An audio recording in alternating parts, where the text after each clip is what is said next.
Miss March, please, look straight into my eyes. Just like that. Perfect.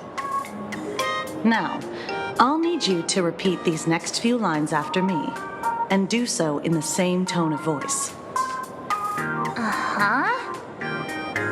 Okay. The sky is blue, not a dazzling display of sparks. The sky is blue, not a dazzling display of sparks. Though dazzling sparks may light up the night sky, they can never outshine the eternal silence of stars. Are you kidding? That's one sentence? Okay, though dazzling sparks may light up the night sky, they can never outshine the eternal silence of stars? Very good. Very good. The internet is both an umbilical cord and a waste duct for the mind, through which humanity's thirst for elation gave birth to the twisted Sparksy. Whoa there! That's a bit much. Maybe he can be the one to say it?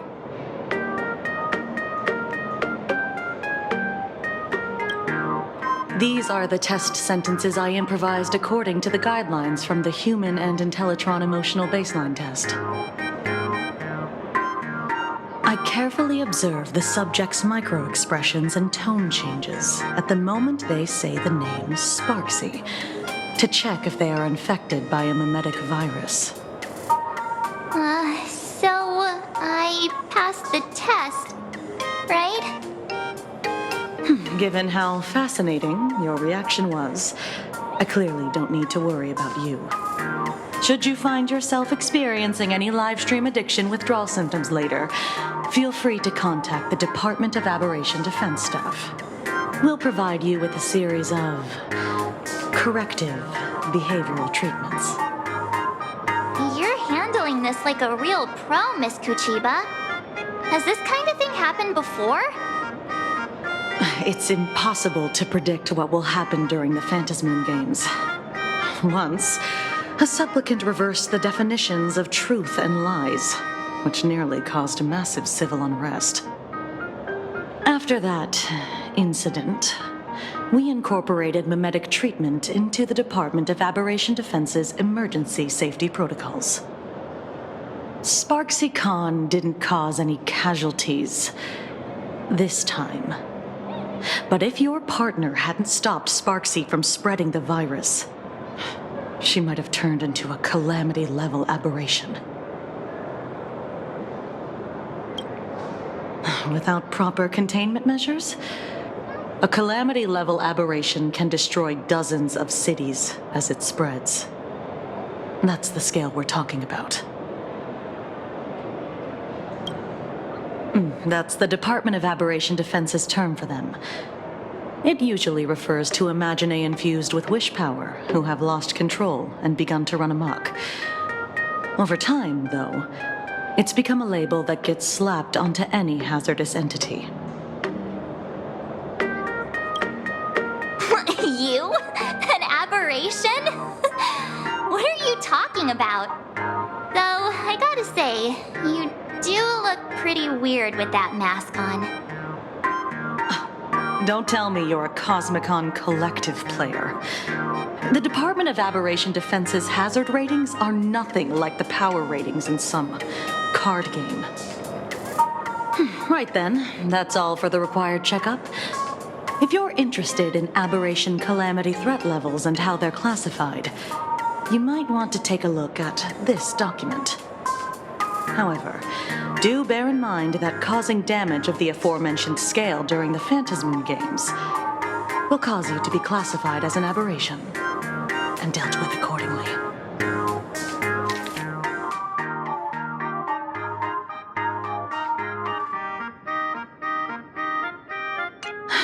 Before I leave, there's one more thing I need to tell you. Remember Lyndon Scott? the man who served as your tour guide.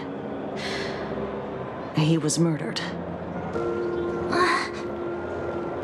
What? Yeah, the Scott we knew was, a really tenacious opponent. We're sure. Both the ID and genetic information of the deceased match that of Mr. Scott's. You said he was once your opponent?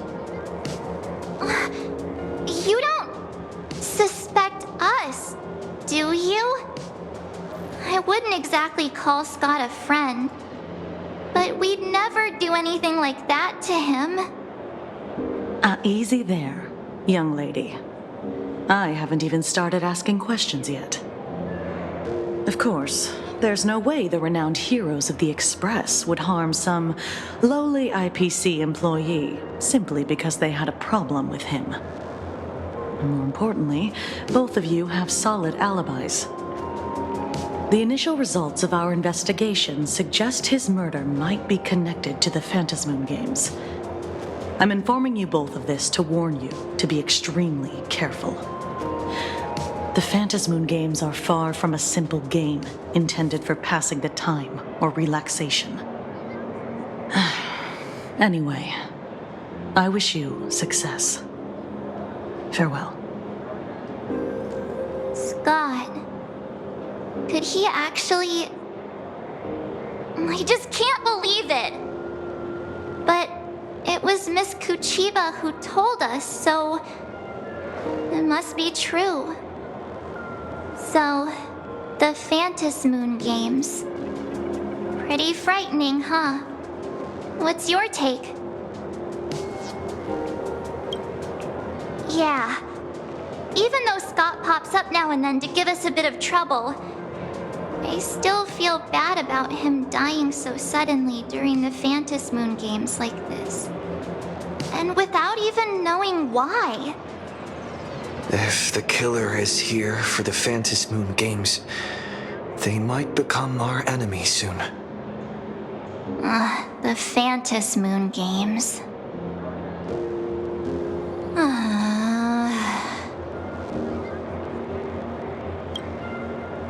Good thing Himeko entrusted this mission to the two of us. Who would have imagined that the Great March herself would be stopped at the doorstep in the very first round? Forget it. I'm not like you. I was never hero material to begin with. Normally my hands can't even keep up with my brain when I play video games. You're definitely the right person for the Phantasmoon Games. It's just such a shame. We finally get a chance to vacation in Himeko's hometown. And I thought we'd make some happy memories together. But... I'll triumph in the Phantasmoon Games in your stead. All right. But look, don't push yourself too hard, okay, you? Remember that we've got your back. Oh, right. Where are Himeko and Mr. Yang? They must be getting examined and interrogated too, right?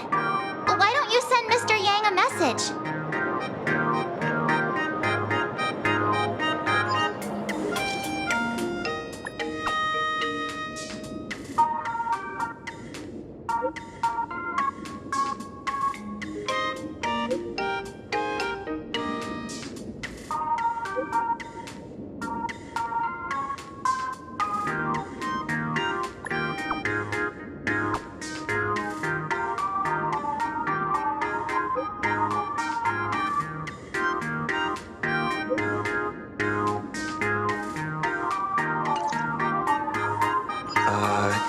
Mr. Yang said he wants to hear what happened between Himeko and her dad.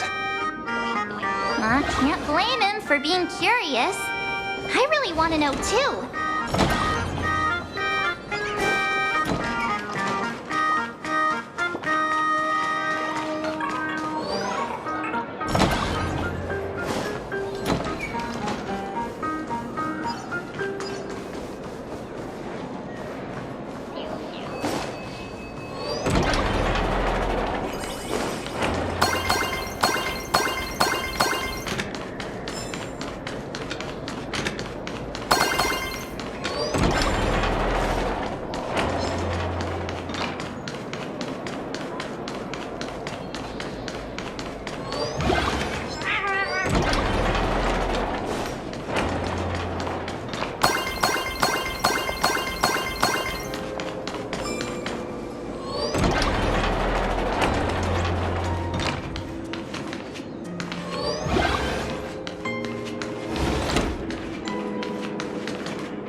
here.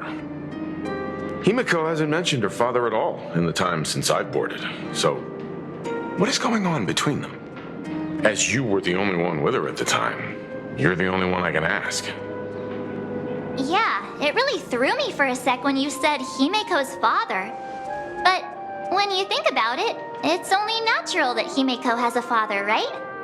Not everyone's like me, thawed out of an ice block.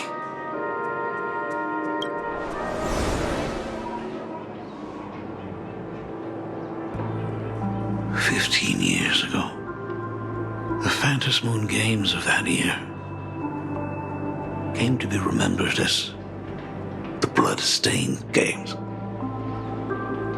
So many parents lost their children. So many people lost those dearest to them. One of the victims was my very own daughter. Upon my return, I stood before the grave where she was laid to rest. Her name was Himiko. So, this lady who bears her name, who exactly are you? 15 years ago, when I made up my mind to join this Phantom Moon Games, my father wasn't with me. Even as I fought for my life against the Herald of Death, my father was still off somewhere, wandering the cosmos. Strictly speaking, ever since I can remember, his presence in my life has been as thin as the air in space. So, I would ask you, who bears his name, who exactly are you? Well, look at you. What are you getting so worked up over? Just a joke. A joke. It's been 15 years after all, and you've grown into such a fine young lady. How could you expect your old man to recognize you right off the bat? So, what's with that gravestone I saw with your name on it then? When you don't know if you'll live to see tomorrow, there's nothing strange about getting your affairs in order in advance, is there, Mr. Ryusuke? Mr. Ryusuke? How could you be so formal with your own father? At least call me Dad like you used to, okay? Hold it. And you are... Don't tell me. Himiko, is this your child? Oh, could you please stop making things worse? I haven't seen you in 15 years, and now I'm a grandfather. Wait. Who's the father? That's enough! You are looking at my colleague, a new generation of trailblazer, my friend and my companion on the Astral Express. Do you understand now, Father? You hear that? She called me father. Hello there, my friend. Sorry about that. I thought you were Himiko's son for a second there.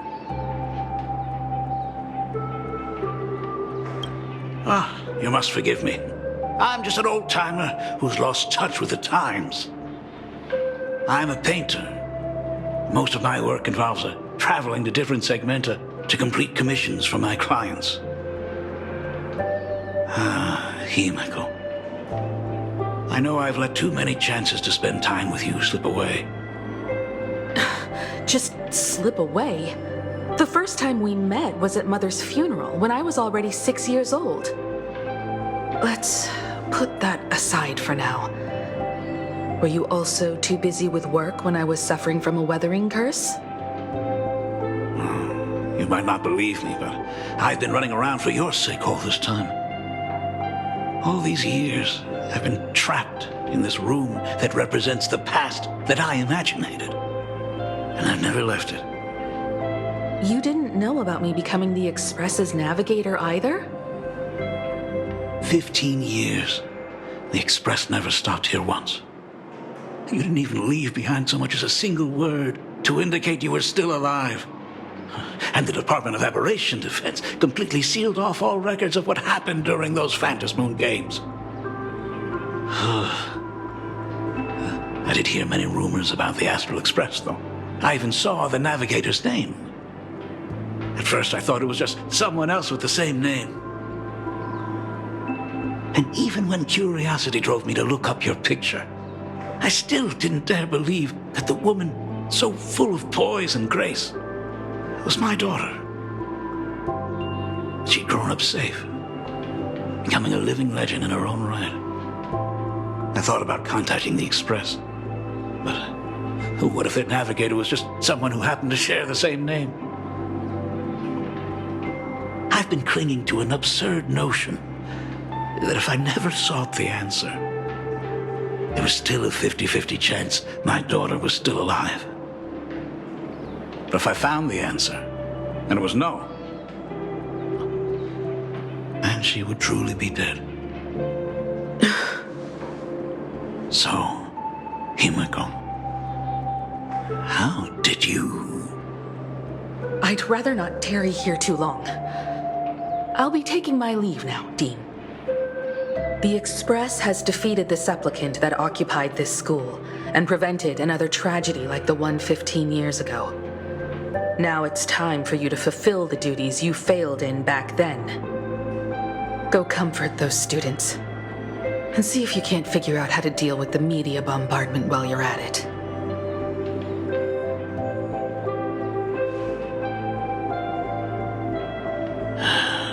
Failed in my duties.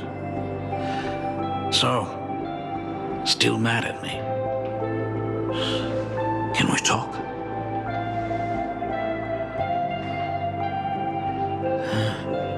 Sorry, kid.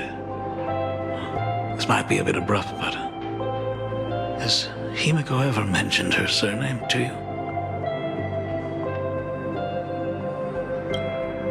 I'm a failure of a father.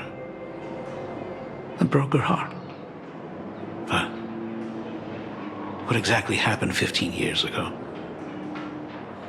I can't believe it. She actually survived the weathering curse. Have you heard the tale of the legendary painter Graphia, who hid everything on this planet's surface within a scroll?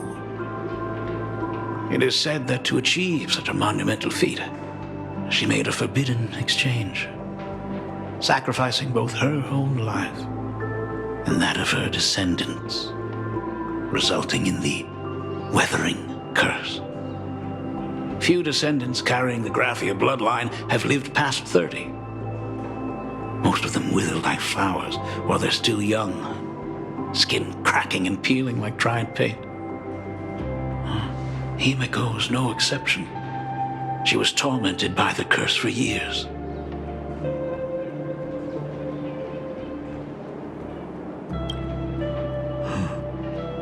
What I did doesn't matter anymore. The Elixir Seekers' folk remedies, the Intelligentsia's guild treatments. I tried them all, but nothing could reverse the curse. All the time spent searching for cures only resulted in me not being by her side when she needed me the most. In the end, I am nothing but a useless father. I'm just a useless son-in-law who married into the family.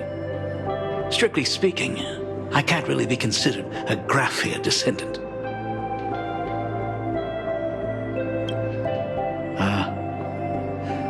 You're right. I just didn't realize it quickly enough. How she got through it, how she survived, none of that's important. What matters is that my daughter is back. That's all I need. If I may ask a small favor, would you mind showing me where my daughter works. I want to make up for all the care I failed to give her all those years. I want to get to know my daughter better.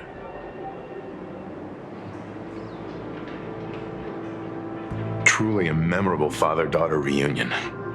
Brings up some memories of my own home as well. There goes Mr. Yang with that knowing look again. Just what kind of parent-child relationship are we talking about anyway? When I was a child, my parents were also always busy with work and were unable to spare a moment for me. As a child, I couldn't help but feel resentful. It wasn't until I became a father myself that I understood how they felt when they were forced to sacrifice the time we could have spent together. So, did you already promise to give Mr. Ryusuke a tour of the Express? Thought as much. After all, it's Himeko's dad.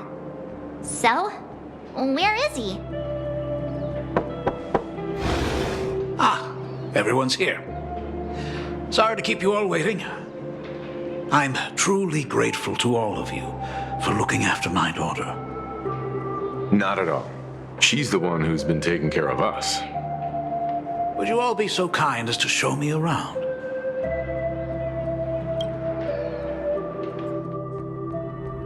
So, this is the Astral Express. Really lives up to its reputation. It's even more impressive than I imagined. As to be expected, of course, huh? It's the place where my daughter works. By the way, what's the pay like for a navigator? Does a position come with insurance and an annual bonus? Talk about parental love. First thing out of his mouth is asking about her salary. Like I'd have a clue.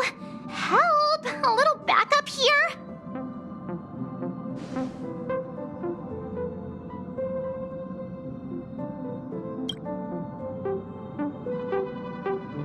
Hey, that's not totally true. We get some spending money every time we stop somewhere. What? No income? Don't tell me that everyone working for the Astral Express is actually doing volunteer work. I mean, I guess you could say that. But actually, it's more like...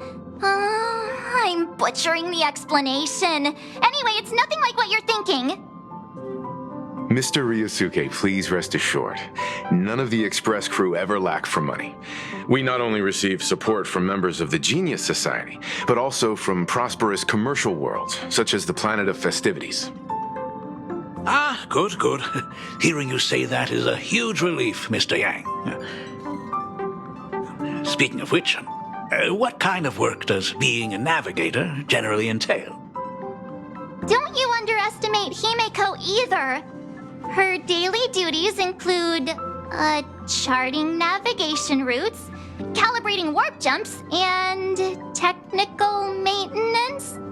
Not to mention she's always guiding the Nameless on missions. Oh, my daughter is really something else, isn't she? Of course!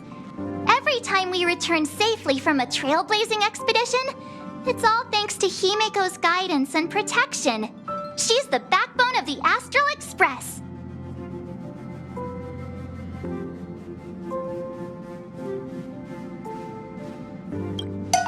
Hey, come on! You're just trying to stir up trouble. If Himeko's the backbone of the Express, then our conductor is the absolute cutest and hardest working of all. Right, Pom Pom? Oh? We got a new passenger? This gentleman does look kind of familiar. No wonder he felt so familiar. How are you, Mr. Ryusuke? Conductor? Oh. So you must be my daughter's superior, huh?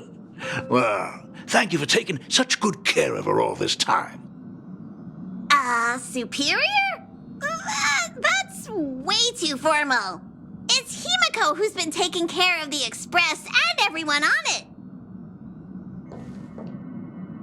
it. He's... What is he doing on the Express? It's all my fault. I was just curious about your daily work, so I asked your colleagues to show me around. And I know I didn't ask your permission first. Just please don't be mad, Himiko. Mad?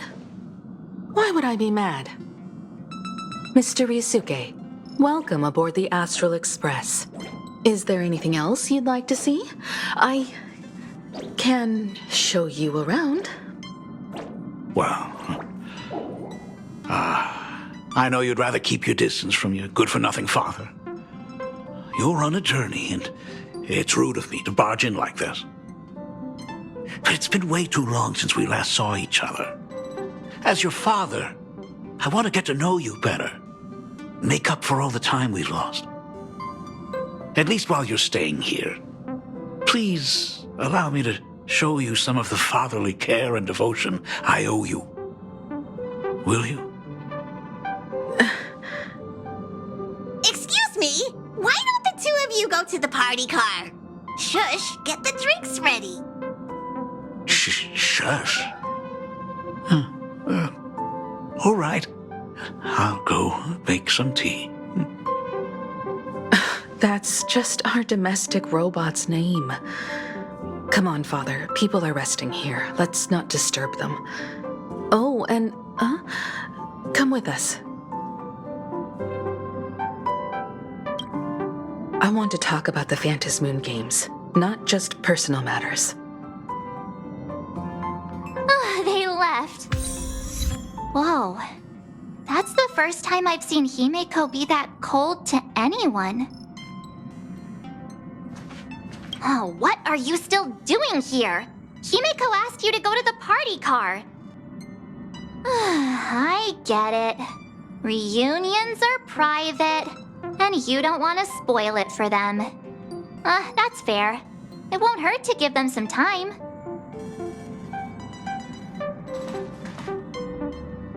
I hope a drink will help the two of them set aside their past differences.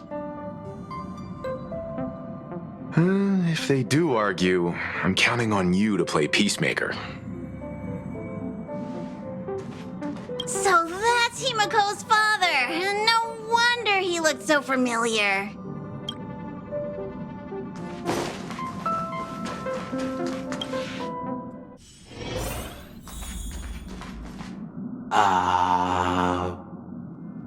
When it comes to breaking the icy silence between a father and daughter, nothing's better than a cup of hot water. The person who drinks it will yelp, "Hot!" and be immediately met with a concerned, "How could you be so careless?" from the other party. And just like that, the conversation starts flowing. Friendly reminder, that is not a joke, but a practical ice-breaking tip. Oh. Your robot is hilarious. I'm surprised how relaxing and comfy the work environment is here.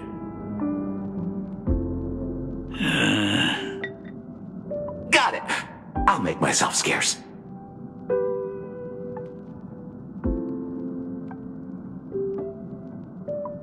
Being a nameless is neither relaxing nor comfy. Most of the time, we are facing down Void Rangers from the Antimatter Legion, bugs left by the Swarm disaster, Borisin, and various organizations that are suspicious of the Express or have malicious intentions for us. That dangerous? Huh. Maybe, and this trip home is a great chance to quit your job, huh? Talk about coincidence. Just so happens I'm getting on in years. And Graphia Academy is in need of a new dean.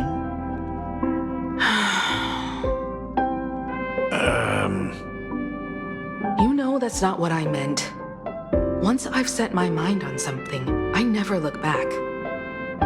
Ever since I was 6, when you told me those stories about traveling through the cosmos, I knew that someday I would walk among the stars.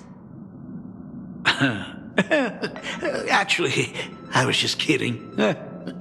I'm not completely clueless about what the Express and what you do. Oh, right. Once I knew the Express was coming, I even bought that comic series that's based on your adventures.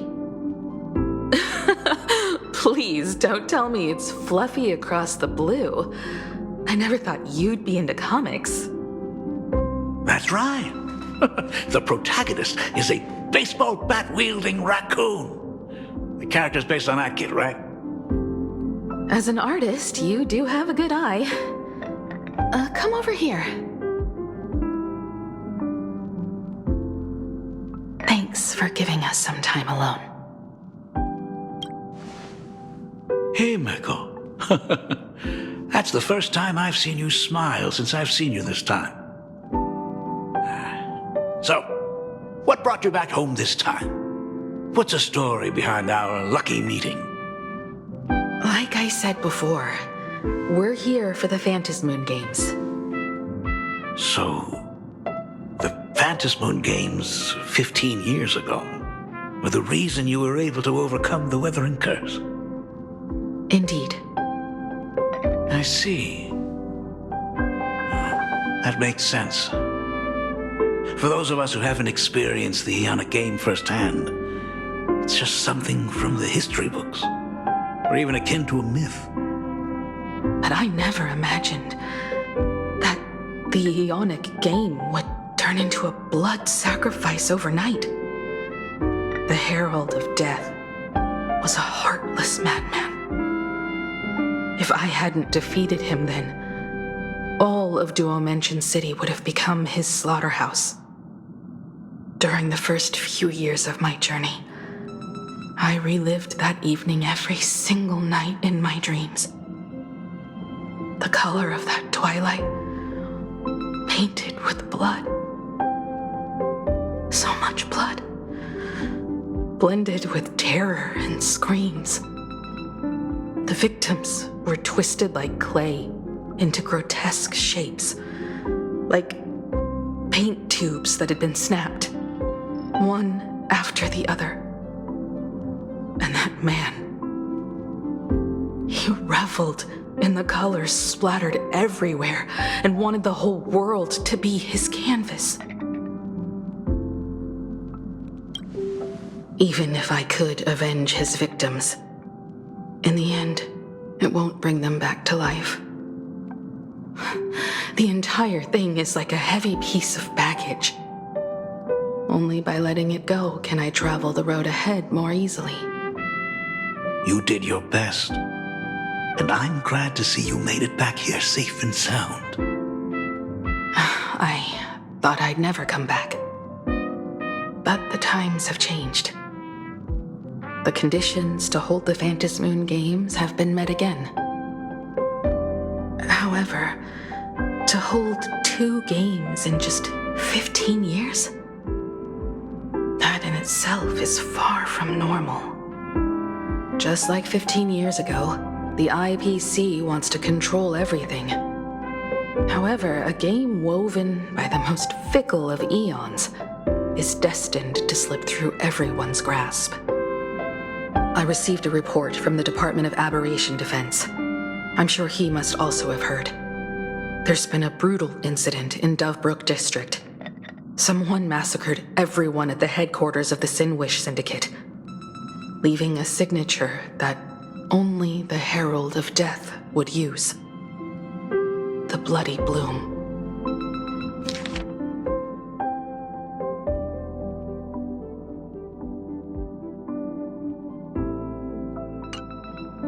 What? The Herald of Death is still alive? People at the Department of Aberration Defense told me that the Herald of Death was executed after his verdict was passed. Even were he to be resurrected, the rules dictate that the same person cannot become a supplicant twice. Are you saying we've got a copycat? That's right. The Herald of Death has a copycat.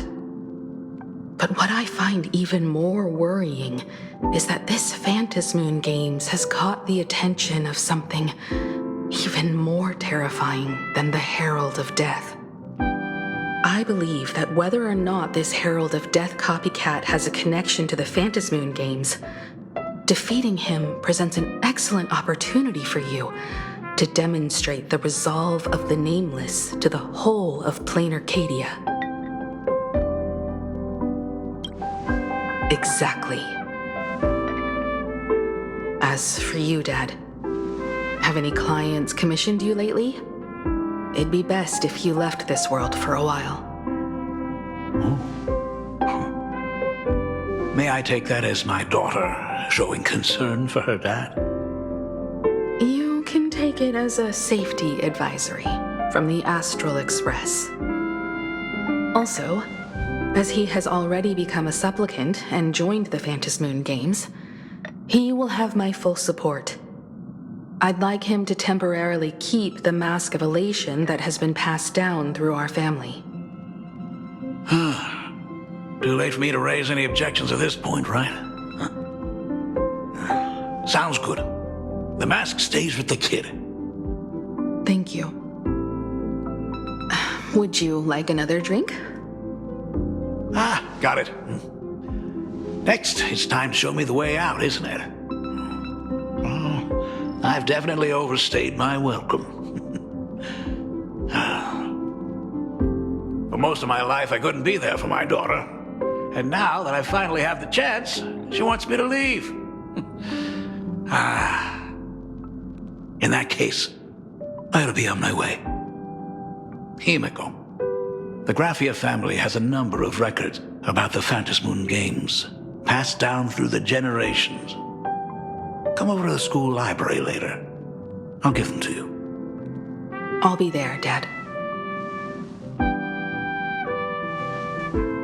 I apologize. My father's little tour seems to have made things awkward for everyone on the express. Let's head to the parlor car and check in on Welt and March. Now that my father's gone, we can all relax a bit.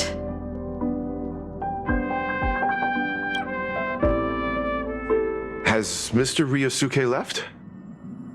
Yes, I told him to head home for now. After all, what is going on with the Phantasmoon Games has nothing to do with him. I'm really sorry, everyone, for bringing my personal family matters onto the Express. Not at all. Mr. Ryusuke is your family. And that makes him part of our family too. And the most important thing for family is to be together. So he's welcome to drop by anytime. Madame Pearl sent a message to the Express just now, inviting our supplicant to a meeting. She'll have a private car waiting for us.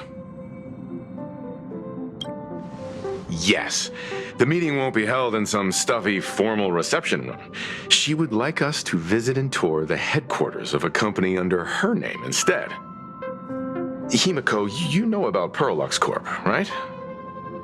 Of course. It's the biggest entertainment conglomerate in Plain Arcadia. Entertainment company? That's right. Pearlux Corp is a titan, dominating the entertainment consumer market, including cartoons, comics, games, toys, and the like. They've cornered half the market. Oh, so that's where the Pearl in Pearlux comes from. It's a play on her name. Did Pearl mention what she wanted to talk about? She didn't say much, but she specifically mentioned wanting to discuss the developments regarding the Phantasmoon Games, and that she could provide us with a bit of help. Helping her opponents in the Ionic game? Oh, looks like she realizes we are all in the same boat. Perhaps she has also realized that the Phantasmoon Games cannot be artificially manipulated.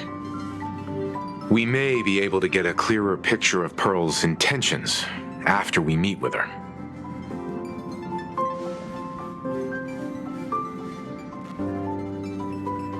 Think about it. You've already crossed paths with key figures from numerous factions, and even built rapport with some. you're already a capable Nameless who can more than hold your own. Though she holds a high administrative position on this planet, do not forget, she is also one of the 10 Stonehearts. You've already dealt with Aventurine on numerous occasions, so you should have ample experience handling members of the 10 Stonehearts. Hey, don't worry. If things do get messy, yours truly is here to save the day. Looks like March wants to visit too. I'm just trying to look out for him here.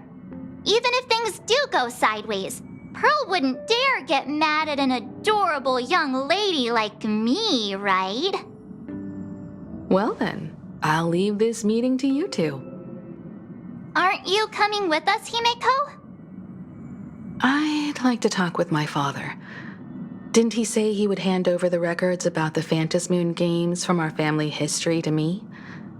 And honestly, isn't this a good chance for you youngsters to handle things independently? I understand. In that case, March, and I'll be heading out now. Oh, score! A private car! So, where are we getting picked up? You should be familiar with it. It's just under the giant gate next to the AT Plaza. Isn't that where we first met Sparksy? Since we're getting chauffeured there, why not just come straight to us? Ah, perfect! I've been wanting to stop by the comic store to grab a copy of Fluffy Across the Blue.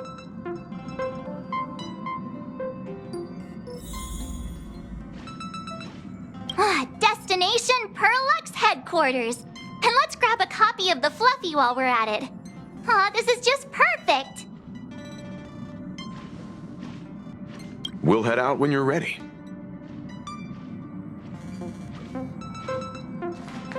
There may be some information in the family records that could help us. It's just that whenever I think about talking with my father, I can't help feeling uneasy. Even someone like me, who's always putting on a composed front, can end up giving everyone a laugh. When you think about it like that, the meeting with Pearl doesn't seem so scary, now does it?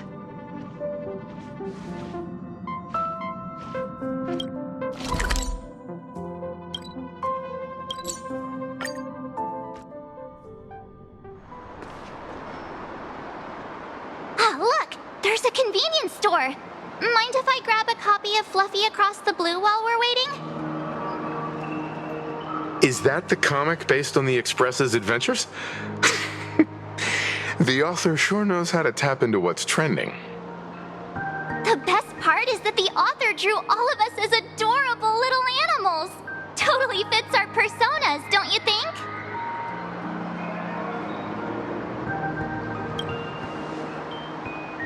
Hey, so am I. It's an ensemble comic. In fact, it was recently announced that the Fluffy is getting an animated adaptation, and the copyright for it is currently held by Perlux Corp. It's a super memorable comic. No way can I miss getting a copy while I'm here. I promise I won't be long. A couple of minutes, tops. Looks like we got here on the early side. Since coming to this world, I still haven't had a chance to get a street-level view of the city. How about this? We'll meet up under the at the plaza gate in a few minutes.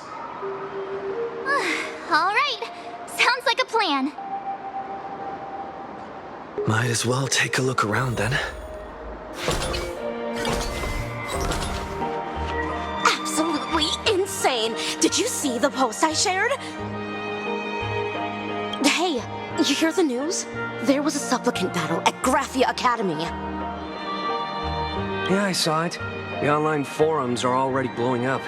The supplicant called Sparksy. How terrifying! Actually using live streams to spread mimetic viruses. Peons, that's just evil! I can't believe the Department of Aberration Defense is letting someone that dangerous run loose! I heard her livestream got permabanned. Good thing that Nameless from the Astral Express acted so quickly. I wonder what the next supplicant will do. Ugh. The place wasn't all that hard. Have you read the new chapter of Fluffy Across the Blue? Have you read the new chapter of... Sorry, I'm not into comics for kids. They just released the official concept art for that giant pom-pom robot! That mech design is totally unrealistic. What's so great about it? Do you have the slightest clue how to talk to other people? Do you? Hey, relax. Now, if we were talking about a fusion between Daybreak Squadron and the Raccoon, that would totally get my attention. Wow! You are unbelievably childish!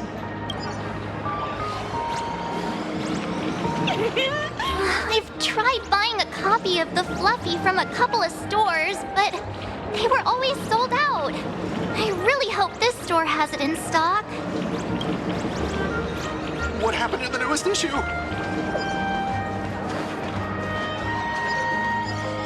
Hello there. Would you like to learn more about the Research Society of Happy Smiles? So, Is the weight of work and stress in your life crushing you? Check out the Research Society of Happy Smiles. this free? Rest assured, the only thing joining our Research Society will cost you is a bit of your precious time.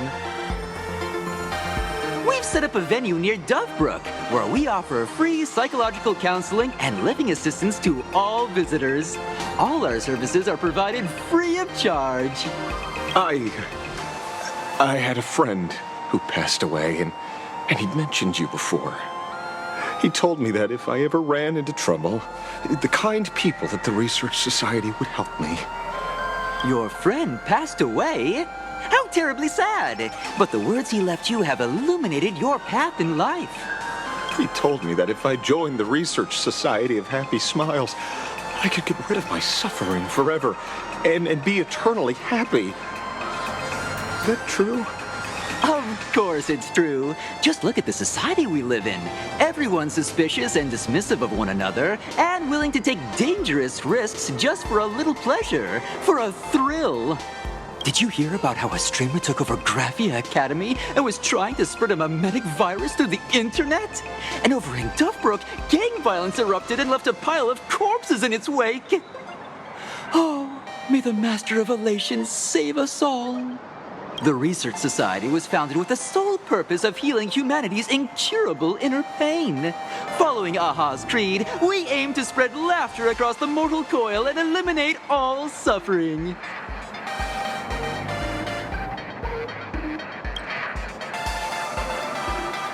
Exactly what it says. As an eraser wipes away the doodles of a pencil, so too shall the pain be wiped away. Have either of you heard about the tragedy of the blood-stained games 15 years ago? Oh, that won't do it all. You're the Astral Express's superstar. There's a ton of things you need to look into before joining the Phantom Moon Games. There was an awful accident during the last Phantom Moon Games, and many people lost their loved ones and children. It was as if a hole that could never be filled had been drilled into their hearts, leaving only sorrow to accompany them for the rest of their lives. To escape their suffering, these people who had lost their loved ones gathered together and established a mutual support association. This was the Research Society of Happy Smiles' predecessor. It's now been well over a decade, and the Research Society continues to help more and more people emerge from the darkness in their lives and step into a brighter, happier future. Come to think of it, it would be most wonderful if a distinguished person like yourself were also interested in our Research Society. Should you find yourself with a moment to spare, please come and visit our Mutual Aid Society. Well, if it isn't the Astral Express's superstar, of course it's you. Looks like we really were bound to run into each other.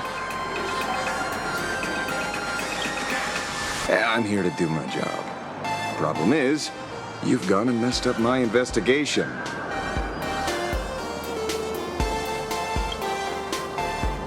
here I was, pretending to be a broke passerby to infiltrate this shady research society. You should have ignored me, but no, you acted like some approachable celebrity waltzing into a supermarket, hijacking my conversation with their recruiter.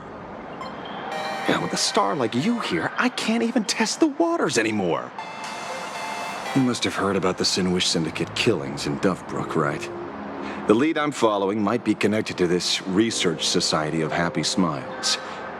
But I'll stop there. Not like you're going to pay for my intel, and none of this is any of your business anyway.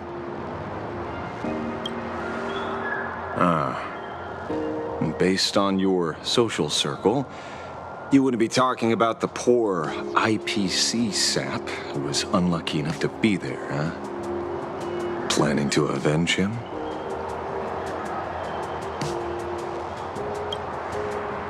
Oh, so your next miracle will be executing the Herald of Death. Can't say I'm surprised. Be careful. The murderer is the Herald of Death. He's dangerous. Oh, thanks for your concern. Oh, be careful. Been a hot minute since anyone said that to me. Even so, it's my duty to solve the case. Doesn't matter if nobody pays me. I'll still find the killer and exact justice on the spot.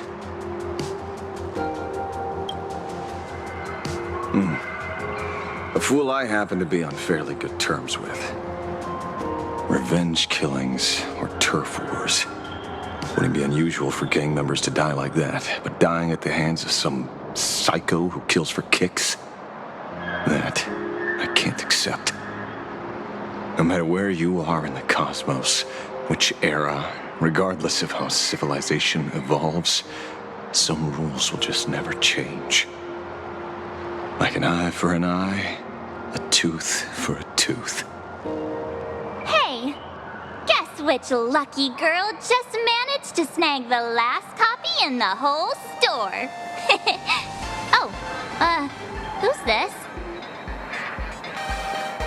Allow me to introduce myself.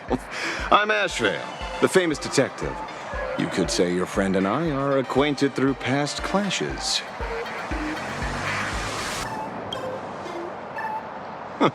We did have a bit of a clash of opinions back at the tavern, did we not? That's what you meant by clash? Fair enough. First time I've ever heard anyone introduce themselves as a famous detective. Mr. Ashvale? Why are you staring at me? Is there something weird on my face? Young lady, you're holding a copy of Fluffy Across the Blue, right? Would you mind giving it to me? Well, give it to you! This was the last copy in the store, you know. Oh, I see. Of course. I'm not asking you to give it away for free. I'll pay for it. The retail price is 300 credits. I can pay you 10 times sticker price. 3,000 credits. What do you say? Hey, mister, this isn't about the money. Because it was the last one on the shelves. True. The last item in stock is like the final slice of cake on a plate. The last prey animal on the plains never fails to stir our urge to seize it before anyone else. So, 30,000 credits. Oh, how about that? That's my final offer. I'm not exactly rolling in money here.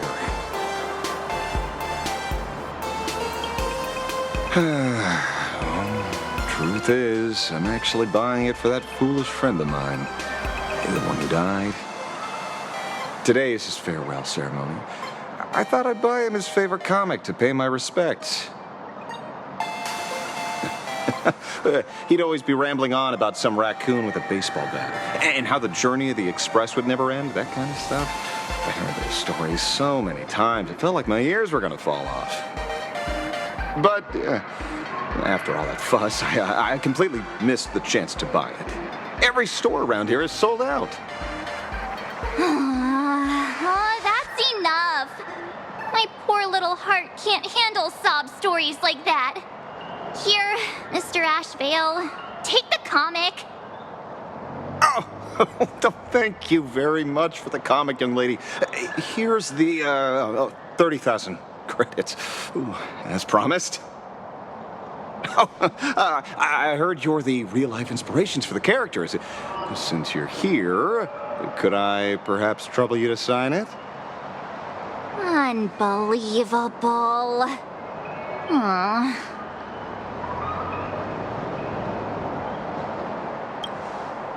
Thank you both. If Kostat could see this from where he is now, I'm sure he'd be smiling down on us. As a token of my gratitude, I'd like to give you a friendly word of caution, kid.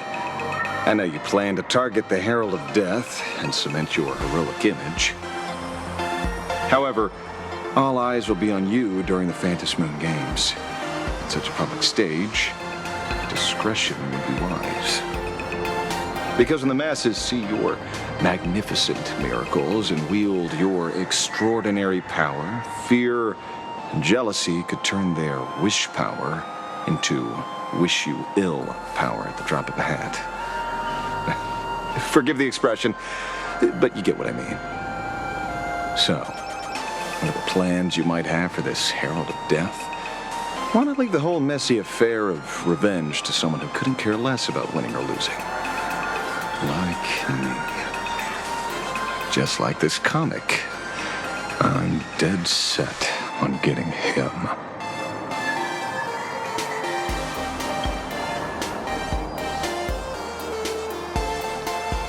Is he an acquaintance of yours? He's just some weird detective who was passing by. It's nearly time for Perlux Corp to pick us up. We should get going.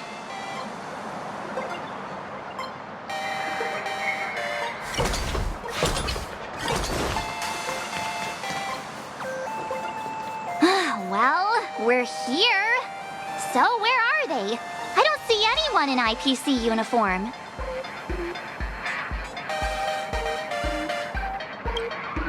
Maybe they got stuck in traffic on their way over. Greetings, crew of the Astral Express. It is my honor to escort you on your visit to headquarters. Mechatron?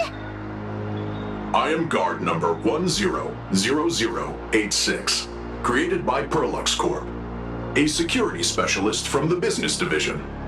My designated human name is Faerun, said to derive from an ancient language meaning iron. It's a pleasure to be of service.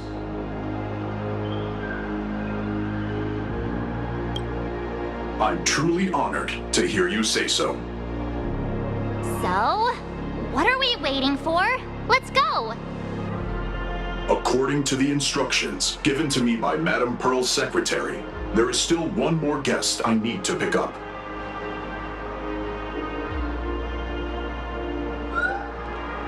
Well, now, how did I not see this coming? Looks like we're going the same way after all. It's you again! Hey, Mechatron, what's the plan? Do we hop into your cockpit, or are you gonna give us all a piggyback while you fly over? Your ride is ready. Please, take your seats, everyone.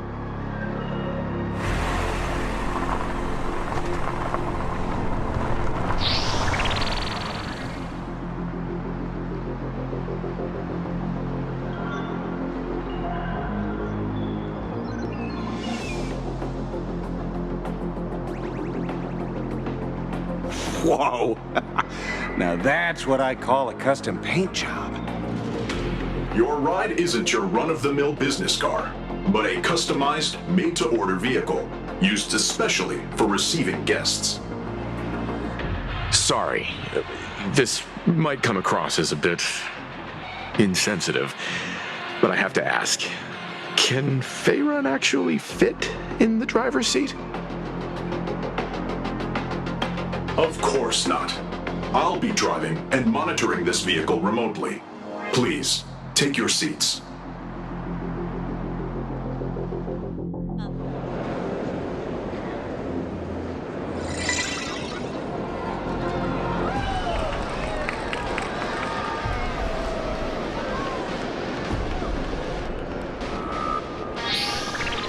Now that is astonishing.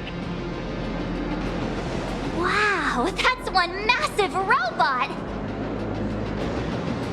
Ladies and gentlemen, welcome to the headquarters of the Perlux Corp. Back when Himeko said this was an entertainment company, I knew their headquarters wouldn't be some ordinary old office building.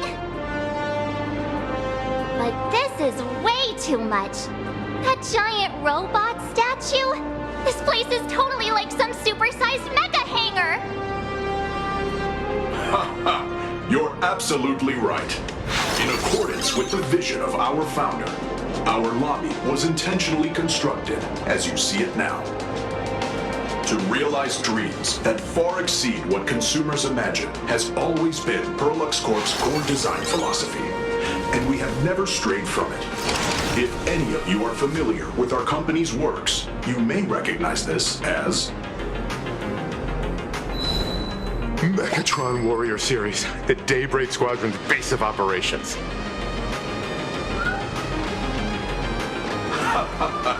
Looks like Mr. Yang here is quite a fan of our company's animated works. Now, Madame Pearl would like to invite everyone from the Astral Express to take a tour before your official meeting begins. She has arranged for a member of our staff to accompany you, so please, wait here a moment. I understand, Mr. Faerun. Thank you for escorting us all this way. Well then, I'll take my leave. This way, Detective.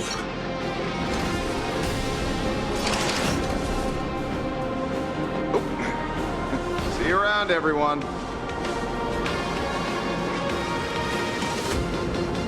Oh, really?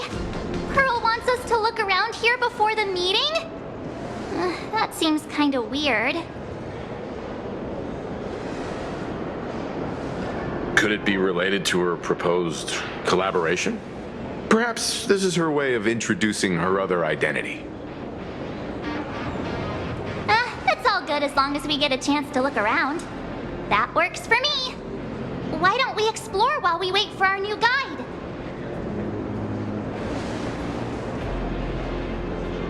Mr. Yang! Over here, quick, come on! Looks... Mr. Yang, isn't this your favorite giant robot?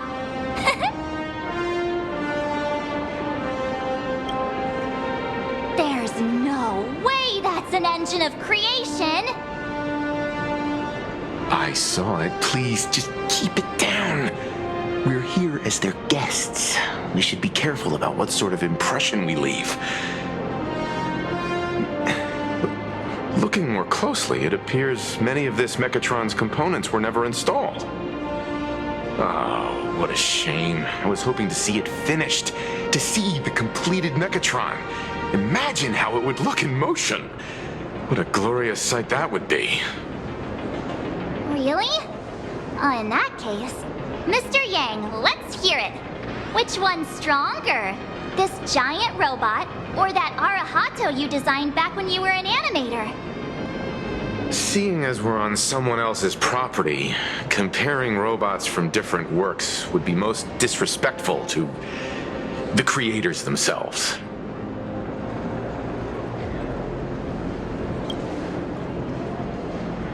Arahato is an animation all about robots, while Daybreak Squadron is a live-action hero drama. The two really cannot be compared. Oh, what a stereotypically textbook mature answer. My days of being a hot-headed young man are well behind me, so please, cut this mature old man some slack, would you? We don't usually come to a place this cool. So why don't the three of us take a photo under this massive Mechatron? Now we're talking. Let me set the self-timer, so we can all get in the shot together. Oh, standing below a huge Mechatron like this is just incredible. Looks like Mr. Yang's still young at heart after all.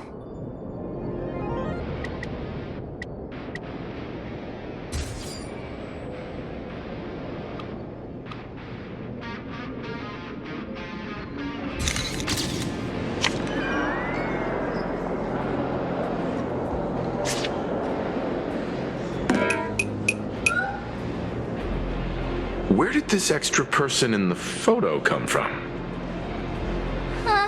Ghost? But it's daytime, and there's way too many people here anyway.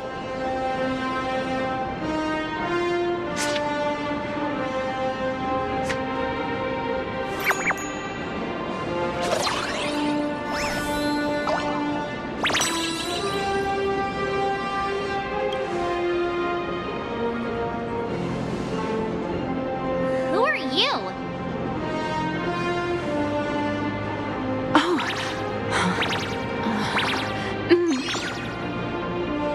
Wow, this truly is a magnificent face.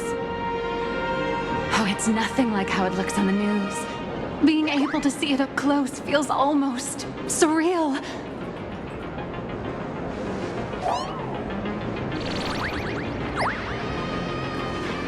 Am I too close? Oh, sorry, my bad. I'm not great with personal space.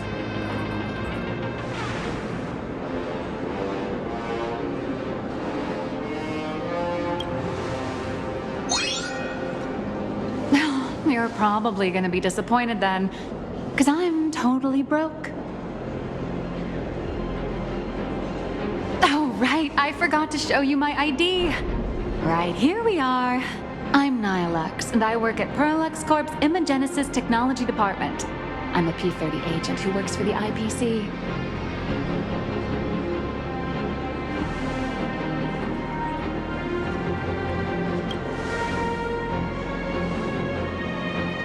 Just a slightly higher-ranking workhorse, that's all. Not on the same level as those big shots from the Strategic Investment Department who you folks usually deal with.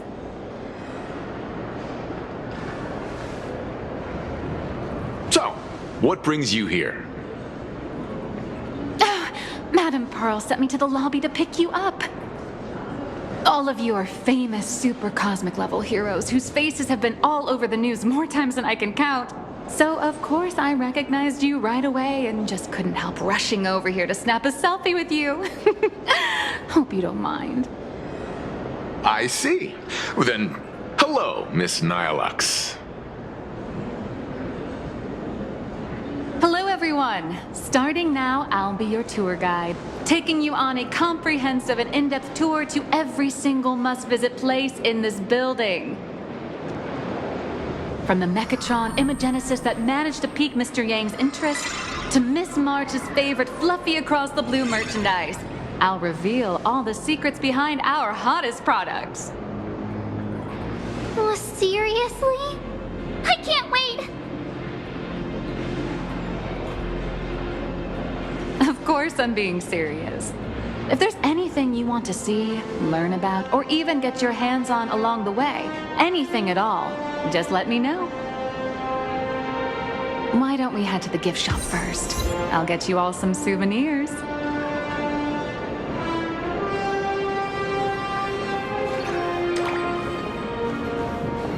Hang on a sec. Crushed mediocrity. You watch Daybreak and Squadron rise too? to greatness. There's a saying that goes, dreams of wealth, the heart of a hero, and countless efforts all lead to Parallax Corp. Whether you're a kid or an adult, everyone has their own sweet dreams. Becoming a hero who saves the world from evil forces.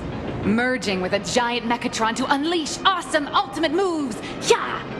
Parallax Corp sells these dreams and makes a killing off of them.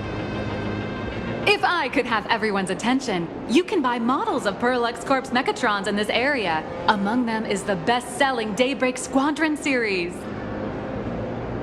Wow, look at this. It's so intricate. No wonder Mr. Yang's got Mechatrons on the brain. I very much envy the kids here in Plain Arcadia. Back in my day, robot toys were still quite the luxury. Seeing all your eyes light up like that reminded me that I, too, was once young. Back then, there was a stretch when I was so broke that I'd spend ages debating whether to buy a carton of milk from the convenience store. I kept telling myself that I had to work hard so I could get rich someday. So, So, did you manage to get rich? After years of hard work and hustling, at the very least, I'm no longer young.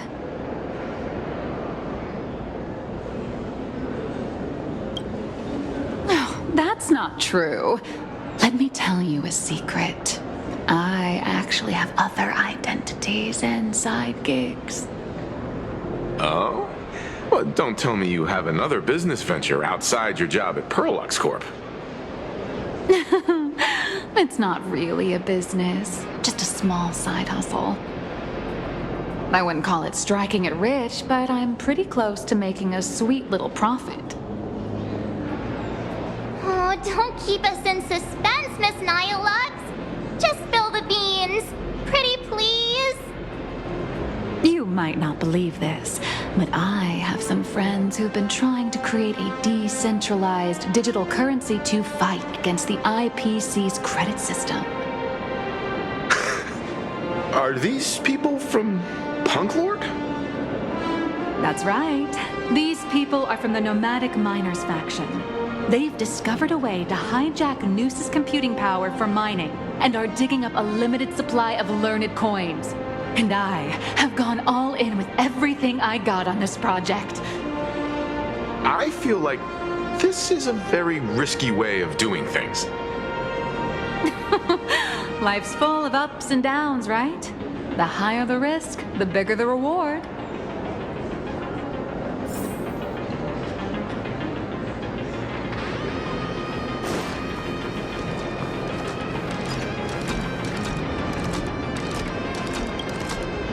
Hey, wait. This isn't right. Isn't this Pom-Pom? Oh, wow! Oh, that's some really fine craftsmanship. This is a toy model of Alloy King Pom-Pom, which hasn't been officially released to the market yet. But just you wait. You'll see even cooler toys coming up later. Are you sure there's no copyright issue with this thing? Actually, this is Pom-Pom from Fluffy Across the Blue, which is totally unrelated to the Pom-Pom from Astral Express.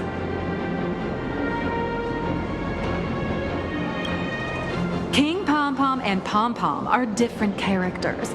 You really shouldn't be making cross-franchise comparisons. Speaking of souvenirs for the Express, I bet nothing could be more perfect than this toy.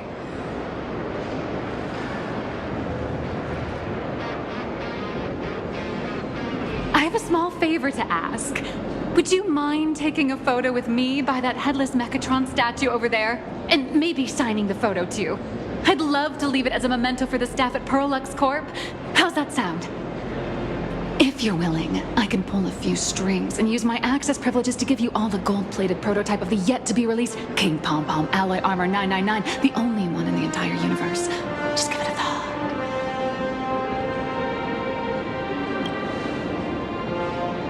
A one-of-a-kind souvenir in the entire universe? Our conductor will definitely love it. It's all up to you. Come on, let's go.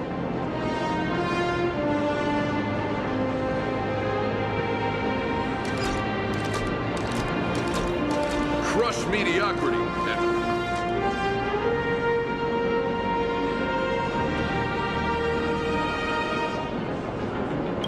Man and Mechatron in perfect harmony. Ready to take a photo? I'm ready.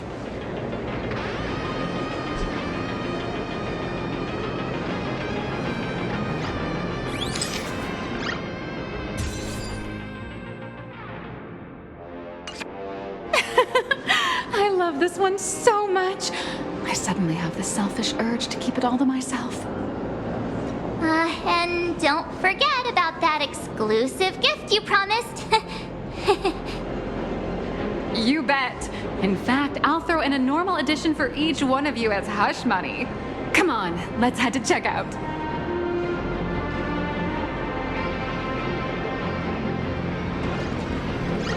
The officially licensed Fluffy Across the Blue started too. Welcome, ladies and gentlemen, to Perlux. How are you doing? It's my pleasure to serve you. I'd like to present each of our 3 distinguished guests from the Astral Express with an Alloy King pom-pom toy model as a gift. Sure, you got it. For the gift expense record, could you please provide your employee ID? Please charge these expenses to this employee ID. Huh. This is Madame Pearl's ID number.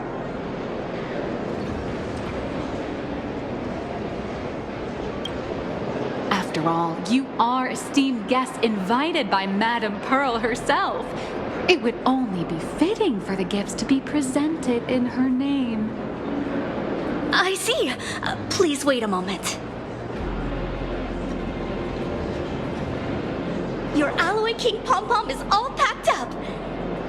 Would you like to take it with you, or shall we use our delivery service? Since we still have the tour to go through, please just have it delivered to the Astral Express.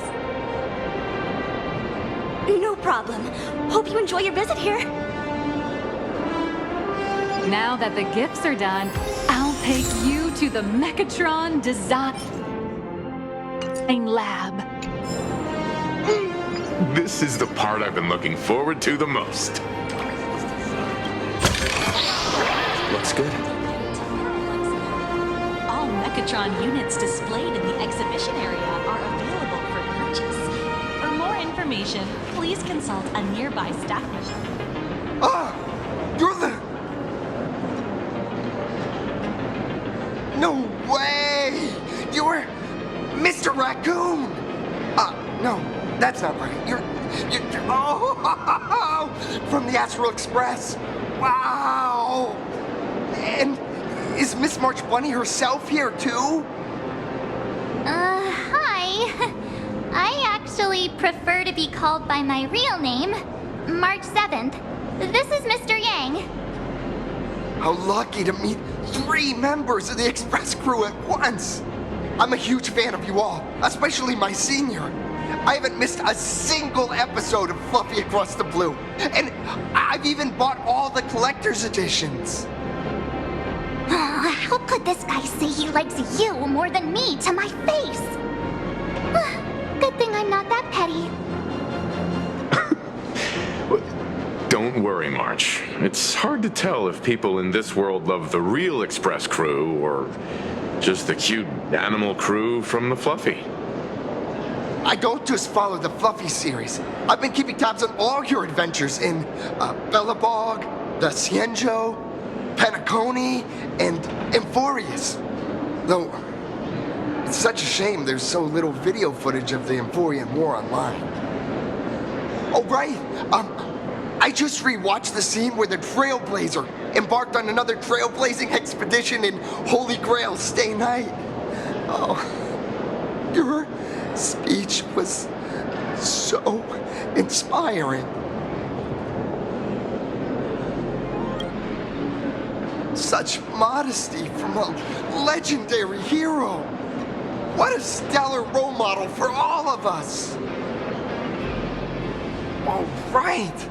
I have a precious trash can in my collection at home. If I'd have known I'd meet my senior today, I'd have brought that can with me. Could I ask for your autograph? If that's okay with you. Just sign my clothes, please. I'm never gonna watch this ever again. Oh, you're acting exactly like me from 10 minutes ago, kid. Don't worry, he won't fly away just yet. As for you, you've been chattering away nonstop. How about giving us a proper introduction so that your idol gets to know you better? Sorry, I got way too excited. I'm Warrior Cinderborn from Daybreak Squadron, and my real name... Well, my real name doesn't matter. Just call me Cinderborn. If you're not in a hurry, would you mind chatting with me for a bit?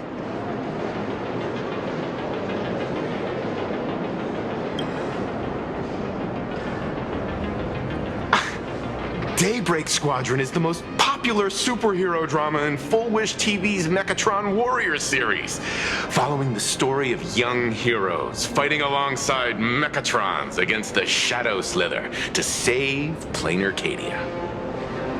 I never expected Mr. Yang to be so familiar with our story's background.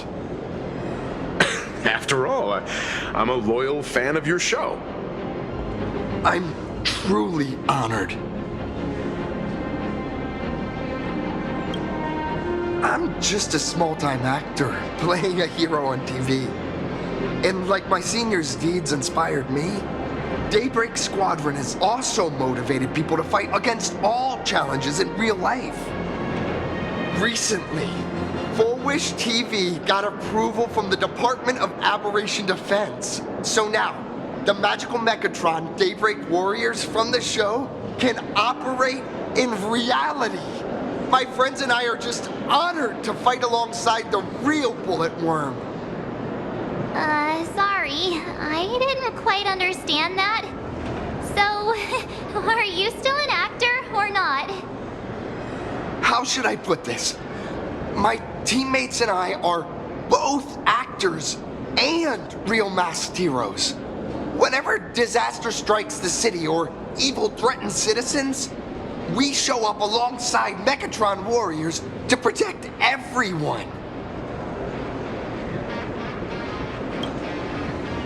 I'm here today to test a Mechatron's performance and do some advertising shoots while I'm at it. Full Wish TV and Perlex Corp have always been partners.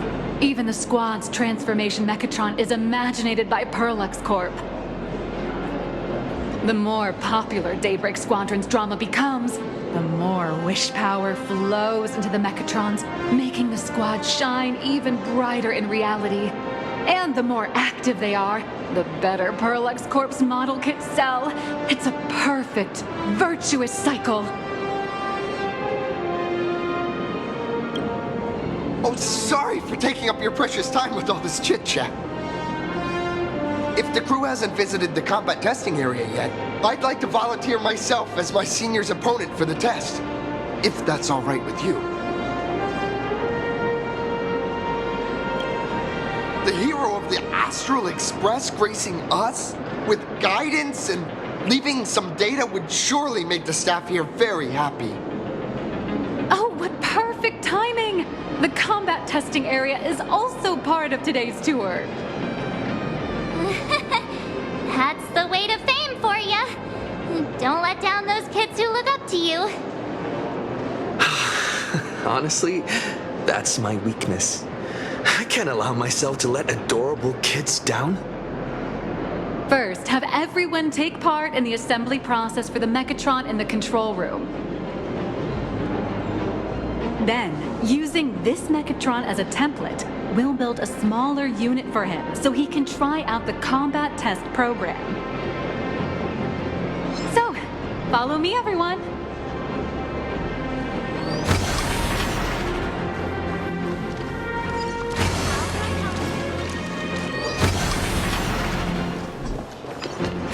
This is Perlex Corp's Mechatron Imagenesis Design Lab.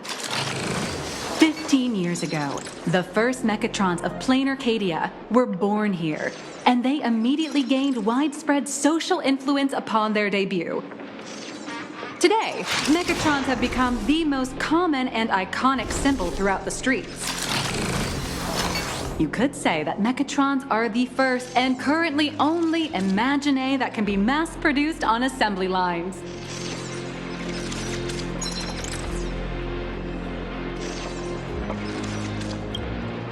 Imagine such as Mechatrons, which can be produced and discontinued at will, are the perfect residents for Plain Arcadia, and perhaps the perfect IPC employees too. In some people's eyes, being able to create an infinite army of Mechatrons would be even better. Say, dear guests, do you know what the first step is to creating an Imagine in Plain Arcadia?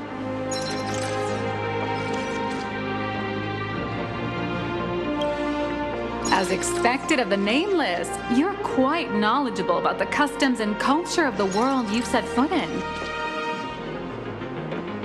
Drawing the physical form means humans using brushes to give shape to fictional beings, which was originally the domain of professional artists.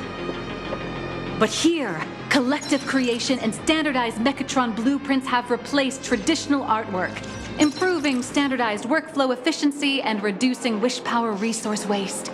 In short, this is the industrial revolution everyone's been chasing. Oh, to think that even Imagenesis, a skill as magical as this, could be industrialized. I'm suddenly starting to admire the IPC. That's nothing. Our company aims to create 2 billion Mechatrons for social production and public services before Arcadian calendar 2030. And that includes special combat Mechatrons like the Daybreak Squadron. That's a staggering number.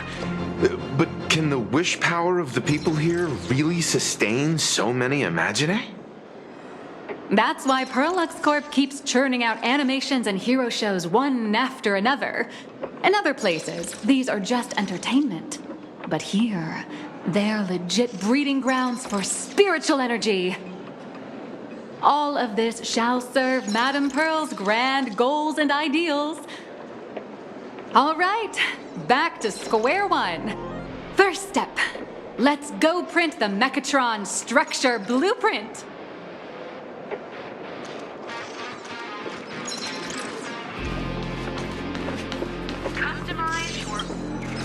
Please adjust the Mechatron design parameters according to your needs.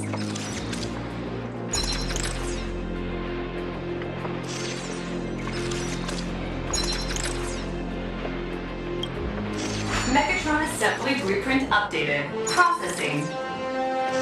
Printing.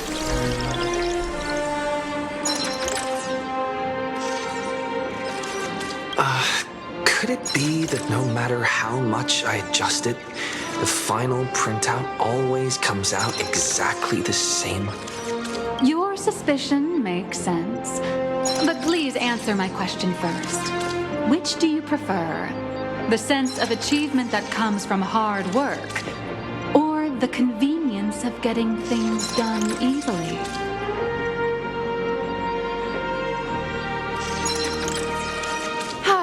You got that right. The fully automated Imagenesis blueprint design system perfectly matches your needs. You can meticulously adjust every parameter, or just hit one button to skip it all, and the automated system will always produce results that meet the standards. Amazing, right? Just like how the inventors on planet Scrulum used to ask themselves, if all their inventions were already pre-recorded in the Supreme Punch Tape, what's the point of inventing in the first place? Printing complete. Please retrieve your blueprint. What you just said is the answer. It's not about the results of creation, but the elation we experience in the process.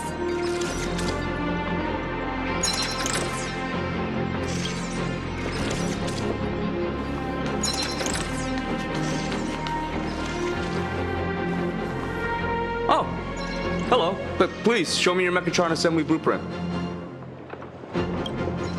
No problem. Blueprint has been recorded. The Mechatron parts are ready to go. Hope you enjoy the experience.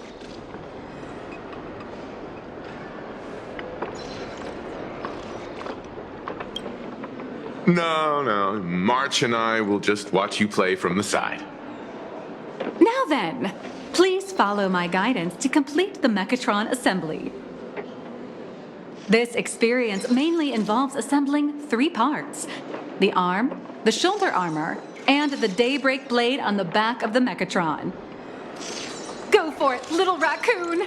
Assemble the Magico Mechatron Daybreak Warriors and save our city! All right, everyone. I'm heading out.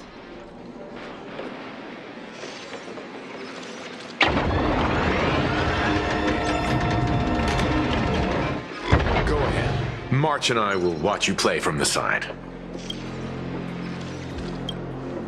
Go now. Your little fans are waiting for you.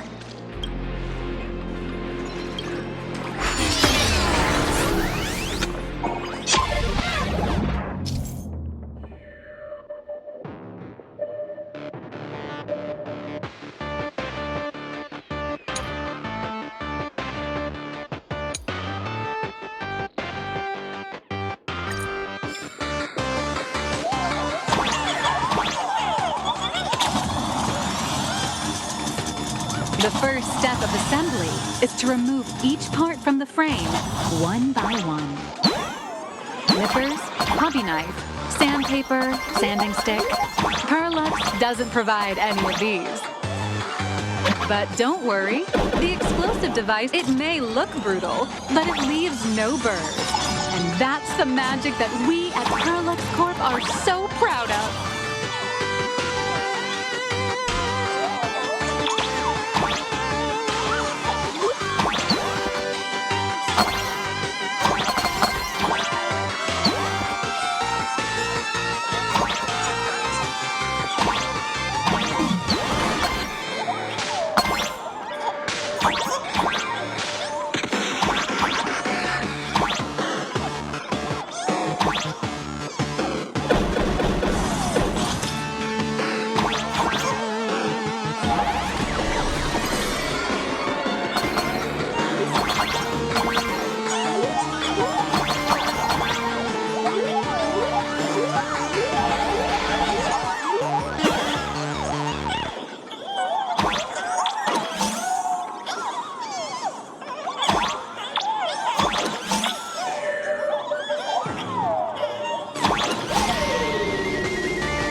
Next, please activate the mechanical maintenance arm and align it with the shoulder joint base to connect the arm.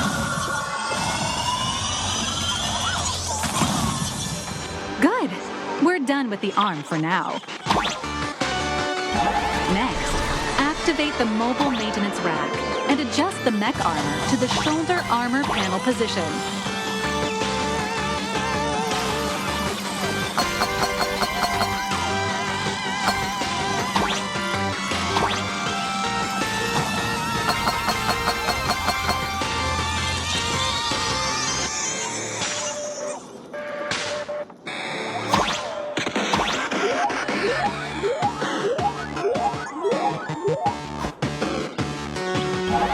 Just like before, the first step is to remove the parts from the frame.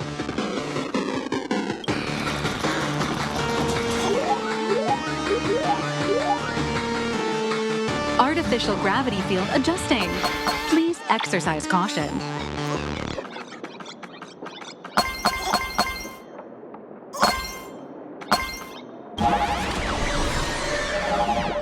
Activate the thruster and push the shoulder armor towards the unit interface.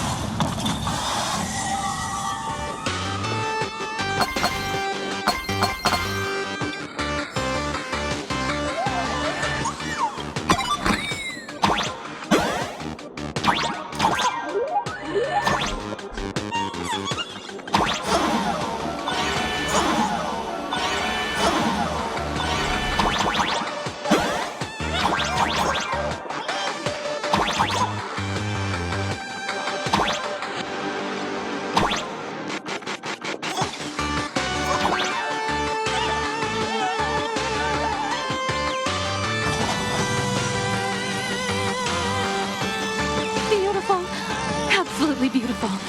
This giant Mechatron is truly the soul of Perlux Corp.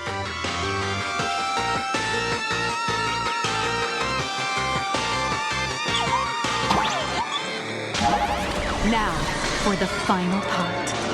Please install the Daybreak blade on its back.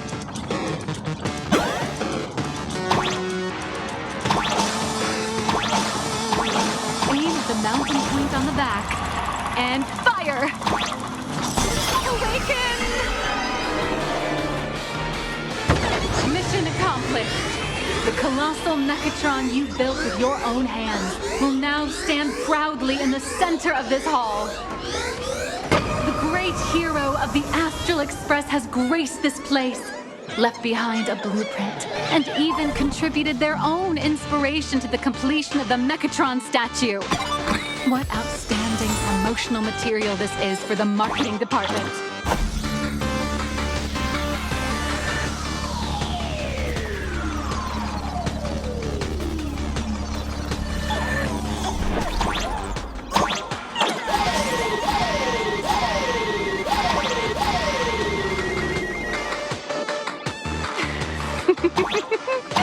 A new hero is born right here. Step forth, Mr. Little Raccoon, and become the guardian of planar... Powerful wish power supply entity detected. Initiating lake.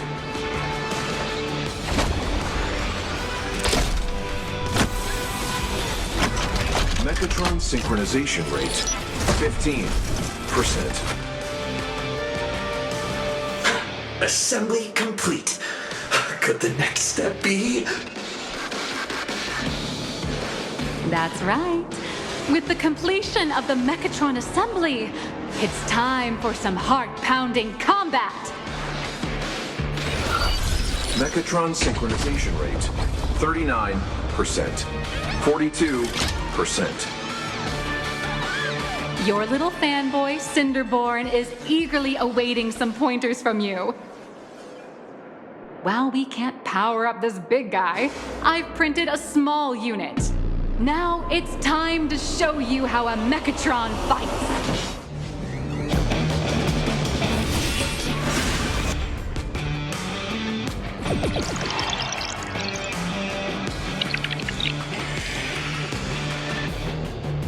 I merged with the Mechatron?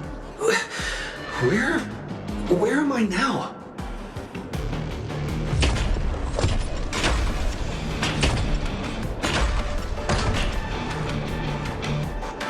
Why, of course. It's the combat testing sandbox. Look, those dazzling colors are like an express train traversing through the stars. Enhanced full body armor. Steadfast shield for the people. What a powerful strike! That's our hero! Our hero got blocked by an illegal building! City, what are you doing? No choice left. Smash it to pieces, hero! Just focus on dealing with the city's crisis and let Madame Pearl worry about the compensation.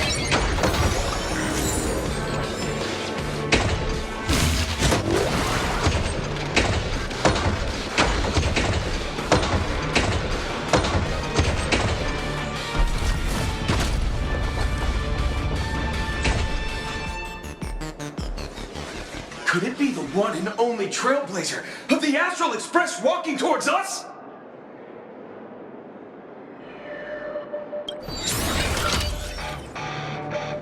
Galactic Baseballer! We've been expecting... Although the giant shadow crisis in Duomension City has been dispelled, the real battle for you and the Daybreak Squadron is only just beginning! As the old and new generations of superheroes, you will face off here to determine the victor!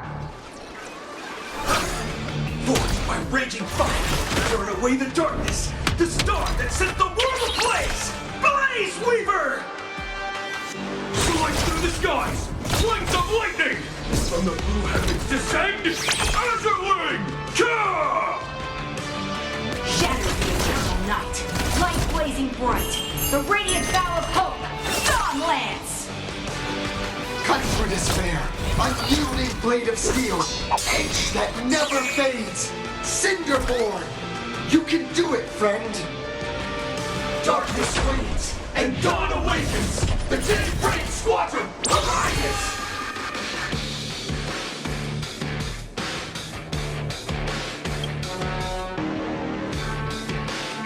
This is an official challenge from the Daybreak Squadron, great hero of the Astral Express. If we defeat you, we hope you'll accept our invitation to become the honorary Phantom 5th member of the Daybreak Squadron and help us safeguard the peace of Plain Arcadia.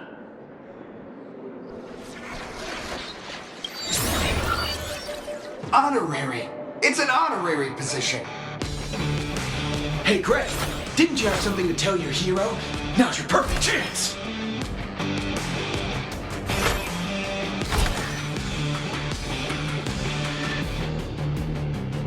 My friend, you know what? Every time I transform into a Mechatron, I imagine I'm you.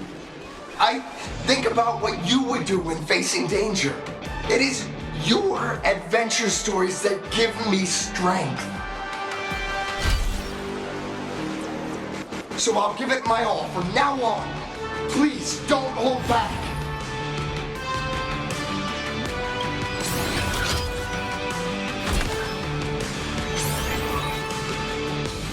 Now then, let's settle this on the horizon where the vengeance moon rises!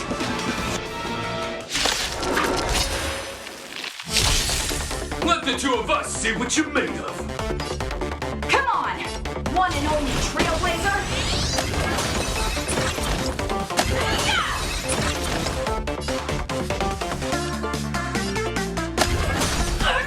Where are you hiding? Out of my way! I shall bring judgment! Too slow! It's your turn!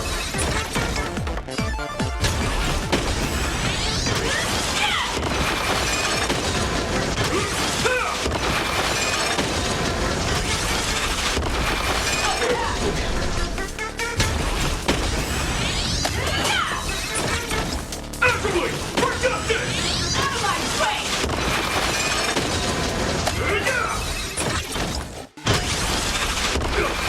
As expected of the Astral Express hero. Boss, Gray, I'll leave the rest to you! The honor is mine to cross blades with you. As heroes, we'll never back down!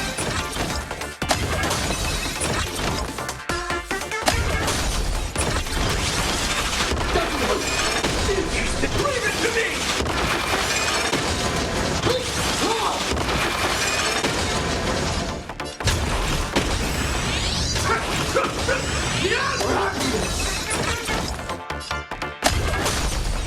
This strike retains all my respect.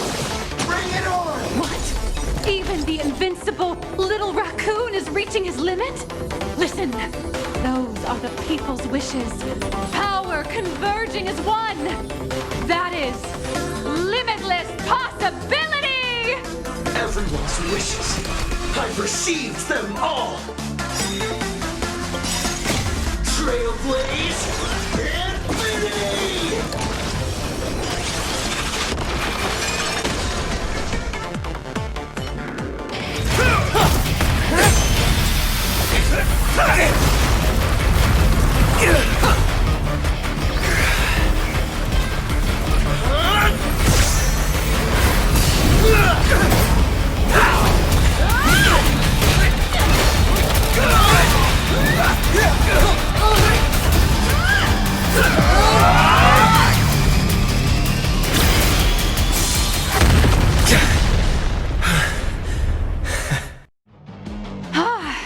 You really got into character.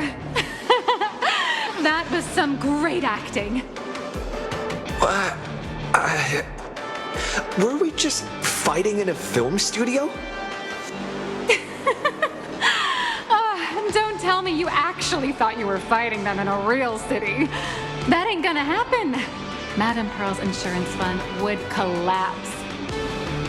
It doesn't matter if it was a real fight or a fake one. What matters is your experience. Did you have fun?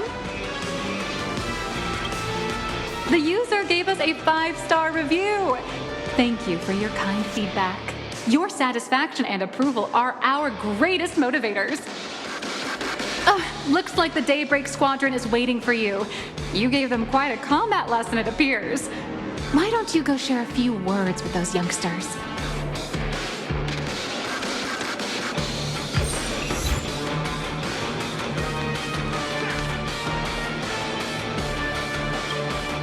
As expected of my senior, that was awesome! My life is now complete. Before joining Daybreak Squadron, Gray had always been your fan. That kid knows every story about the Astral Express like the back of his hand. And he's always looked up to you as his role model. Even as his leader, I'm nowhere near as important to him as you are. Huh, What an amazing battle! Well, more than beating you, we were hoping Gray would leave a lasting impression on you. After all, being remembered by their idol is the highest form of praise for a fan, isn't it?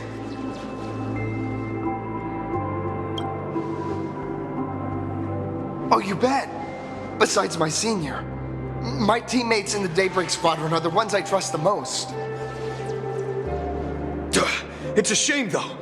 If he could really become the 5th member of our team, our recognition would rise even further. After all, many people still think we're just plain hero. That's only because we haven't done anything truly heroic yet. Don't worry. Given the state of Duomension City, a mind-blowing crisis is bound to happen sooner or later, and that's when we'll get our chance to shine! Ha ha! Yeah, just yesterday, I rescued 5 people from a gas explosion. Hope they recover soon, and spread the word about how awesome Daybreak Squadron is! There you go again, casually saying the strangest things. Like the Astral Express. We don't need to act to prove something so long as we stay true to our own path. Sooner or later, Daybreak Squadron will be recognized by everyone. Silly you. Is the Astral Express all you ever think about? Why don't you just go join the Express as one of the Nameless? Come on. Don't make fun of me. I'm still just a rookie. How could I possibly be worthy of boarding the Express and fighting alongside seasoned veterans? Anyone who perseveres in their own life is a hero indeed. Thanks for your guidance, Trailblazer. And lastly, I wonder if you could take a picture with the rest of us.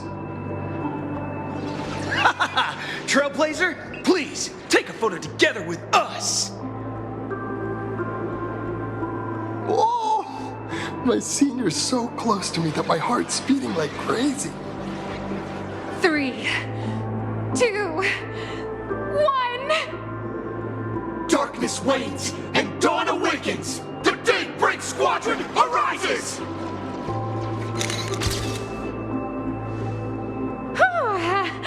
Time's about up. We should meet with Madame Pearl now.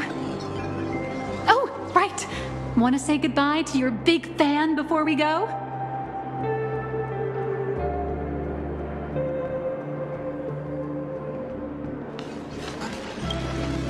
Blue, yellow!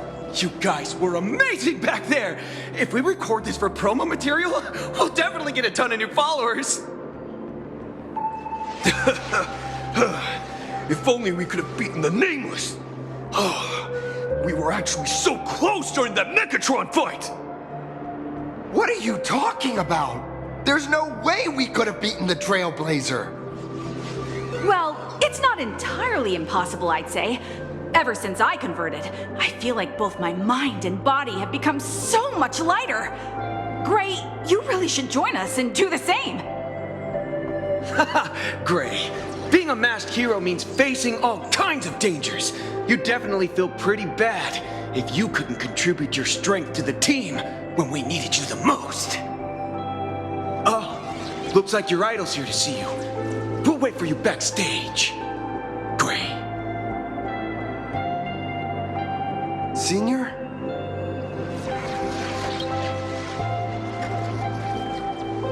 Me?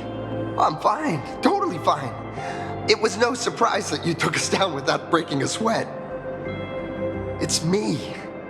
I'm just too weak. I'm always hesitant, whether in combat or dealing with life. Even though I know I can never become an amazing hero like you, I've always been trying my best to get closer to being like you.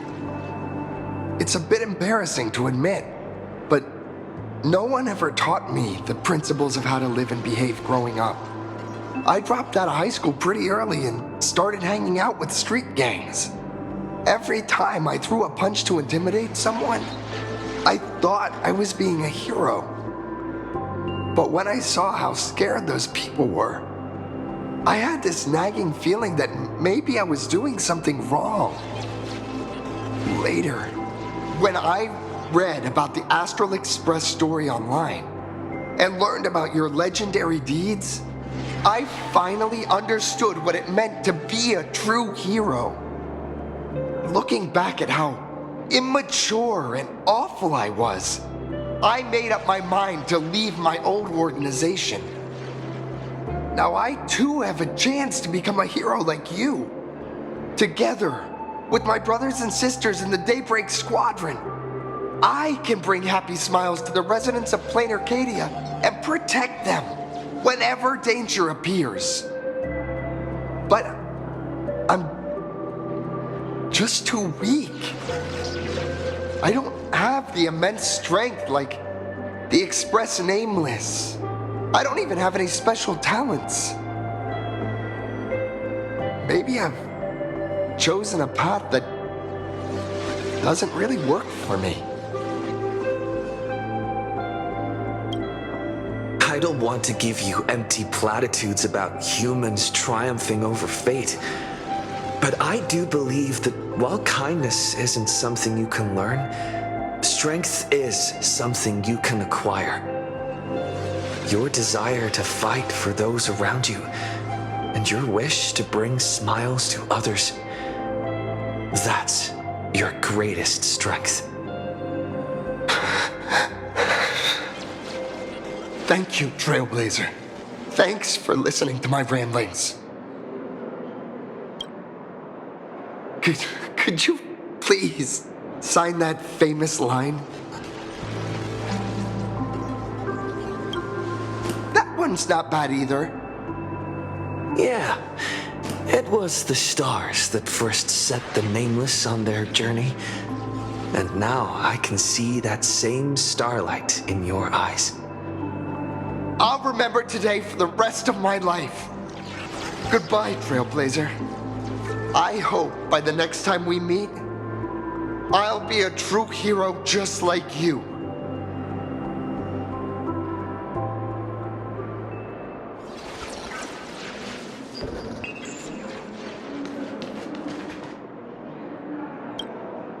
Well, that about wraps up today's tour. After seeing everything, what do you think? You're only realizing that now. That's your greatest advantage in joining the Phantasmoon Games. A story that's already spread far and wide. Indeed, rather than the power to rule this world directly, that individual draws even greater strength from Parallax. The stories and dreams spun by this enterprise are capable of steering the future of Plain Arcadia and of serving as the cradle for new imaginae. Madame Pearl is waiting for you at the top of this building to discuss matters regarding the Phantasmoon Games.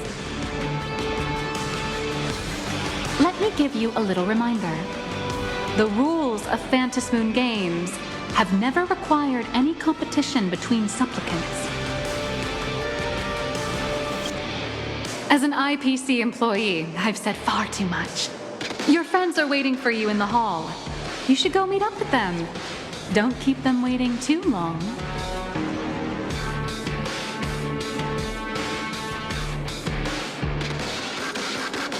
I feel like Mechatrons with cat ears would really take off.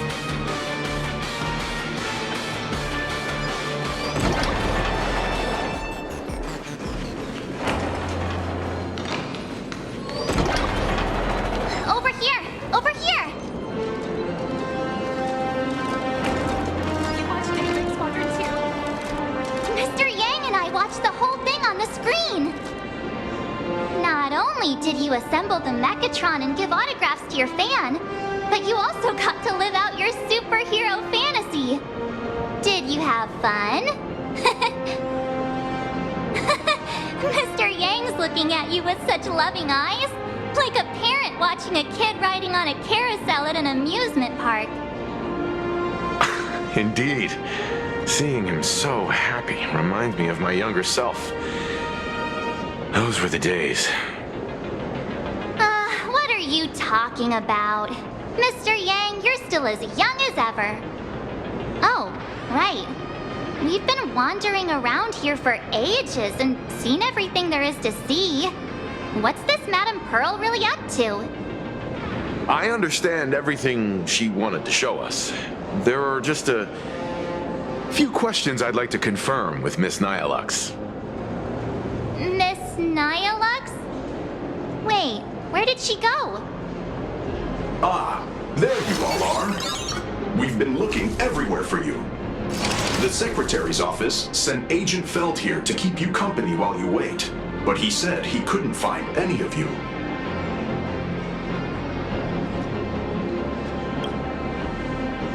Wait, if Mr. Feld is the one who's supposed to meet us, then who is Miss Nihilux? Miss Nihilux? Who? Agent Nihilux, an IPC ranking P30 who works at Perlux Corp's Imagenesis Technology Department. P30? Imagenesis Technology Department? Since when did Perlux Corp have an Imagenesis Technology Department? Could she be some kind of corporate spy who snuck into the building? Oh, this is a real mess. What are those security guards even doing? Distinguished guests, are you hurt? Or did she trick you into giving her money or anything like that?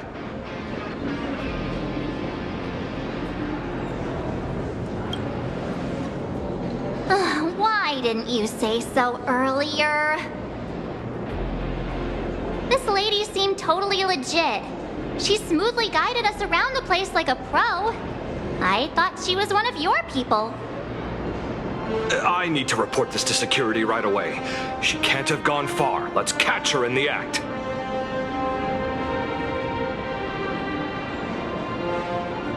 Thank you for your help. Astral Express crew, Madame Pearl has been waiting for quite some time.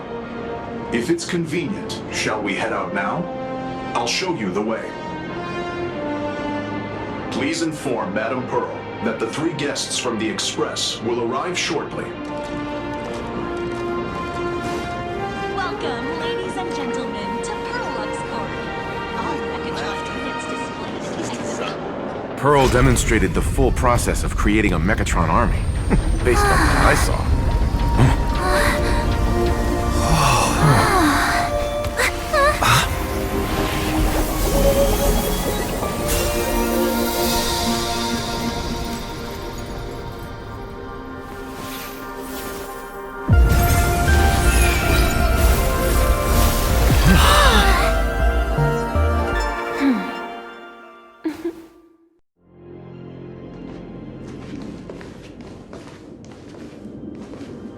Hello, guests from the Astral Express. Nice to see you again. Thank you for your gracious hospitality, Madame Pearl. I understand there was a minor incident in the lower lobby involving someone impersonating a Perlux employee. I hope it didn't spoil your enjoyment. We're fine. Don't worry about us. But how are things with you? Did you lose any valuable tech? Blueprints? Or top secret information? No, Perlux's data firewall remains untouched, and all assets under security network surveillance are intact. The only change is an additional expense claim under my employee ID. Never mind. I can make a preliminary assessment that this was the result of someone's momentary impulse. Lately, mishaps have been piling up, like dark clouds before a downpour, casting shadows of uncertainty over my plans. Could you be referring to the Herald of Death? 33 citizens were found dead in the Dovebrook district. In addition, an IPC specialist assigned to negotiate the purchase of a mask of elation died in an unexpected incident. This party has made overt threats to public order and is clearly challenging the IPC. My intuition tells me this is only the beginning. Managing capital and managing a corporation share one thing in common. That is, an aversion to risk and a pursuit of stability. And I bear both responsibilities. As the executive officer of Plain Arcadia, I bear an inescapable responsibility for the safety of this world. As one of the 10 Stonehearts, I hope to bring the Phantasmoon Games to a swift and safe conclusion. Rather than staging another dangerous battle, like what happened at Graphia Academy, I hope the supplicants can show the people of this world miracles of joy and happiness, instead of sorrow and rage during the Phantasmoon Games. Therefore, I'd like to hear the Express's request. Trailblazer, please, tell me. What's your ultimate goal for joining the Phantasmoon Games?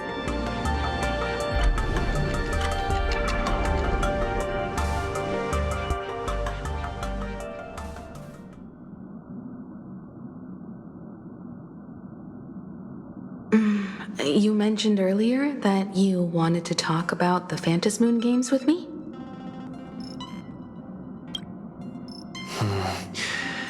I'd like to talk about our ultimate goal for participating in the Phantasmoon Games. Huh. Got something in mind? I think the rules and rewards for the Phantasmoon Games are a little too vague. That's exactly what I thought when I joined the games 15 years ago. These games allow supplicants to do anything, good or evil. As a result, everything that unfolds in the course of these games exists beyond control. What's more vague is what can winners do when they share the power of the elation. According to legends and historical records from Ahatopia, victors typically first witness the manifestation of Aha themselves. They listen to the victor's wishes and grant them permission to use their power. And the applications of this power seem to be boundlessly vast. When faced with countless choices, the situation becomes even more thorny than having no choice at all. Sometimes I wonder, if we had agreed to become the leader of the Anti-Destruction Alliance, how would this trip have turned out? If I win, I'll give up sharing Aha's power and ask them to be the leader of the Anti-Destruction Alliance.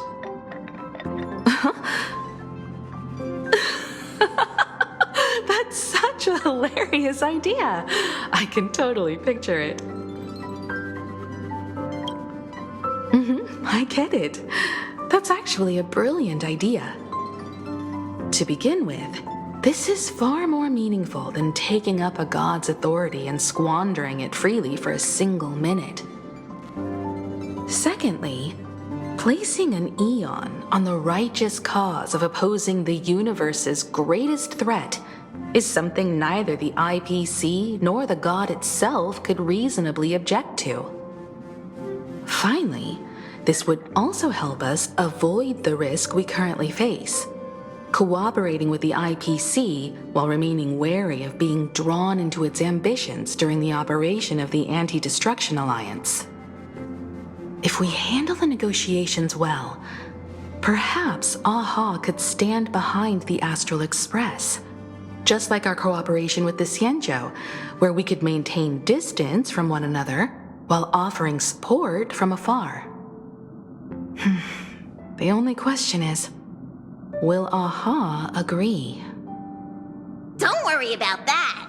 From what I know about them, they'll agree. What kind of god of games would they be if they broke their own rules? Besides, they still owe the Express a debt. This is their IOU for the Express debt from when they were traveling with Akavilli, complete with their signature and seal.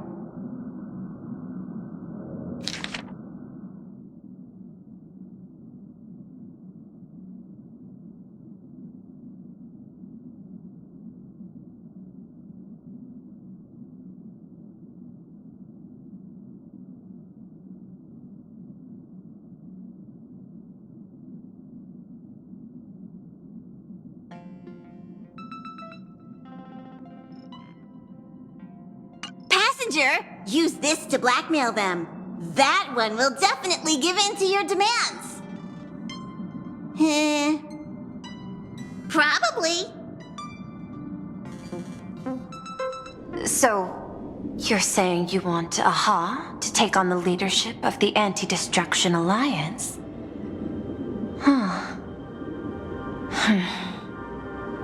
Logical extrapolation. Failed. Success rate indeterminable. This peculiar proposal nearly brought my thought process to a halt.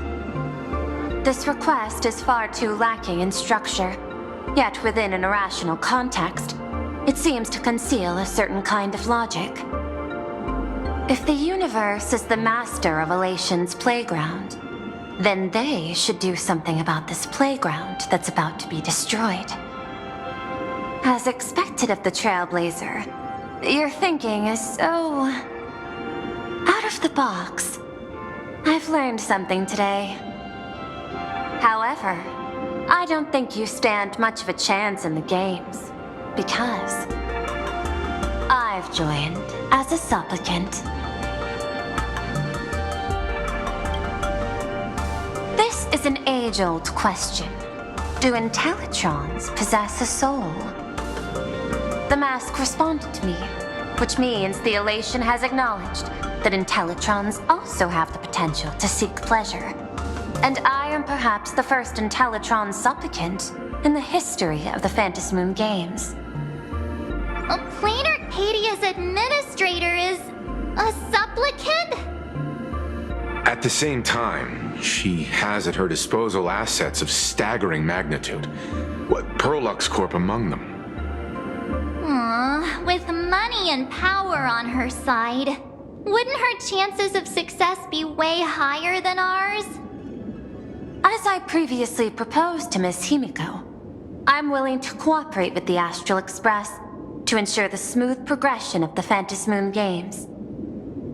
But the Astral Express isn't your only partner, is it? I have 2 other allies. However, you all are my most promising ones. Once the Astral Express joins, it will maximize the safety and success of this Ionic game. And I will do everything in my power to fulfill my partner's wishes within that limited minute.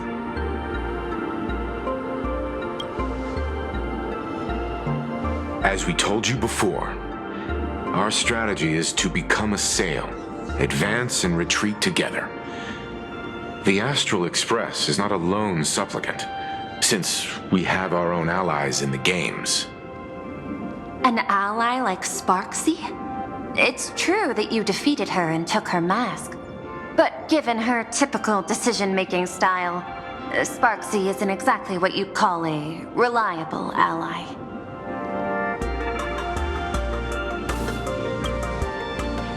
Hypothesis. The Sinwish Syndicate's missing mask. I thought it fell into the Cienjo's hands. Don't tell me. Yao Guang gave it to you guys? That's right. 3 against 3. We're tied at the moment.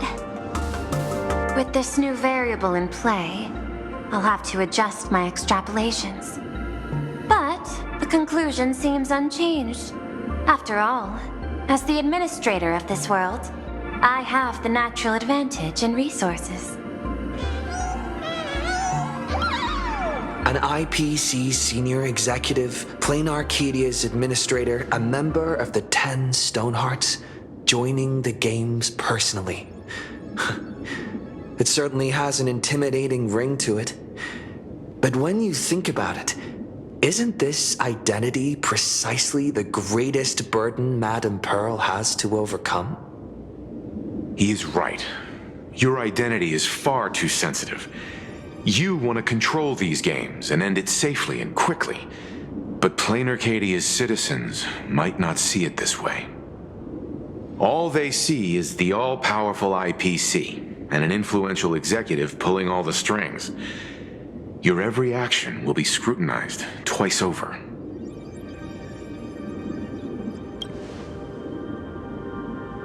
A sharp observation, I must say. Quite impressive.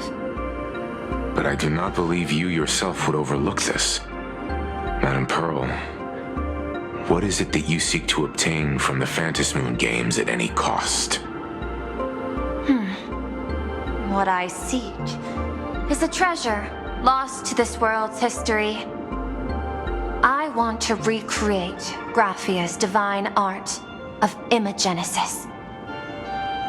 Does that have something to do with painting?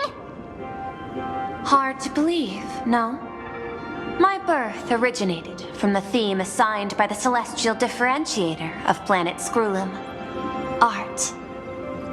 At first, I was nothing more than a machine that imitated human paintings. For an Intellitron, generating works of art is no great challenge. Day after day, I studied. Day after day, I exhausted every possibility. I could instantly analyze the proportional structure and pigment composition of any painting. I could precisely reproduce every pixel of Graphia's masterpieces. Yet I could not create as she did. Graphia's ultimate creation was establishing the world in canvas at the end of the Phantasmoon Games. I want to understand her thoughts at that moment and touch the essence of creation. Is this your personal pursuit? Or the IPC's demands on this world? Both. The IPC's point of view is far more pragmatic. The world in canvas is a dimension that can shield us from the Antimatter Legion's warfare, and they've always been eager to master this technology. Unfortunately, it seems we can't convince each other to back out for now. Then, I have another proposal. Why don't we shift our perspective and turn our attention to those two supplicants who haven't surfaced yet? These two individuals' objectives are unclear, and their abilities remain a mystery. If left unchecked, we might see a repeat of the Herald of Death tragedy. I have a cooperation proposal that could help us gather intelligence on them, and I'm willing to share this piece of information with you all.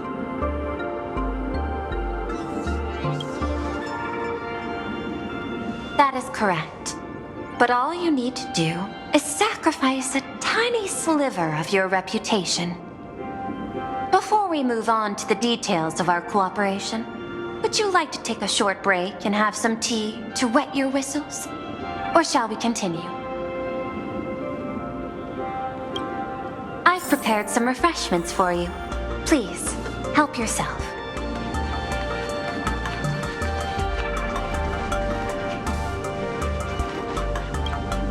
Where do you think you're going?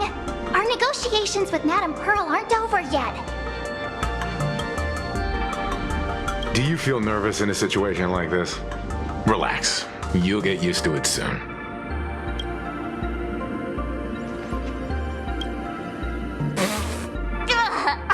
What the?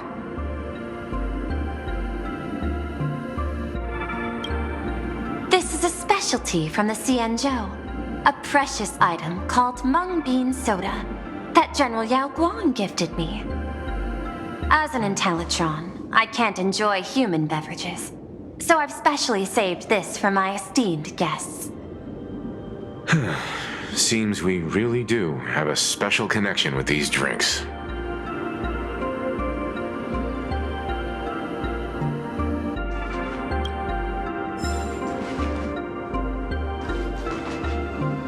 Where do you think you're going?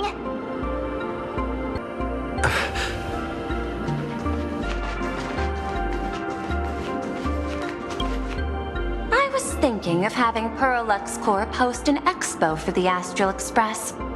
As for the name, how about Star Rail Fest? Star Rail Fest? You mean hosting a Fluffy Across the Blue convention? Correct, but not entirely. The Fluffy is well known in this world, so it's a good collaboration element. But what I want is an unprecedented Astral Express exhibition, with the Fluffy being just a small part of it. The real stars of this grand event will be you, the Express crew. You'll be there in person to meet the people of this world.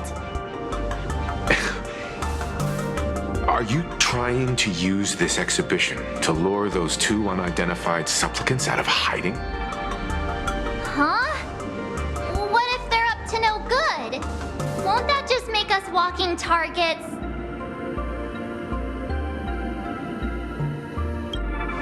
What could be more inspiring to the people of a world than standing face to face with heroes of the cosmos? That's an enormous amount of wish power, and the Astral Express is the very source from which this wish power originates. Together, we can create a miracle for all to witness in Arcadia devoted to the legends of heroes. I'll also get Full Wish TV and other mainstream media outlets involved for promotional cooperation. And in return, wish power will flow to you. Of this, I have no doubt. A wise choice. Before the Star Rail Fest officially begins, I have one more favor to ask of you all. I'd like the Express crew to pay a visit to Blurry QR Colt, the original author of Fluffy Across the Blue. Doesn't Parallax own the rights to the Fluffy? Since their debut, this author has remained anonymous, never revealing their true identity in public. But if the real-life inspiration behind the story were to pay them a personal visit, it would surely be a great honor, and likely persuade them to attend a signing, stoking the excitement even further. Now that we've reached an agreement, I'll leave it in your capable hands. My secretary will be in touch to keep all parties apprised. By the way, before you leave, please accept this small gift as a memento of our first collaboration.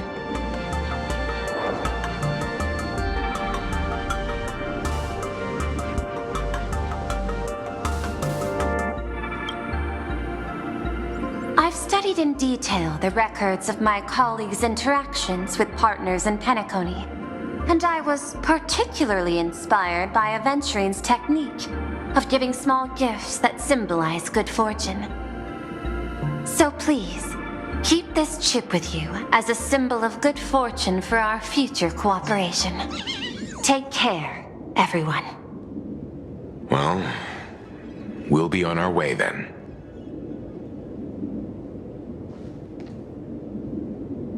As your private detective, I must warn you that a grand exhibition of unprecedented scale would make for a perfect opportunity to reenact the blood-stained games. I understand. That's why I have a mission for you. Protect the Nameless at Star Rail Fest. You actually think they would need my protection with their strength? Don't tell me your extrapolations predict even bigger trouble ahead. Hidden beneath each extrapolation, tiny signals of unease keep bubbling up to my thought interface. I must be thoroughly prepared for whatever may come.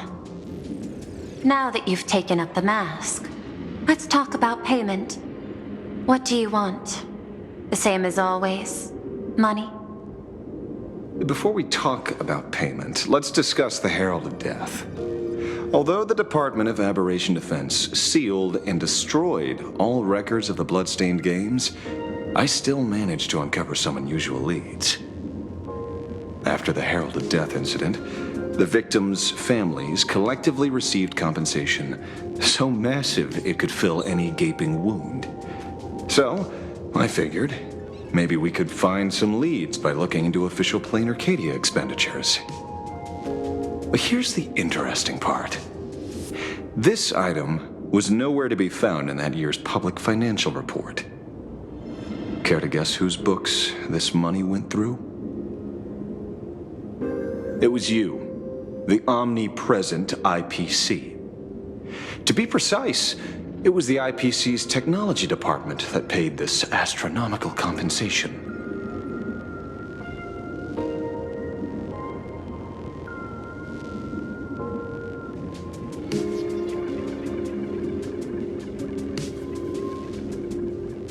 Following the usual human drama tropes, am I supposed to give you a round of applause now? Being able to dig up all this information really shows your connections and capabilities, Detective Ashvale. In movies, a big shot like you would usually raise a hand right about now, revealing the dark muzzle of a gun. I'm afraid you've learned too much. And bang! That's when the gun goes off. And I, the poor sap who uncovered the truth, am supposed to bite the dust. Sorry, my hand is on the checkbook and unavailable. Mr. Ashvale, tell me, how many zeros would you like to see on that check for our cooperation? It's not about the money. Indeed, money isn't the issue. 100 million credits. Are you trying to buy me off like some poor victim's family? Tell me, why did the technology department pay to sweep this under the rug? 300 million? I know you've always needed money. For cryosleep, supporting the families of fallen comrades, and for treating those who survived. Isn't this exactly what strategic investment is about? Putting money in the hands of those who need it? I'm not your lackey, Intellitron. Tell me the answer. 500 million? I could pretend there's a glitch in my calculation process and make it a cool billion for you. Money or answer? Your call. I want the answer.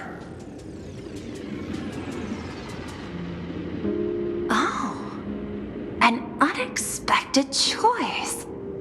It defies my usual understanding of your decision tree. Note, I say this without sarcasm or ridicule. The answer is, I don't know much. Hard to believe, perhaps. But as CEO, my power isn't unlimited. Besides, the Herald of Death affair lies 15 years in the past. This world is like an unfinished game of chess that's been dragging on for years. The hidden moves laid by the previous player keep becoming my challenges. Even today. But since you've invited me to finish this game together, sharing intel is a must. Reasonable. I'll share what I know about the answer. Marcus Antali, the Herald of Death, last member of the Intelligentsia Guild School of Evolutionary Perfection. 5 years ago, his identity was confirmed, and he was executed. Note, executed in every sense of the word. Miss Yabali, head of the technology department, took possession of his belongings, and even I don't have the clearance to access those records. No wonder. So, that guy was practically IPC personnel, give or take. That also explains why the technology department shelled out the compensation. Yet, the method behind this latest killing is identical to the one from years ago. If the Herald of Death is truly dead... A serial killer coming back from the dead is the least of our worries. Even if a serial killer does come back to life, he's still just a serial killer who's been shut out of the Ionic game. What's more concerning is this. Someone wants to exploit the legacy of the Herald of Death. Miss Yabali took away everything that man left behind, except for the fear he instilled in the people of this world. And during the Phantasmoon Games, not only can miracles trigger wish power, but fear too. Based on my extrapolations, the appearance of this new Herald of Death might mark the beginning of the festival spiraling out of control. No wonder you're in such a hurry to end the games. Mr. Ashvale, I've always respected you. But right now, I need to rely on your strength even more.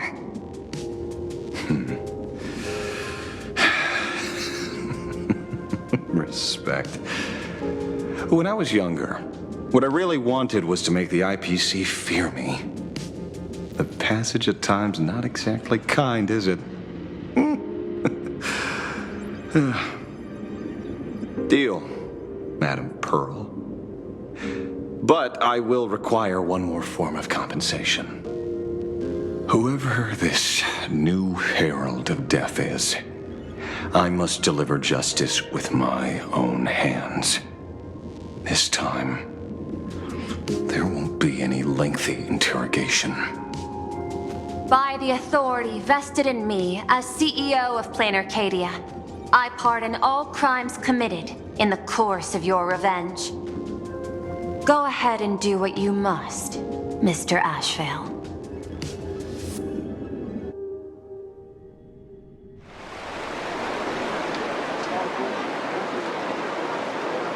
My friend, I don't blame you, but I'm done being a breathing dead weight. So do me a favor and pay me back for that drink with this bullet. Just do it, you coward! Let me die as a Galaxy Ranger before I turn into a monster of abundance! Shoot me. I beg you. My Skybo above, may you have a pleasant dream.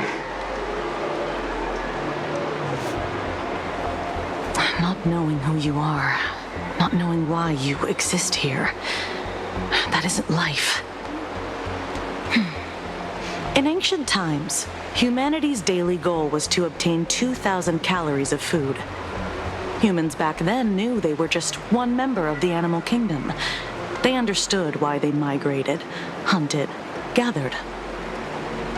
But now, in an era where you can get food delivered to your door with just a tap of your finger, effortlessly achieving that 2,000 calorie goal, humanity has lost its way like never before. Tell me, will the Phantasmoon Games bring a new direction to this world, Ashvale? What's wrong with getting food with just the tap of your finger? Well, don't tell me you want to go back to the days when everyone was starving and at the mercy of the harvest? 2,000 calories are pointless, but just for survival. It's the goals beyond 2,000 calories that define humanity. And the Phantasmoon Games holds up a mirror to humanity, allowing them to see their truest selves. I'm just a detective. Ask me such a profound question again next time, and I'll charge extra. My apologies. I just heard you joined the Phantasmoon Games and couldn't resist asking for your thoughts.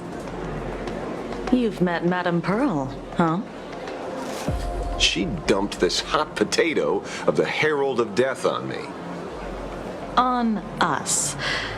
Judging by your expression, it seems less like a hot potato and more like a sweet fruit. Because I have a lead now. I think the key lies in the word copycat. To prevent copycats, you kept the Herald of Death's modus operandi from 15 years ago under wraps, which means... There's only a few people who could reproduce this killing method with such precision. The investigators from the Security Bureau and the Department of Aberration Defense at the time, and those directly involved in the Herald of Death case. Detective Kuchiba, I've heard that you've devoted considerable time to researching the crimes from the Phantasmoon Games. So, I'm the prime suspect now. Is that it? Just a bit of minor deduction. After all, murderers always love to return to the scene of the crime. Isn't it coincidental that you happen to be standing right before my eyes? That's not deduction. It's a conjecture at best. As for investigating those two categories of suspects, we've been doing that for a long time already. It's been 15 years. The relevant people and the victims' families have all gone their separate ways. Tracking them down now won't be easy. Yeah, after losing their loved ones in such a cruel way, their hearts were shattered. Many couldn't bear to stay in Dovebrook District and chose to move away. I remember seeing that in the case files you sent me. They even formed a mutual aid society for the victims. I wonder, after all these years, have they managed to heal the wounds in their hearts? Maybe they have. After all, they go by a new name now. The Research Society of Happy Smiles. Ah, you mean that charity with the slogan, Healing Smiles, Healing Arcadias? Before he died, Costide mentioned that group to me. He said quite a few young people in the gang left without looking back, just to join them. So I thought, maybe we should start by looking into their rivals. The Research Society of Happy Smiles, huh? A charity that helps people escape their pain and find happiness, offering free counseling, medical care, all of that good stuff. Sounds like they've turned over a new leaf. How could you call them rivals to the underworld? I dug a little deeper into them and found something interesting. You mean your monkey dug up something interesting, right? Okay. Mr. N dug up something interesting. Have you heard the name of the sponsor behind the Research Society? Her name's Fullwish. That name rings a bell. Wait, isn't she the boss of Fullwish TV? I think she was one of the survivors of Graphia Academy too. This is getting a little too coincidental. Just like every case you've accidentally cracked before. Mr. Ashvale, should I compliment your keen instincts or your incredible luck? Luck's a part of a detective's toolkit, too. Anyway, whether Fullwish is guilty or not, we won't know until we look into her. That's why I asked you here.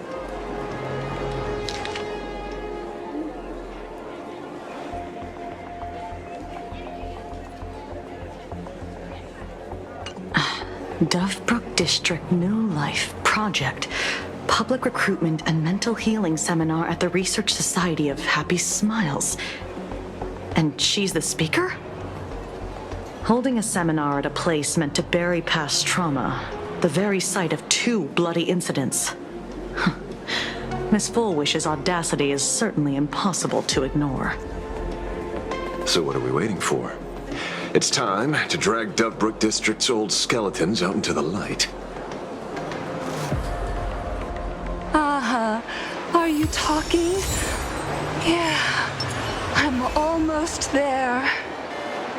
I want more happiness.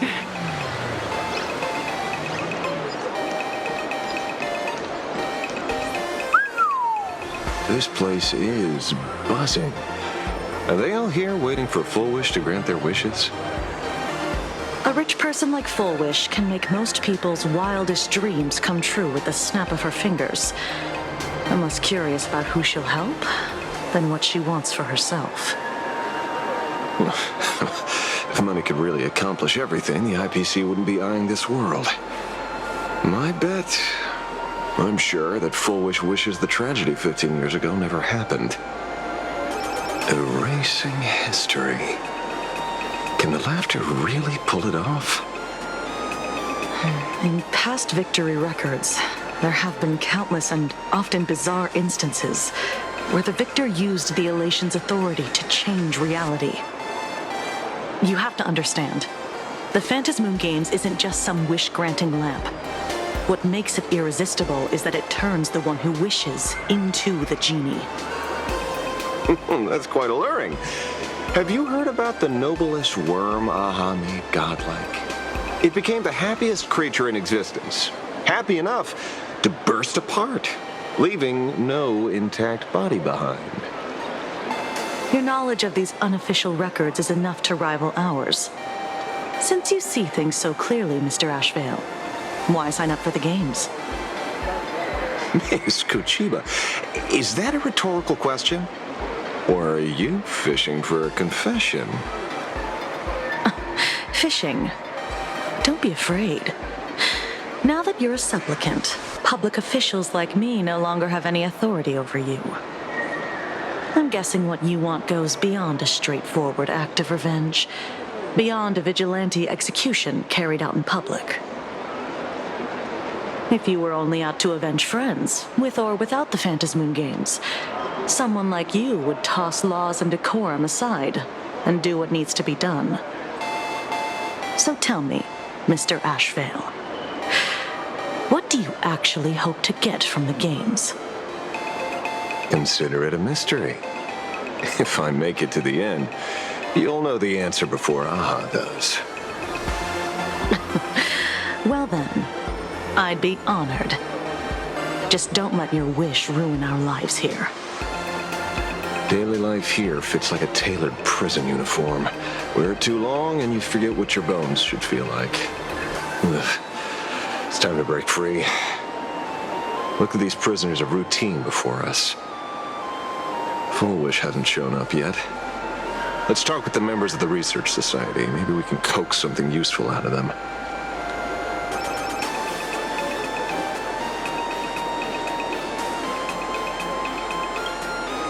I got called into another chat with the boss today.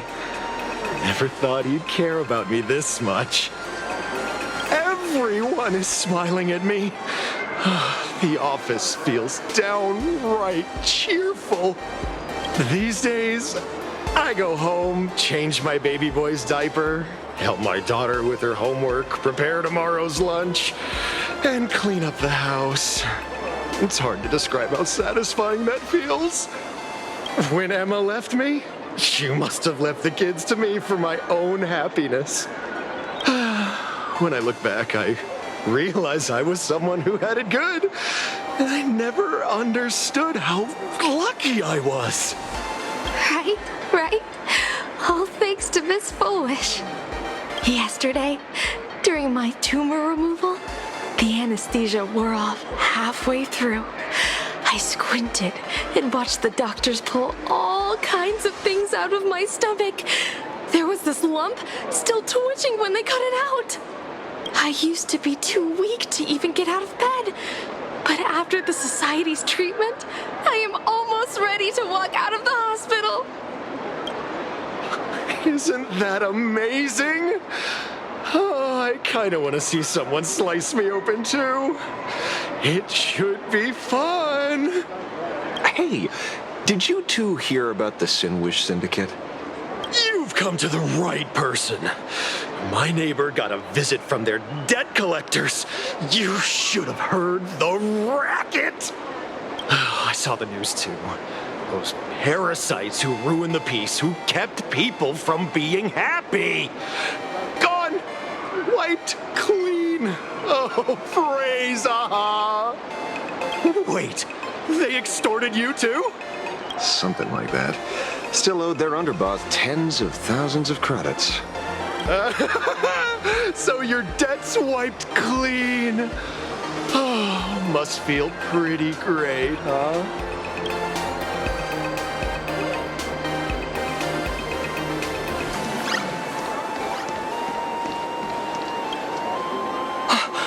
Oh, we meet again.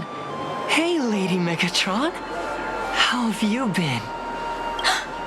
Good. Since I joined the Research Society, I've made so many new friends. In the past, I struggled with mobility. I always had to work 3 or 4 times harder than the other Megatrons, just to keep up. A lot of Imaginate think factory-made types like me don't count as their own. And humans look at us and see soulless machines. If every sentient being has a home, then even the scrapyard is closed to me. I'm not even considered recyclable waste. But here, in the society, no one cares what I am or what I can do. They just see me as a normal person. Congrats! You found your home. Aha said the same. They and everyone here are my family. Talks to you. Of course!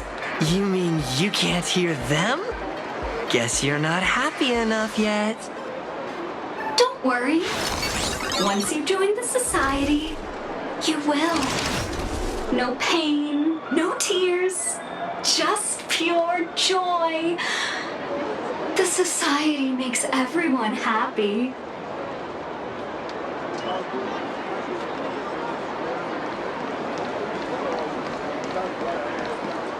Looks like it's about time. If the star of the show doesn't show up soon, the crowd's gonna burst with anticipation. Everyone, please make some room for Miss Fullwish.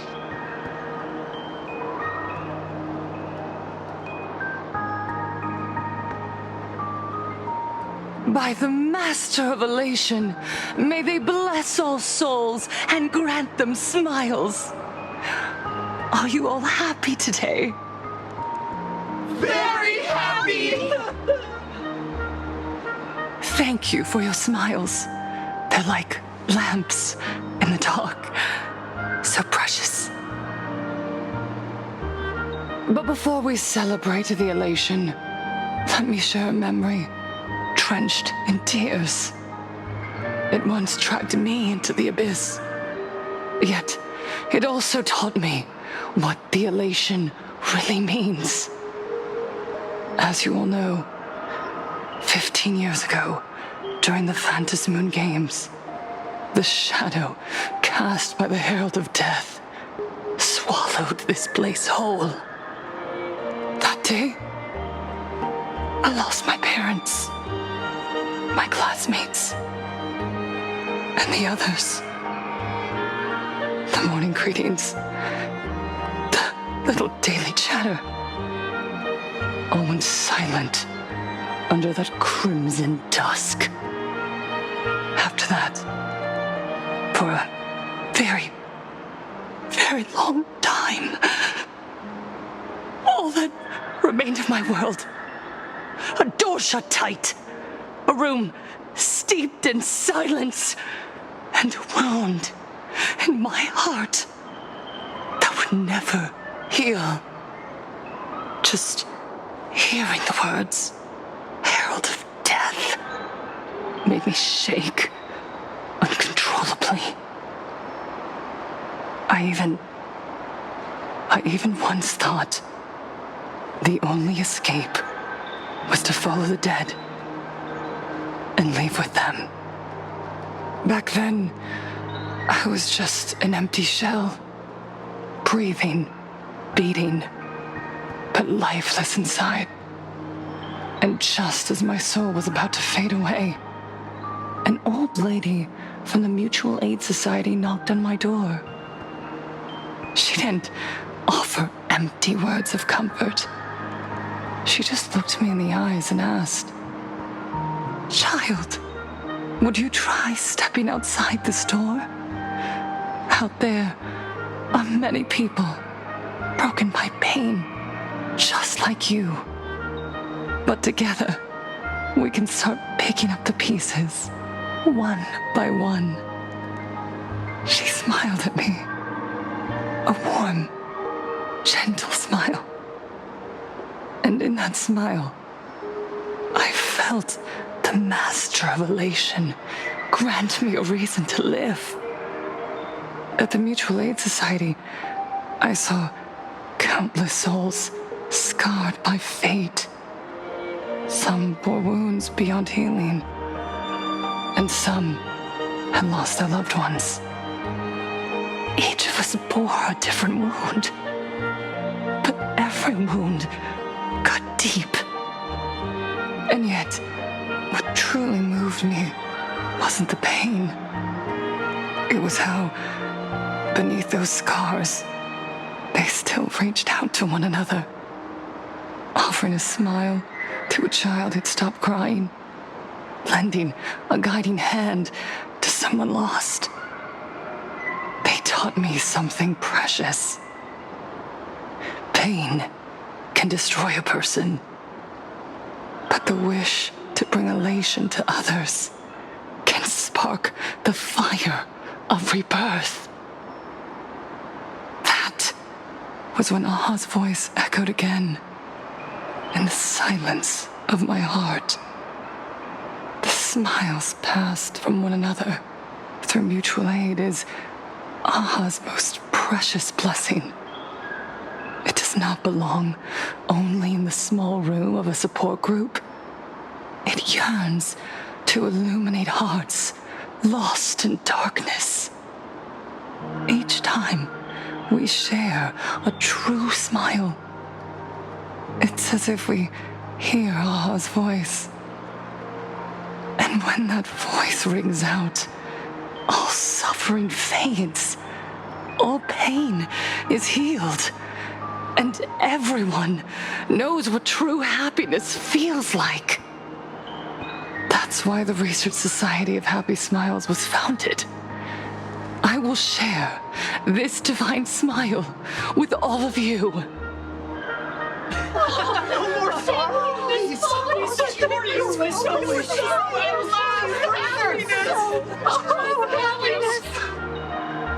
Everyone, I have questions for you. When was the last time you truly smiled? How long has it been since you felt happy from the bottom of your heart? Minato, do you ever feel like your days are looping endlessly, like an old silent film, repeating until it suffocates you? And when you realize that loop might never end, does despair flood in like the tide? You're right. Miss Bellwoods, you left school full of dreams, only to have your resume rejected again and again. You told your parents you were busy in Seafeld City, hiding your heartbreaking loneliness behind that lie. Please, help me. And Taija did the cold exclusion at school and the indifference of the adults who should have cared build a wall around your heart. One that made you afraid to open yourself up to the world again. Yes. When we were born, no one had to teach us how to smile. But who would have thought that one day, even smiling would become so hard? Once, our world was blessed by Aha's grace. A gentle world in canvas, painted in elation. For centuries, humans and Imaginaes lived freely together in that eternal haven. Until the Inter-Astral Peace Corporation violently tore us away from that sanctuary. They brought us their so-called inter-astral civilization, imposed their so-called standards of happiness, and told us that life's ultimate joy lies in self-focus, self-indulgence, and self-satisfaction. They flooded us with dazzling material desires, blinding our hearts. They fed arrogance and prejudice into our minds through the network, making us chase pleasure for ourselves and forget that true elation is found when we smile together. Wish power has turned into fuel. Credits jingle where heartfelt laughter used to ring. We drown in anxiety, competition, and an endless sense of not being enough. And in all that noise, we can no longer hear Aha's gentle voice. Elation, the truest light of life itself, is being eaten away and replaced by the external. You said it. I work myself to death for scraps, and my boss doesn't even notice. And those useless loudmouths online. They do nothing with their lives, yet constantly judge everyone else. The IPC is nothing but a nest of vampires! They're feeding off of us! Miss Foolish! Please! Tell us how to be happy! Look around you. This land was once blessed by the master of elation. And yet now, it's overflowing with misery. Everyone's chasing their own happiness, but in doing so, they wound others without even noticing. Do you remember the moment I found happiness again? It was when someone who was suffering just as I was, smiled at me. Even through their pain, they gave me that smile. A smile filled with blessings. That smile saved my life. So listen well.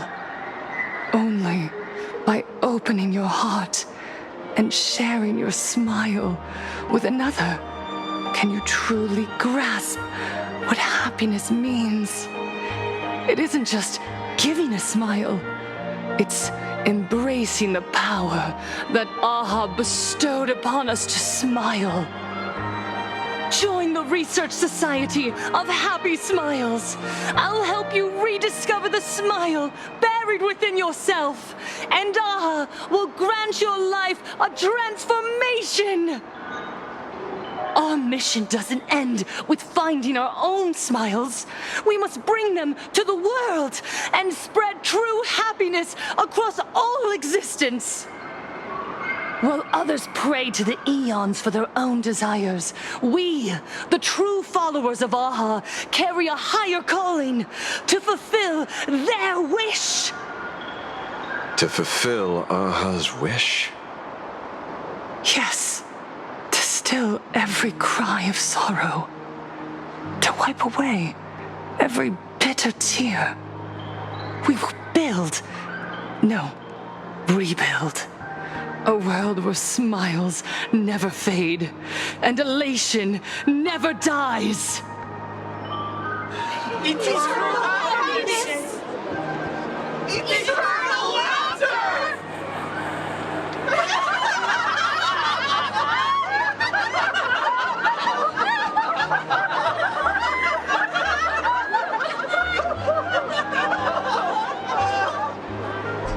The speech is over. What's your take, Detective? She's so far gone, it's hard to make sense of it. Then let's not overthink it. Let's talk to her directly.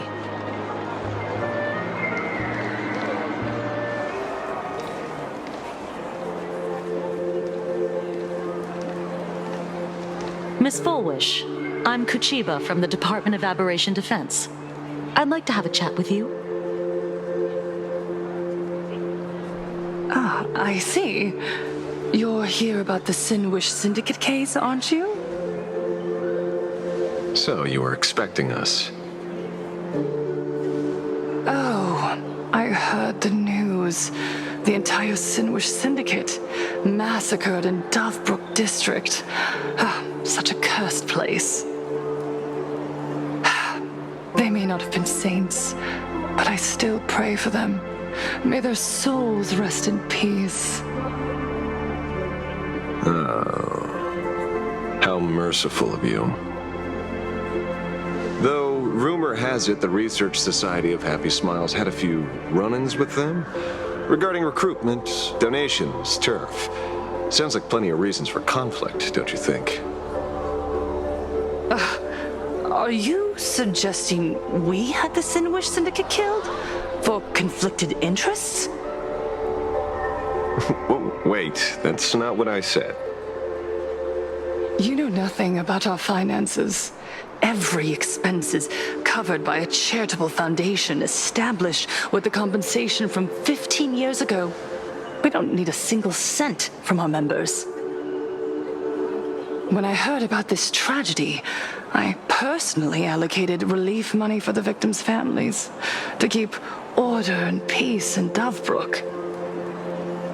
Tell me, Miss Kuchiba, someone copied the Herald of Death and slaughtered dozens. What will your Department of Aberration Defense do this time? We never released that detail. How do you know someone's imitating the Herald of Death?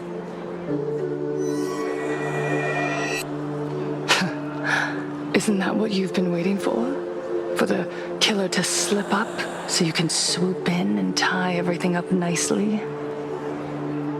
15 years have passed. You don't seriously believe we're still living in an age where information can be sealed off at will, do you? From the very day the murders occurred, the news has long since spread online. The Sinwish Syndicate paid a fortune for some ancient mask, and the next thing you know, they're all dead. The scene painted red with traces of the bloody bloom. Please pay no attention to baseless rumors. Rumors? And yet you're here. That alone proves one thing. The rumors are true. And the new Herald of Death really does exist. Otherwise, why do you suspect me? Only someone who knows the original case could recreate it so perfectly, right? Everyone! You heard our conversation, didn't you?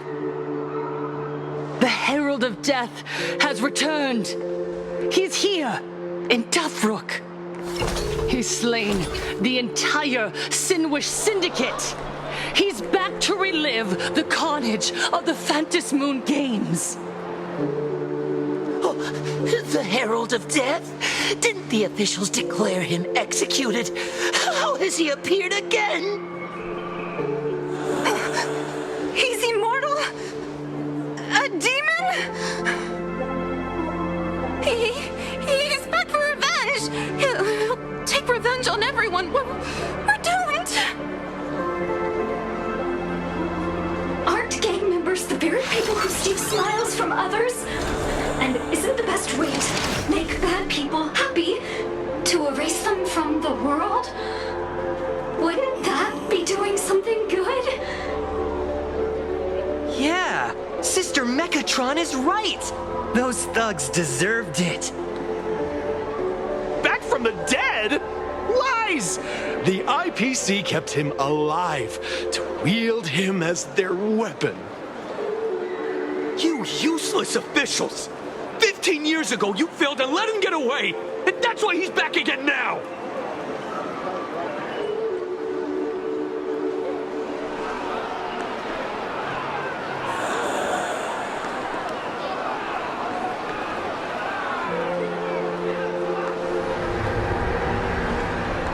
Everyone, there's no need to panic. Remember who you are. You are those who live beneath Aha's brilliance, who have claimed happiness and cast off the shackles of suffering. Once the Herald of Death fed on our fear and tears, that was the source of his power. Look at the smiles on the faces of those around you. There is no fear left in our hearts, no tears left in our eyes. All that remains is resolve, happiness, and faith in the elation. The Research Society of Happy Smiles will protect this world. Etch this into your hearts. The happy do not die, for even death cannot touch a heart filled with happiness. What's going on? There's something very wrong about this woman.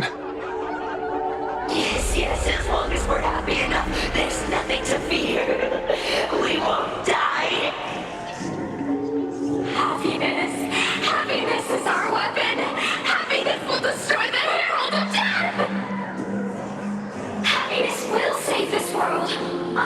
revolution, spread happiness.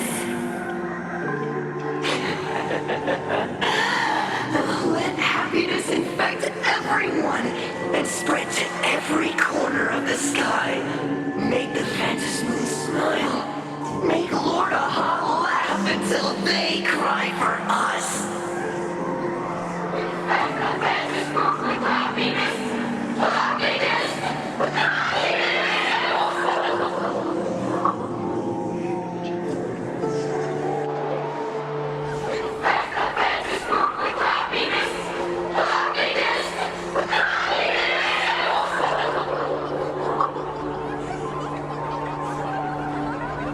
Silence!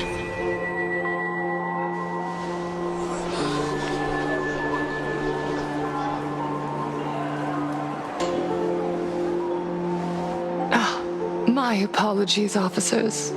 I can't provide anything useful for now, but rest assured, I'll cooperate with any investigation from the Department of Aberration Defense or the Security Bureau. And of course, I'll fulfill my civic duty. Whether it's the newly emerged Herald of Death or the various upheavals surrounding the Phantasmoon Games, the Research Society of Happy Smiles will handle them appropriately. What we protect is the future and the smiles of plain Arcadia. Or perhaps, after all this, you too have felt that yearning within your hearts. Would you like to join us to embrace eternal happiness? I'll pass. But I've got a feeling we'll meet again.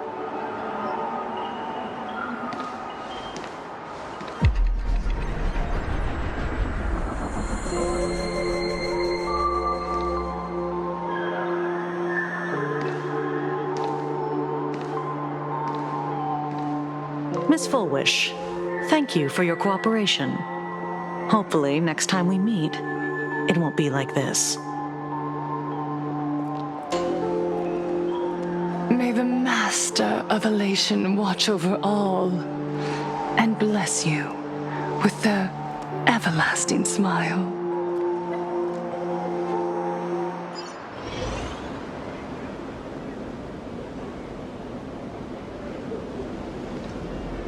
Let go of your obsession. Let go of the shadow in your arms. Let go of that false sense of responsibility. You're the one who should be dead, aren't you? Come, join your brothers. Let the gears grind to a halt. Let the hands fall still and end that life of yours that was never meant to be.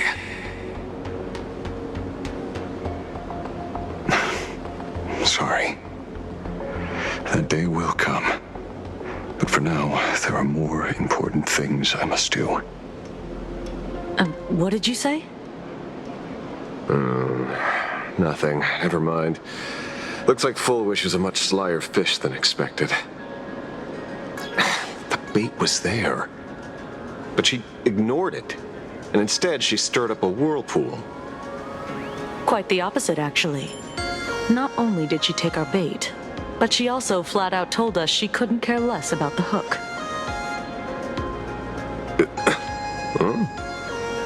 Was there something I missed? The bloody bloom mark from the Sinwish Syndicate massacre. How did she know that detail? When we specifically obfuscated it with special mark, even in our internal reports.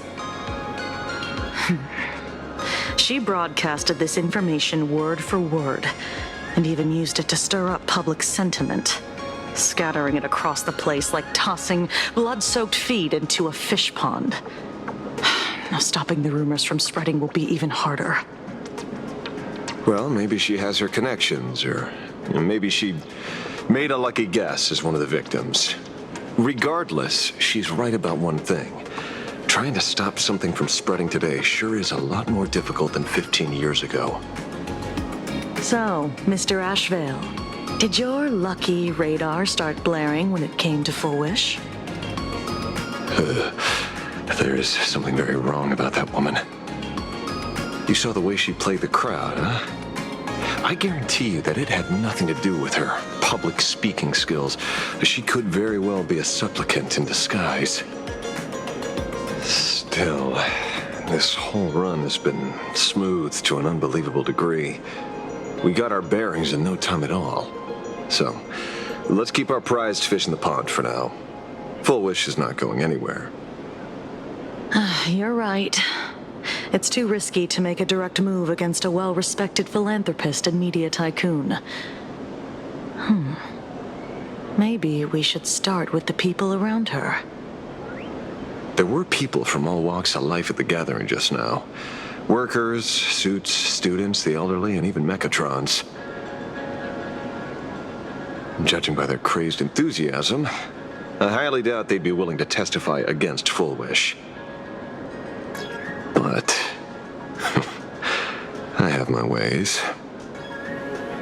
Mr. Ashvale, coercive interrogation is strictly against the rules. Please refrain from doing it somewhere I can't... Don't get the wrong idea. I meant an old friend that I spotted at the gathering. By the way, ever watch Daybreak Squadron? It's on Sunday nights at 8. I thought you weren't a TV person. Not me. Mr. N. He watches it. Your monkey's quite the child at heart. Anyway, come on.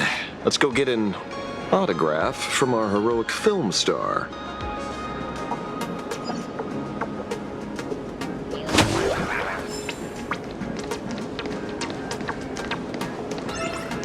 Is that him? Shh. Don't interrupt. What? You lost him? Not even close. Hey, why are you two following me? Oh, we're just two grown-up fans of the Daybreak Squadron trying to get an autograph from Big Brother Magnus. Mr. Ashvale, don't prank me like that. You really scared me. Really? Cinderborn, the peacekeeper of our city, vanquisher of evil fiends, is scared of his own fans? Long time no see, Magnus. You're not here for autographs, are you? I saw you two at the gathering. I don't understand. Why are you investigating Miss Full Wish? She's been nothing but a kind, lawful person who spreads happiness to others. You heard about what happened with Sinwish Syndicate, I assume. Then, was Miss Full Wish telling the truth? The perpetrator left the same signature as the Herald of Death did 15 years ago. So, did that monster really kill Mr. Polwave Costide? 15 years and he's back? This demon? How many more lives must he take? Mr. Magnus, you're one of the survivors of the incident, right? Yes. That monster took my parents that day. But what's the Sinwish Syndicate case got to do with Miss Full Wish? Because that Herald of Death was executed 15 years ago. That's for certain. The Sinwish Syndicate case, on the other hand, has copycat written all over it. And Full Wish is a suspect. So, just because we're survivors, we automatically become suspects? What? Are you gonna interrogate me too? If that's what you want, Miss Kuchiba can arrange for it later. For now, I just want to ask you a few questions about the Smiles Society. It doesn't matter if you have a few or 100 questions. I have nothing to say to you. 15 years ago, I was left all alone in this world. The so-called relatives closed in like a pack of hyenas, their eyes fixed solely on the compensation smeared with my parents' blood. Abuse, deception, expulsion. To them, I was nothing more than a walking money bag, an eyesore, a jinx. It was the society that gave me the chance to live the life I have now. What about the Sinwish Syndicate then? If I recall correctly, they took care of you once. Old Polwave helped you deal with those relatives. Listen, Mr. Ashvale, the debt I owe the Sinwish Syndicate will be paid. I will avenge them as a member of the Smile Society as well as the Daybreak Squadron. I'll rip the Herald of Death out from the shadows in their name and see justice served. That is my duty. You're in over your head.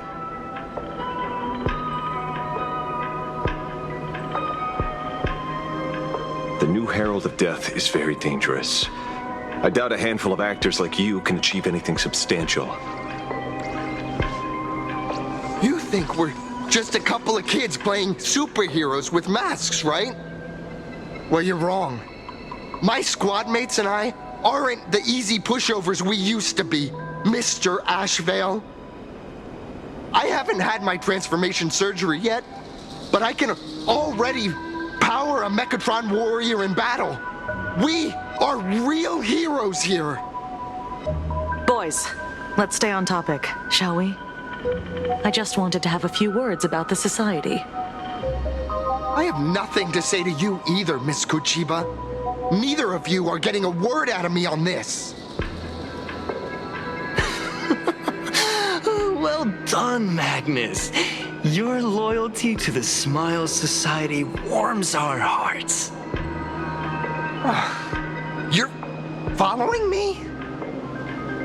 Not by choice.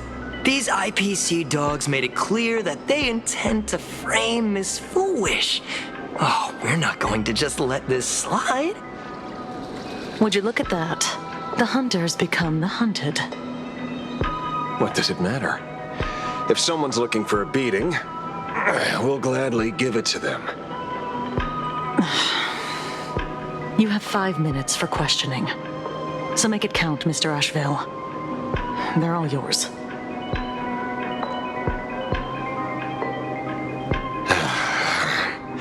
Never expected my first miracle as a supplicant to be teaching thugs. Lawful citizens, a lesson on the streets. Let's get this over with then. And if you want to join them too, Magnus, be my guest. Fair warning. I'm out of practice. If you get hurt, it's your problem. This don't hurt at all. Mr. Ashvale, stop!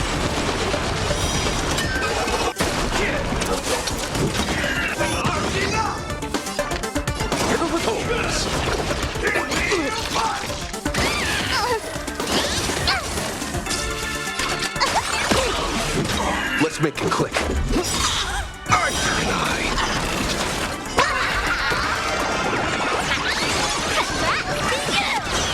Sorry, Mr. Ashvale. I have to stop you. Hooray, Cinderborn, the bringer of justice!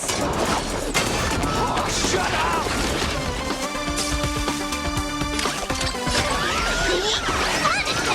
Arthur and I.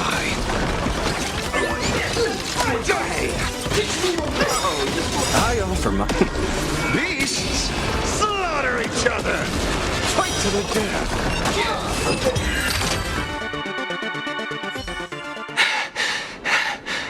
It hurts a little, but I'm happy. There There's something seriously wrong with you all. Enough! Are you really going to kill them? What's the matter, defender of the city? Are you scared? This is the real Phantasmoon Games, Magnus. This is the bloody truth under the mask of the Elations game. 15 years ago, at dusk in this city, the Herald of Death tore people apart, one by one. Did he ever stop to ask even once, is it enough? I know you want to make something out of yourself, like the trailblazer of the Astral Express, and I know you want to catch the new Herald of Death and crush him like a bug, using the same methods he used against the Sinwish Syndicate. But here's the deal. It's not your duty. And the Eonic game sure isn't a TV show where you get to play the hero and save the day. You mentioned a conversion surgery earlier. Are you saying that all Society members underwent some kind of unknown modification? That figures. I was wondering why these people looked like they felt no pain at all. Humming along merrily even as they bled. Does this have anything to do with the surgery?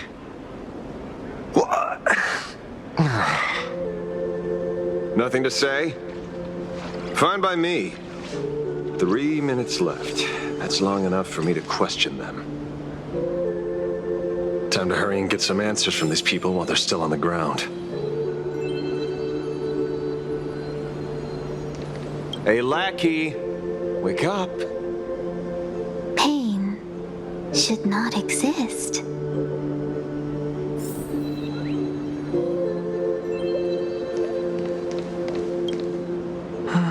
Smile.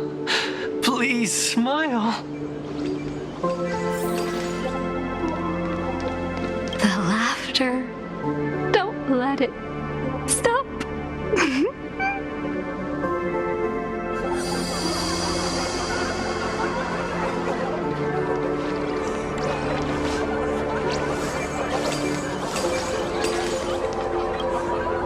Those who suffer shouldn't exist.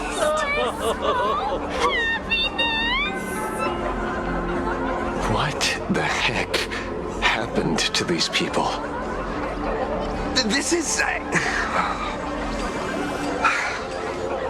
the small procedure that official members receive. They call it the happiness surgery. With a prick of the needle, no more than a mosquito's bite. The doctor puts this small thing inside your eyelids, even smaller than a synesthesia beacon, and more convenient. People who have had the surgery say that it soothes all your pain and suffering, past or present.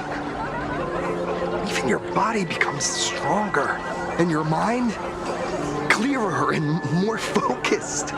A state where you can truly receive happiness. So, you haven't had this happiness surgery yet, right? I'm not ready yet. I've been thinking it over. But the rest of the squadron had it, and they've all become happier. They say it's the necessary step to becoming a true superhero that safeguards everyone else's happiness. If I don't do it, then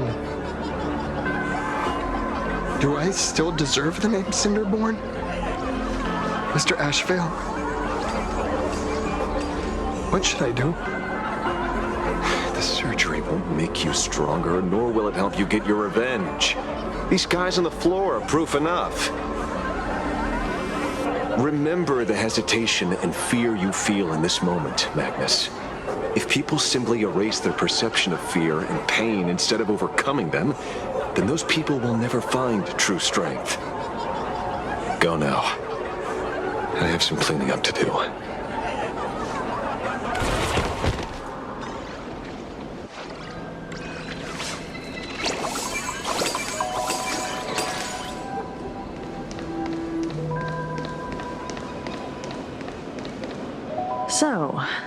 Did you, pry the answers you were looking for out of them? These people have all been processed by the Smiles Society. Heck, who knows what method they used. It completely neutralized their ability to feel suffering and despair and gave them bodies like steel, incapable of feeling pain. Say, is this the kind of treatment that the Medical Ethics Committee would approve? As if. I doubt they even bothered to submit an application. Which means Fullwish has far more dirty laundry than we initially expected. The idea was to find the Herald of Death with the leads we had. But here we are, going deeper down an increasingly scarier rabbit hole. Judging by their voices, these followers don't seem to have any ill intentions. In fact, they sound a lot more humane than most humans. If all this has nothing to do with the Herald of Death, then it matters little to our investigation. After all, how they pursue happiness is their own choice. Wouldn't you agree? Are you serious, Kojima? It's only human instinct to avoid pain, right? Such avoidance doesn't go against the laws of nature, nor does it legally constitute a crime when the party involved was a voluntary participant. Not a crime. Well, my instinct right now is telling me that this definitely has something to do with the Herald of Death. Unfortunately, Mr. Ashvale, we need evidence to solve a case. I'm here to follow my senses and dig up whatever's at the bottom of this. As for evidence, that's your headache. Besides, I don't think we need to turn over every stone to figure it out. If the new Herald of Death and Fullwish are connected, we'll be seeing another move soon enough. If I were her, I'd choose the brightest stage possible so this weapon could spread maximum panic. You mean the Star Rail Fest? Madame Pearl promised that top-level security would be deployed during the fest, as well as a contingency plan, robust enough to quell any crisis. And you are staring right at him.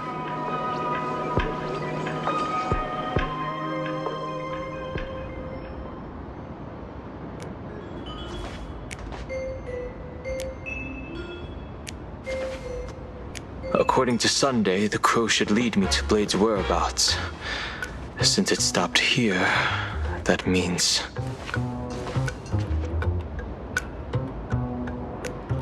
I wasn't even looking for you. Yet here you are, throwing yourself into the fray. Consider me surprised. We haven't even settled the score over the mask you stole from the Sinwish Syndicate.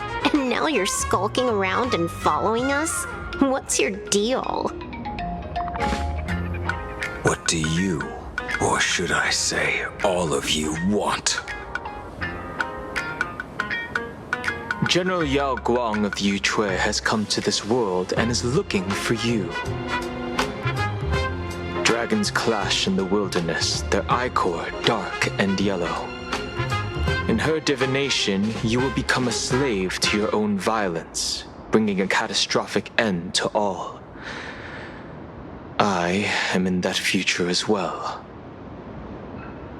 The only violence within you that comes to my mind is Shuhu. The emanator of abundance who resurrected time and time again.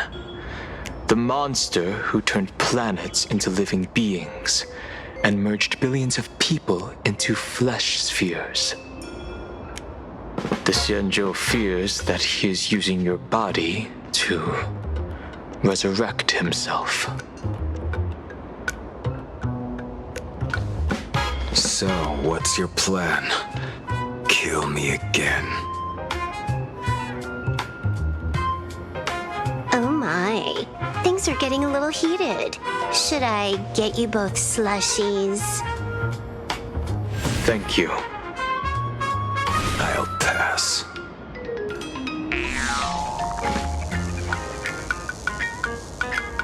While General Yao Guang's divination may foretell a death battle between us, that doesn't necessarily mean it's the only interpretation. My experiences on the Express have shown me time and time again that even fates set in stone aren't entirely immovable.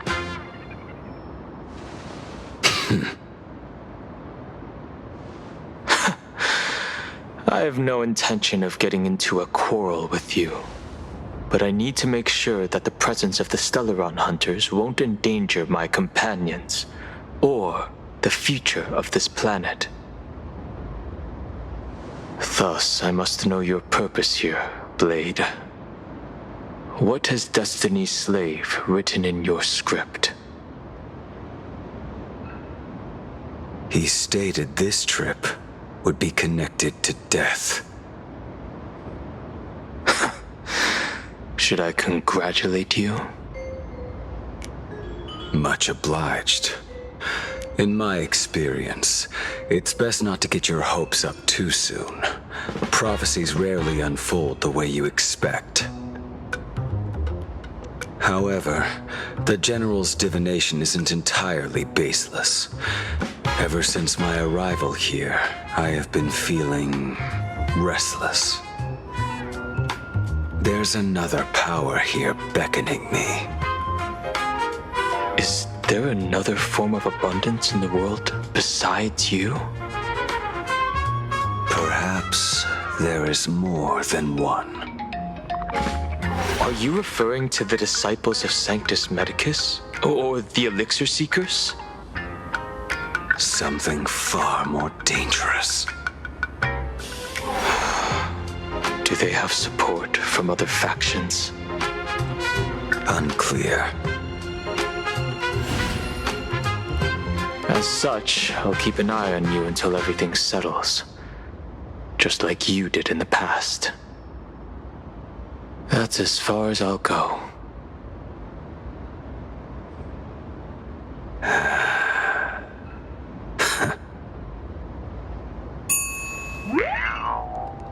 Did you two just agree to some weird collaboration before me? I'll leave that matter in your hands, Silver Wolf. I don't get it. That good-for-nothing detective didn't even blink an eye before selling us out to Pearl. And you still plan on working with him? There are things only he can get done.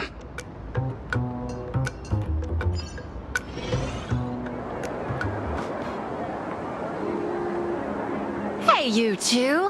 Why the long faces? On land blessed by the Master of Elation, frowning is bad manners. Come on, smile.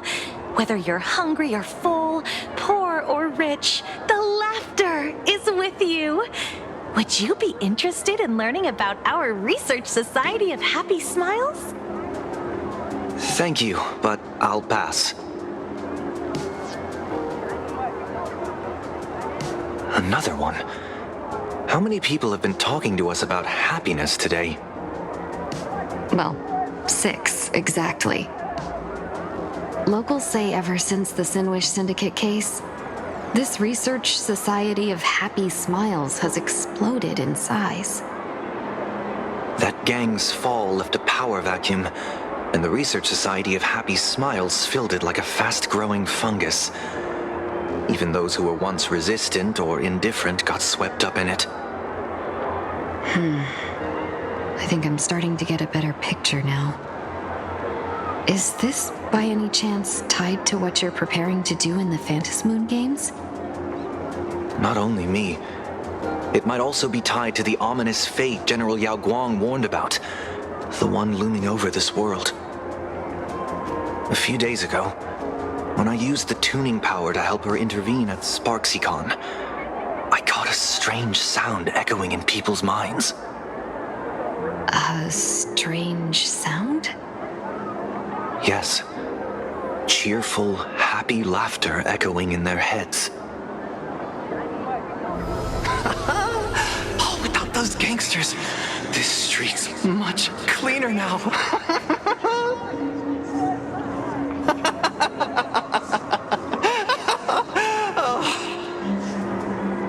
The so-called voice of aha those society recruiters claim to hear? Could the Joy Seeker truly be so passionate about universal redemption? Whatever that is, it's not Aha's laughter. From the moment I set foot on this street, I've been using my tuning ability to sense the residents' minds. Miss Tingyun, allow me to correct you. Those connected to the Research Society of Happy Smiles number not 6, but 42. Each of them carries the same sound. Identical laughter, looping endlessly like a broken record. Mind control? Or something worse? Are you trying to say that this is tied to the harmony? My apologies. I dare not make such wild assumptions. No, this isn't the work of any tuner. It feels like a barrier, born from the human mind itself, to numb the unbearable pain it cannot endure. Like a worn-out tape recorder hidden deep in the subconscious, repeating the same thing over and over. I am happy. I am happy. So, whose divine handiwork is this supposed to be now? Wherever this laughter comes from, causing so many people to self-deceive in perfect unison while enduring pain is well beyond the capabilities of a mere charitable group. Beneath these calm waters, the undercurrents are far more turbulent than anyone imagines. The bad news just keeps coming. Dan Heng's gone off on his own, and Madame Yao's completely vanished. Can you still sense her? The bird I entrusted to General Yao Guang has seemingly gone silent. I can't share its vision anymore.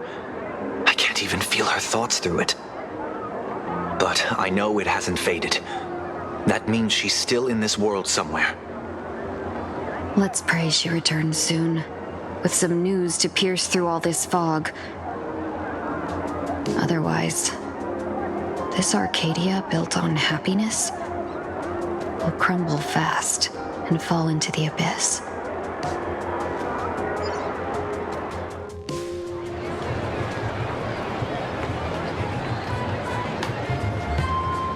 Blurry QR cult. That's an unusual name. Why would the author of Fluffy Across the Blue have such a pen name?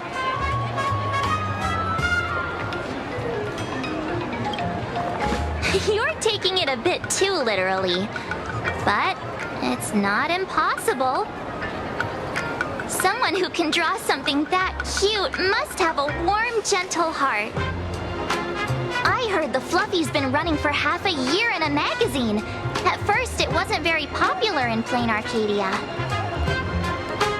But after that memory bubble movie, A Holy Grail Stay Night, Old Odie produced, became a massive hit. The Astral Express's adventure stories spread far and wide, and the Fluffies started gaining popularity. Now the latest chapter, The Sacred Flames Return, Amphorius's creation, is sold out everywhere. This cult sure knows a lot about our journey. Must be a galactic fan of the Express crew.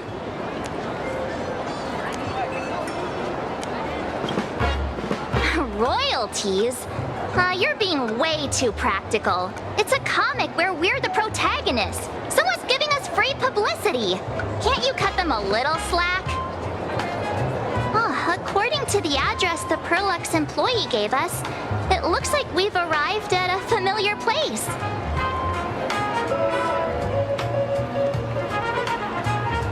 For such a small place, Dovebrook District is really full of hidden talents.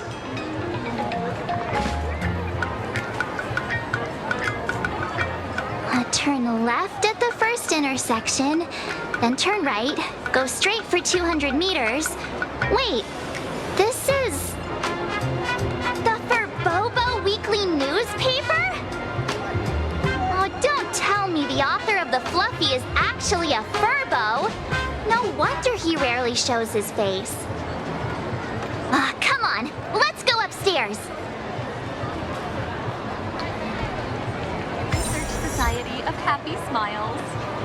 The fluffy goes puff, puff, puff. Pom-poms for extra fluffy stuff.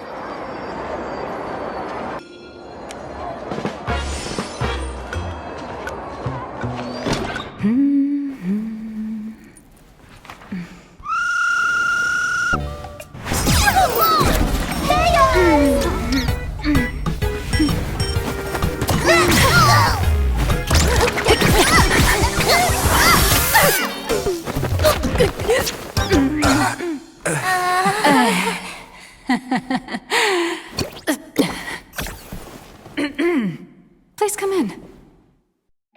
Let me guess. Your next line is, "Why are you here?"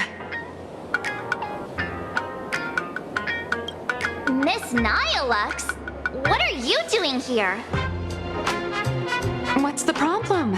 I'm the magazine's founder, its president, and its editor-in-chief. It's only logical that I'd be sitting here. A million? President Nihilux has already been behind on behind on everyone's wages for months.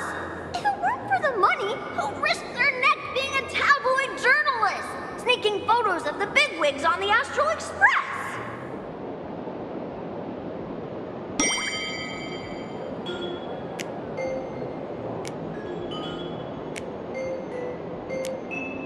A boss who doesn't pay wages has no right to sit here.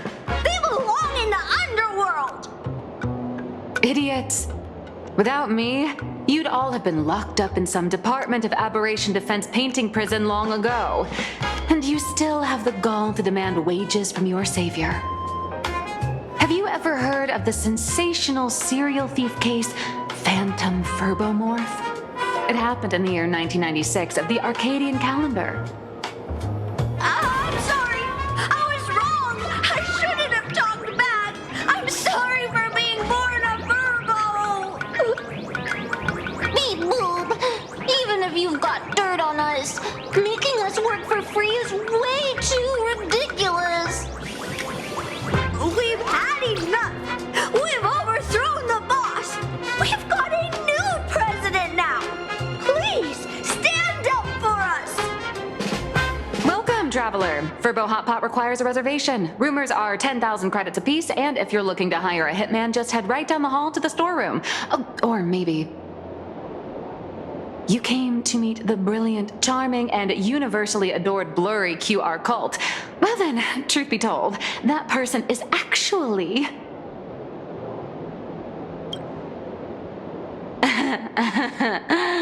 Who could it be?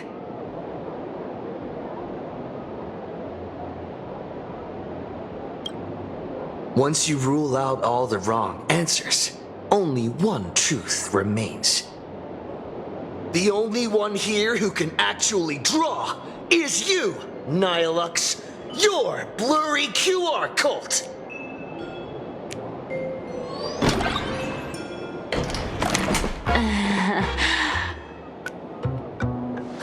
You saw right through me.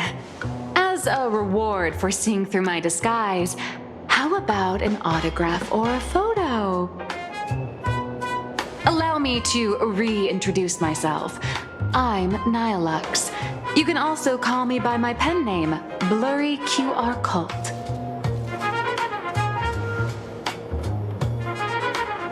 Aw, no wonder you were tagging along back at Perlux Tower, acting like you knew us so well. Wait. This blurry QR cult persona isn't a fake, is it? Identity is just a mask and a body. Real or fake, it's all in how you see it. At the very least, for now, there's no other blurry QR cult around who could show up at Starrail Fest for a live signing and hype up the Astral Express, right? So, you already know why we're here. Just Just a little deduction, that's all. The news about Star Rail Fest is already everywhere online. Knowing how that perfectionist Madame Pearl operates, she's definitely pulling strings to make your collaboration a success. Naturally, having me step in was part of her plan. If that's the case, will you... That said, I'll have to respectfully decline. Not to brag, but Fluffy Across the Blue is ridiculously popular in this world. If tickets weren't limited, the line would wrap around the planet twice and a half. That's not a signing event, but a public execution, right? Yeah, that does sound pretty horrifying.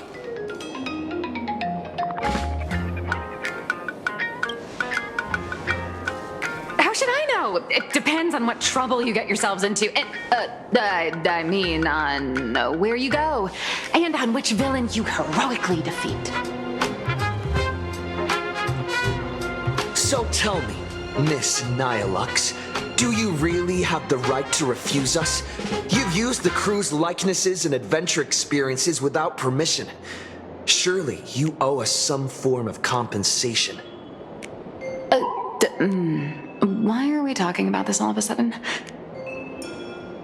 Today, on behalf of the entire Astral Express crew, for your violation of our publicity rights, emotional damages, and lost wages, I hereby demand 1.6 billion credits! How did you work that out? Believe it or not, I don't have a single coin on me right now. That's impossible! Just your royalties alone should have made you rich! Due to, unknown circumstances, my luck with money hasn't been great. But I get what this is really about. You're not only after cash, are you? I'll show up at Star Rail Fest. Is that good enough for you? Then it's settled. Thank you, Colt. That said, I also hope the two of you, as the original inspirations, will take some time to familiarize yourselves with Fluffy Across the Blue before attending the exhibition, so you won't be caught off guard by fans' questions. Time to attend Miss Nihilux's class. Please follow me.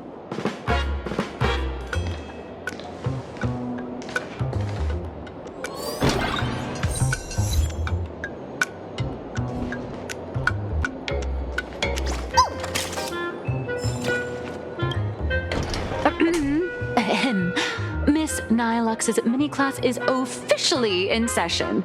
If you have any questions, feel free to ask at any time. Miss Colt, why did you pick the Astral Express as the theme for your comic? Well, I'm all about realism, but sadly, my previous works like Acheron's Godslay, Galaxy Ranger Saga, and dozens of others all got canceled. If you hadn't beaten Iron Tomb and boosted its popularity, this one would have been canceled too. Let's not ask sad questions, all right? Sorry. All right, pay attention. The cute little critter in the center of the image is Baseball Raccoon, the main character of Fluffy Across the Blue. Just recently, March Bunny and Woof Woof Dawn found him in a trash can. At that moment, a terrifying monster is causing havoc on the space station. It tries to spit fire at Baseball Raccoon, but the flames don't burn through the trash can. Instead, it sets the trash on fire, and the stench knocks the monster out. Miss Colt, why is he the protagonist? Readers today value immersion, and a character who has no memory of their past is, of course, the best choice. I don't know anything about my past either. So why didn't you pick me? Even though Little Raccoon joined the Express the latest, he's left behind so many stories across different worlds that there are even rumors in the Lafu's prison about him beating up alien life forms. With material this crazy, not making it the main character? I might disagree, but Aha absolutely wouldn't.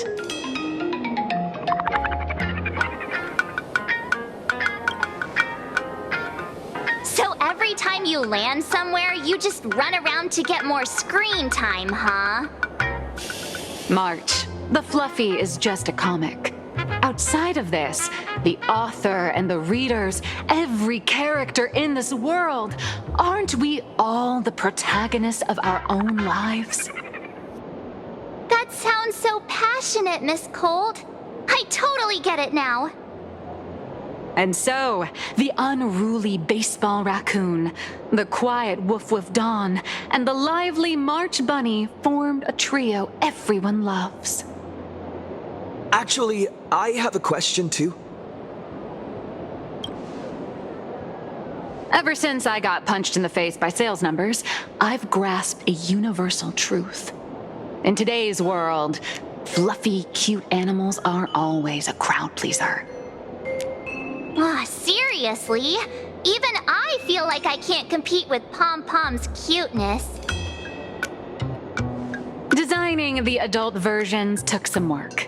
After defeating the monster, Baseball Raccoon accepted an invitation from the other fluffy animals and boarded the Fluffy. Here, the protagonist meets 3 big animals with distinct personalities. First, the adorable and universally loved conductor, Pom Pom. Beside them is the elegant navigator, Miss Himecat. I know! That's Himecat! Her original inspiration is Himeko. Oh, please don't tell her! And the big brown dog on the other side, see? His name will shock you. That's right, he's... Mr. Yang! Just Mr. Yang. Your taste in naming is indeed extraordinary. Anyway, the 6 fluffy little creatures boarded the Fluffy Express and set off on their journey. As for the plot, it's pretty much the same as what you've all experienced, just with a bit of artistic tweaking to suit Plain Arcadia's audience. If you don't stitch in a few local elements, no one's going to be interested. In the comic world, which is even more cutthroat than the Phantasmoon games, if you don't cater to the reader's tastes, it's nearly impossible to survive. Once upon a time, great comic artists had the luxury of 100 chapters to build things up. Now, if you don't hook readers within 100 pages, you're done. Readers today are hard to please, and authors have to come up with ever more shocking and sensational material. Doesn't this remind you of the Phantasmoon games? Looks like you're all familiar with the characters from the Fluffy. Now, let me talk about some of the creative challenges I'm facing.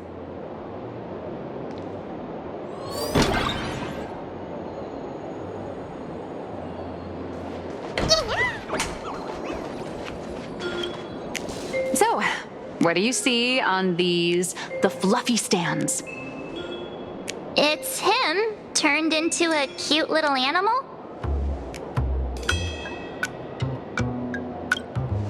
Yes, this is the character, and you're the inspiration behind him. But even for someone as interesting as you, there are many backstories that readers don't care about, don't want to know, or don't feel obliged to understand. A comic artist's job is to capture the most interesting parts and present them to the readers.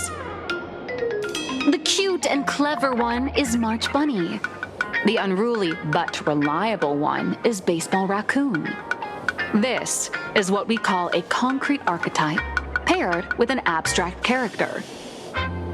And the abstract side of a character will only be further simplified in the eyes of the readers. So, how do you think the readers across the universe view you, Nameless?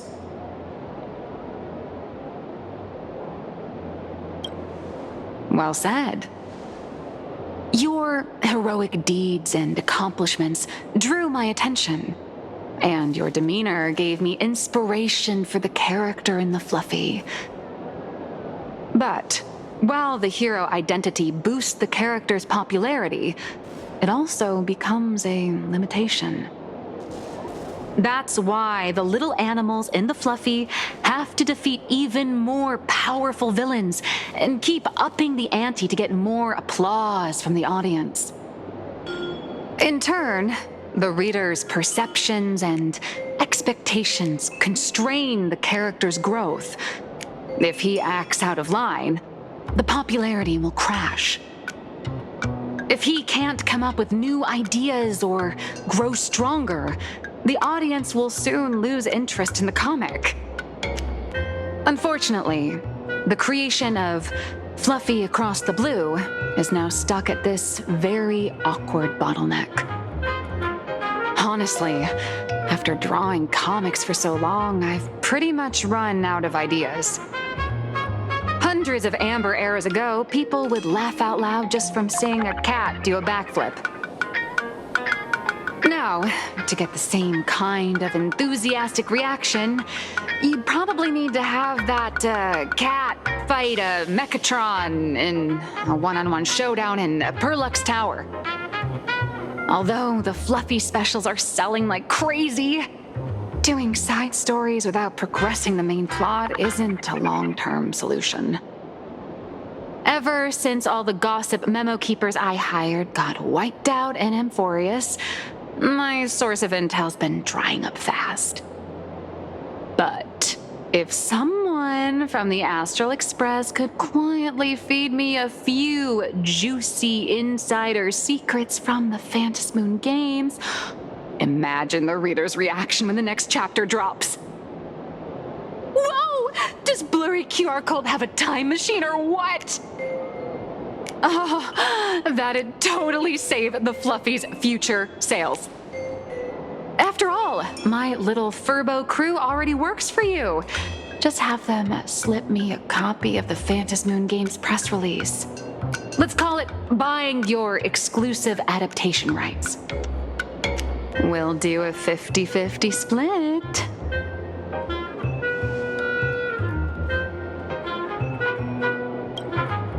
What about a 30-70 split? Deal. 70 for me, 30 for you. Wow, you change your face faster than Sparkle. All right, since we've got the profit split sorted, looks like my creative block won't last much longer. Just wait for my appearance at Star Rail Fest.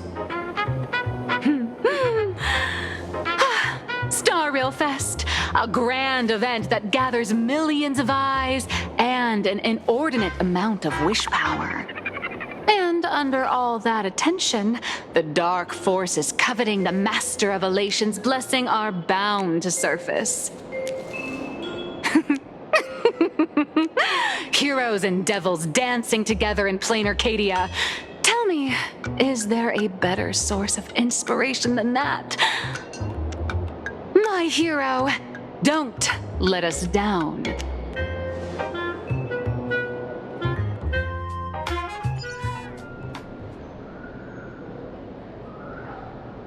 A supplicant is the master of wish power, but wish power can also become the shackles that bind the supplicant, forcing them to fulfill its desires.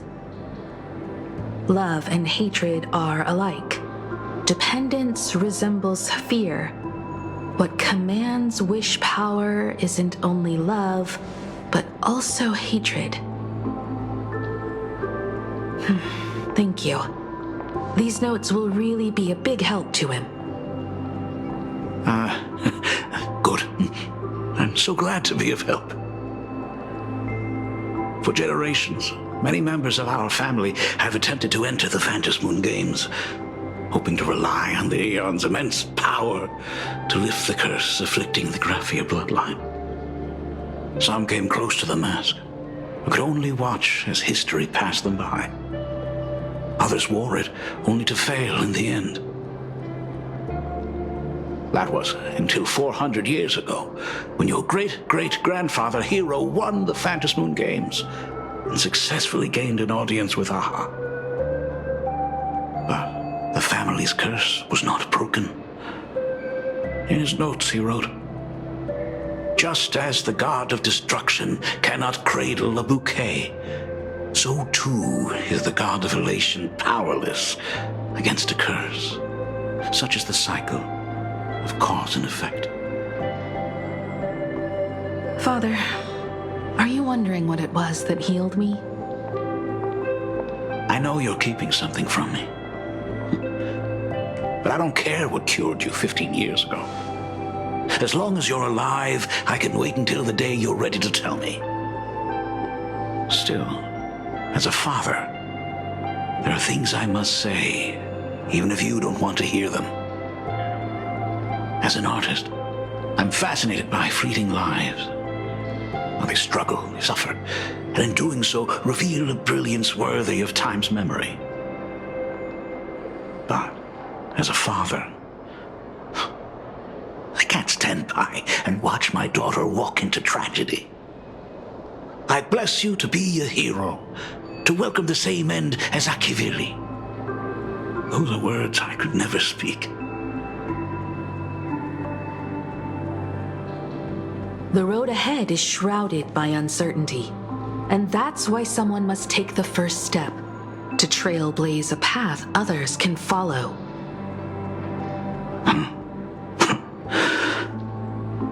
I can't stop you, even though every part of me wishes you'd stay.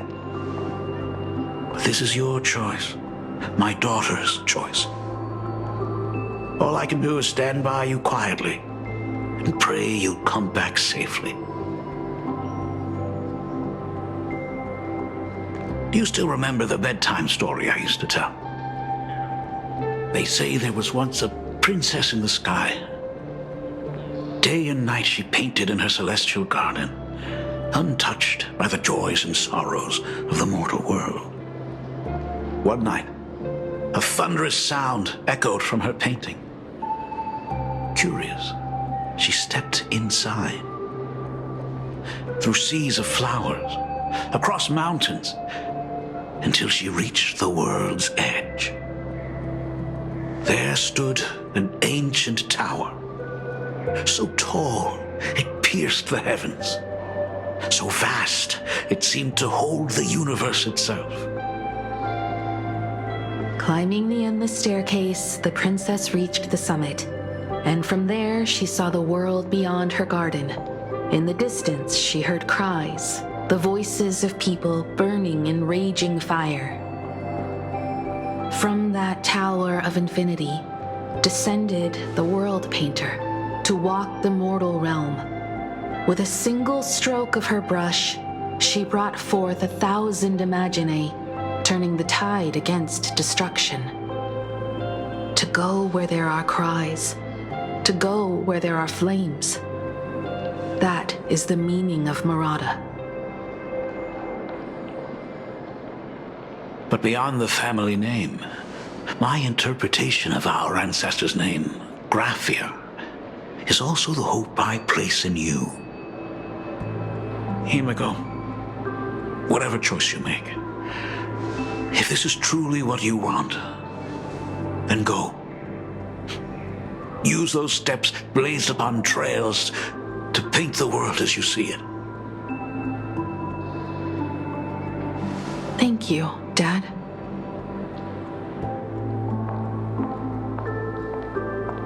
By the way, how's your health? You haven't picked up any bad habits like smoking or drinking while I was away, have you? As the Dean of Graphia Academy, I still have to set a good example for my students.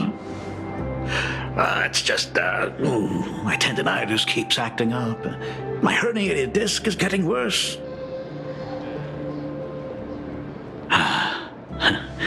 Himeko, how long will you be staying? At least until the lunar cycle shifts. I'll stay here in plain Arcadia until then.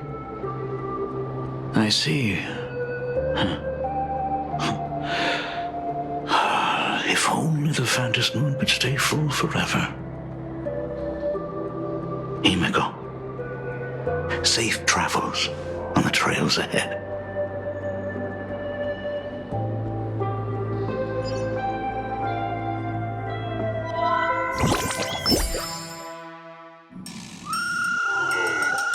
Hello, everyone!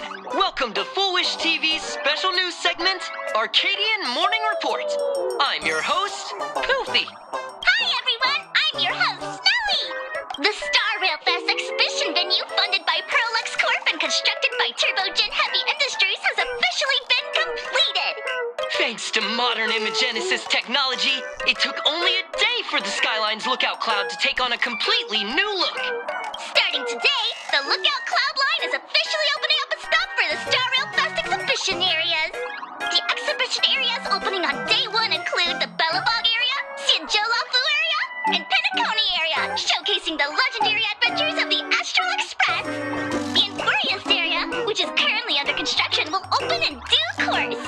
For this event, Perlux cordially invites several crew members of the Astral Express to visit and be interviewed, including the Trailblazer, who recently joined the Phantom Moon Games as a supplicant.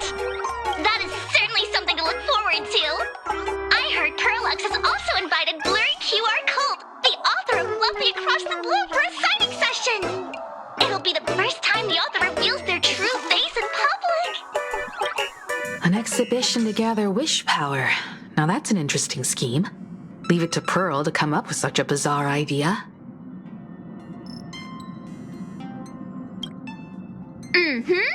Pearl is also mobilizing Perlux's resources to promote us. When I talked with Pearl, I shared with her the idea of becoming a sail, advancing and retreating together. This collaboration could truly bring out the best of our respective strengths. Sometimes I wonder if Jade invited us here with the intention of giving her colleagues a winning edge in the Phantom Moon games. For Pearl, this Ionic game is probably also a good opportunity to observe and study the way we operate. Though, compared to our usual opponents, this Intellitron executive is a surprisingly rational decision-maker. Her proposal for cooperation seems more trustworthy than most. It's not rationality that concerns me. It's the irrational factors. Exactly. News of the Dovebrook bloodbath has already blown up online. The Department of Aberration Defense tried to clamp down on the rumors, but plenty of people are still linking it to the Herald of Death from 15 years ago. With such a large crowd gathering there, this exhibition could very well become a target for the new Herald of Death. Pearl must have contingency plans for situations like this, right?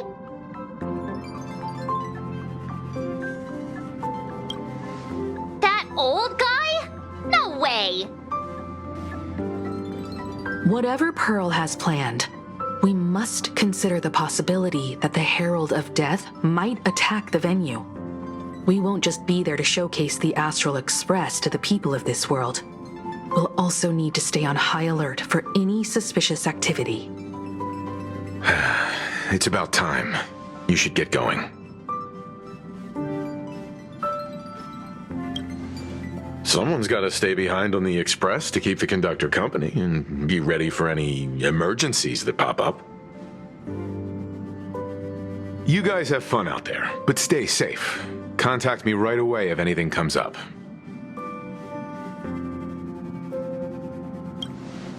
They're both out on a mission with General Yao Guang. Dan Heng is tracking Blade's whereabouts, while Sunday is working with Miss Ting Yun. Both of them are tied up. Looks like they won't be able to make it to the exhibition this time. Looks like the heavy burden of documenting our travels falls on yours truly once again. I'll make sure to snap tons of pics so I can tell you guys all about the exhibition when we get back. Star Rail Fest, here we come! It's still early. Where to now? Station, Museum of Possible Past. The next stop is Wahaha Grand Theater. The train will...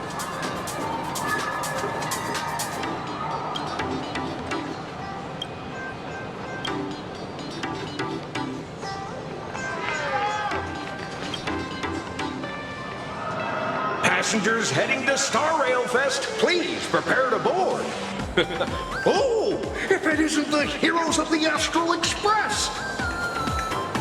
Oh, the trains have been placing bets on who will get to escort the Nameless to Star Rail Fest on opening day. It's such a super-duper Arcadian honor. And can you believe it? Turns out I'm the lucky one. Oh, I could already feel everyone's enthusiasm turning into waves of wish power along the way. No wonder everyone's running around with such high spirits.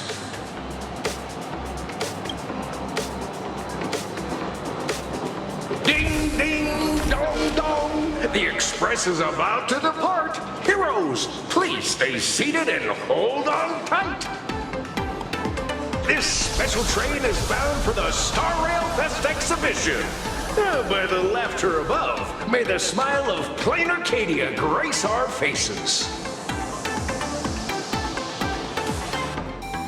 The Lookout Cloud Line. Thank you for riding with us today. May the laughter watch over you. And please... Hurry up! Hurry up! We'll miss out if we're late! Are those hired cosplayers over there? Feels like the express crew. Chat! I've made it in safely! For those who couldn't get tickets, you can catch the entire fest through my live stream today! Next to me is my partner... Wait! What are you doing? 'Tis I, Cold Dragon Young, Don Hung. Where'd you get that mask from? It looks so weird.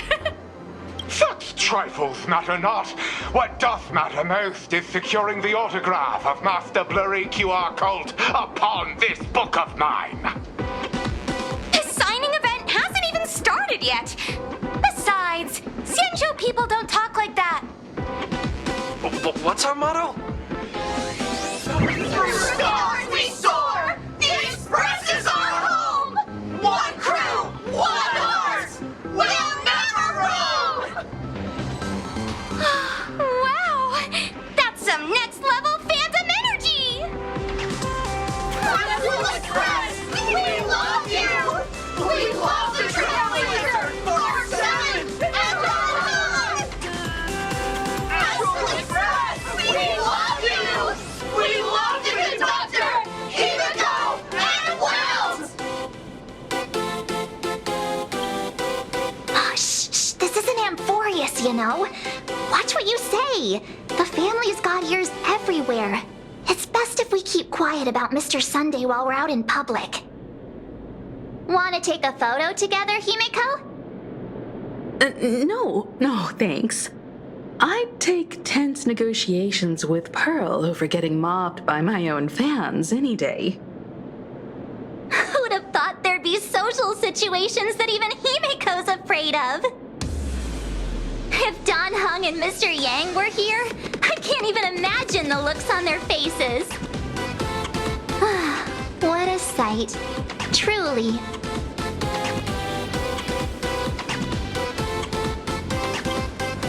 I'm pretty sure Don Hung wouldn't want to experience this. So many fans out there. Even more than the crowd that came to welcome us at the station when we landed. It's kinda going to my head. Oh, hold on. That's not good. We need to be on high alert. Who knows if that supplicant is hiding in the crowd, plotting something against us and our fans. So, So, I'm gonna brave the danger and check things out myself. You bet. Let's do this. Don't wander off too far, though.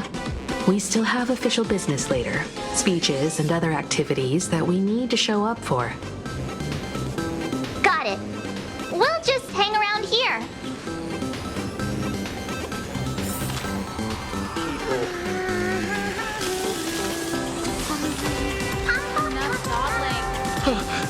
Three, two... Hi! The Trailblazer. Sorry to bother you. We're with Full Wish TV. It's our lucky day running into you here. Do you have a moment? Mind doing a short interview with us? It won't take long. Our audience is absolutely dying to hear about the new supplicant in town and your adventures aboard the Astral Express. No problem. But let's keep the interview brief, since the organizers might have other plans for us. First question. Seeing as Plain Arcadia was the starting point of the Express's new voyage, how would you describe your impressions of this place? Plain Arcadia has left quite an impression on me. An ancient world that somehow feels so modern, so vibrant and colorful. Everyone's chasing the latest trends, looking for fun. I'd say this place is more like a never-ending carnival. Interesting! Throughout the history of the Phantasmoon Games, it's been extremely rare to have such a renowned cosmic figure as yourself participating.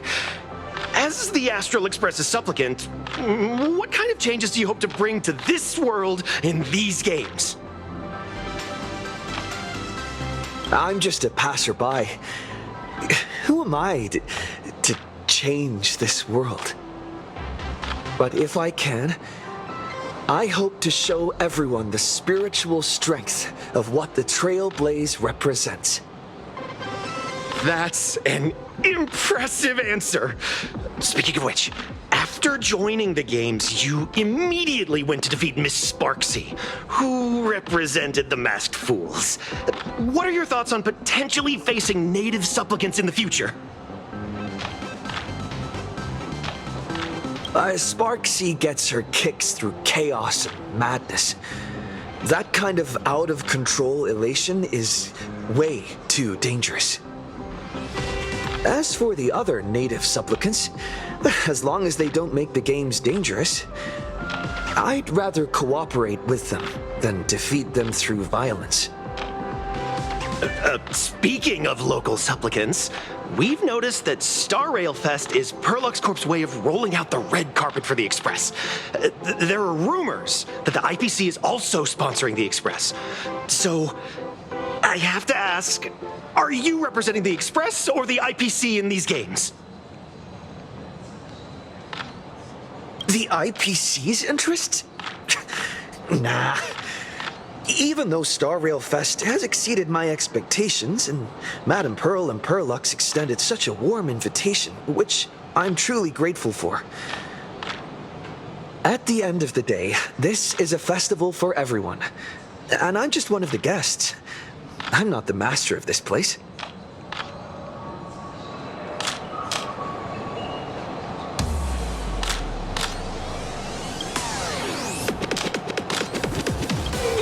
Thank you for your valuable time.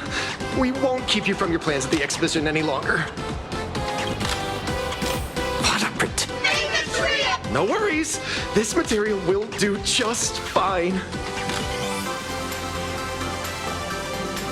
I'm dressed up as March Bunny today. I got the Astral... Wow. With that outfit, you must be cosplaying as March Bunny. Am I right? The accuracy is just insane. Yeah, just like the original. Since we're all fans here, let's skip the sales pitch. but I gotta say this up front. The conductor is the cutest in the whole universe! I agree. The conductor is the cutest in the whole universe. But wait a minute. Some of your stuff looks familiar to me. Sharp eye! You're definitely a hardcore fan. We collaborated closely with artists from different worlds along the trailblazing expedition to create these products. I can pretty much guess who they are. I may not be that talented or have the artistic skills of a master, but I've written some articles and gained a bit of popularity in the fan community, so while I'm here at the booth, I thought I might as well do some self-promotion.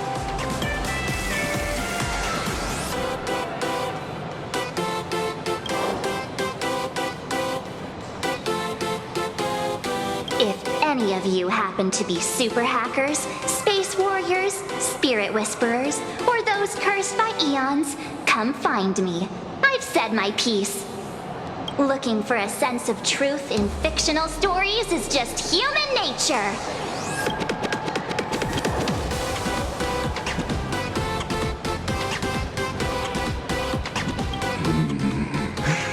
Rupert II, wise throughout the universe, profound in his insights, was bestowed the title Profound One by Noose.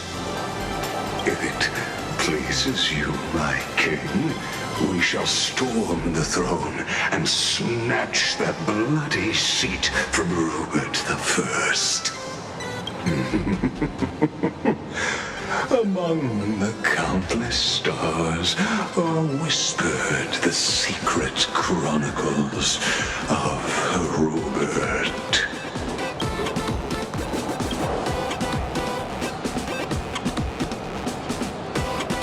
Our destiny lies only among the sea of stars.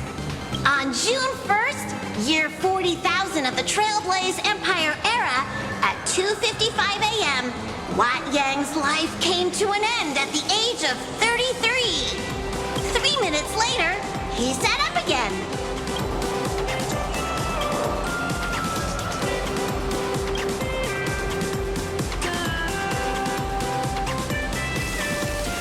I'm sorry, Kafka. You can survive without me. But if I leave Mr. Yang, he won't make it. Well, what about Silverwolf? Are you planning to release her back into the wild? The folks here seriously don't hold back.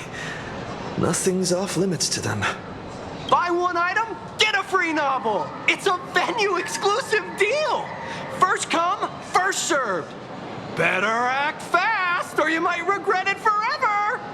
When the fluffy figurines hit the shelves the other day, this mysterious old guy snatched them all up, saying something about using them as art references for students.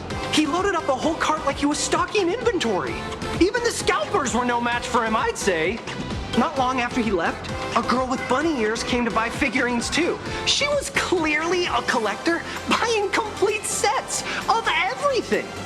Then she discovered that in every collection she wanted, there was one Hemacat missing. That old man bought all the Hemacats! Oh, that's horrifying! I can't let this happen to me! I have to make the best use of my wallet while things are still in stock!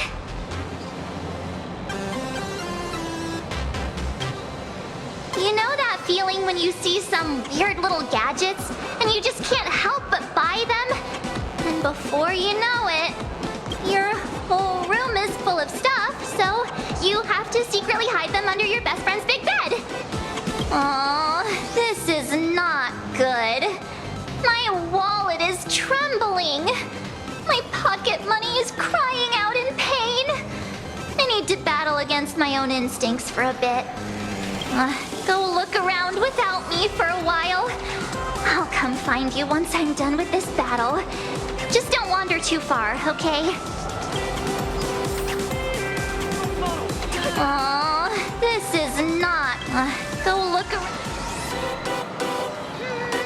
Hey, little raccoon. Over here? I'm right here. Nice to see you again, little raccoon. You're lucky you haven't been completely swarmed by fans yet. Here you are, the original inspiration for the Fluffy's main character, fresh as a daisy, yet no one recognizes you. Talk about irony. Don't tell me they think you're just some cosplayers. Come to think of it, that's actually quite possible. Well, none of my readers have seen my real face yet. But that's all gonna change once the book signing starts. It's honestly heartbreaking that the organizers only gave me this dinky little booth. I was hoping for something more prominent, like a spot on the main stage or something.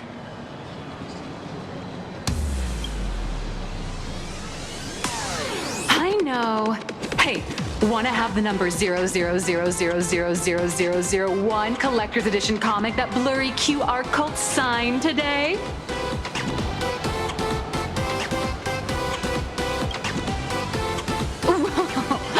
Since when did we get all polite? Of course it's free.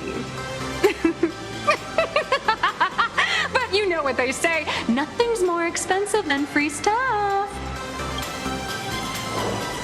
Hold up. What's this extra thing? Light sticks. The organizers gave me thousands of them and told me to hand one out to each fan who gets a book signed. They really know how to push someone around. I wanted to give them a piece of my mind. Am I not the world-renowned author of Fluffy Across the Blue, the great blurry QR cult? Who exactly do they think I am? Chopped liver?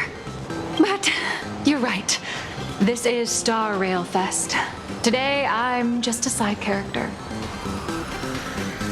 Anyway, it's about time to head to the booth and meet up with the staff to start the signing session. I won't keep you from enjoying yourself any longer. Bye-bye.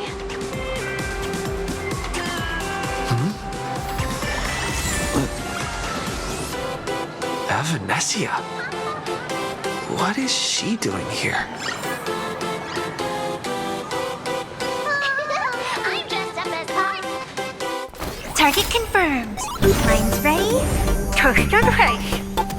Venetia, rolling out.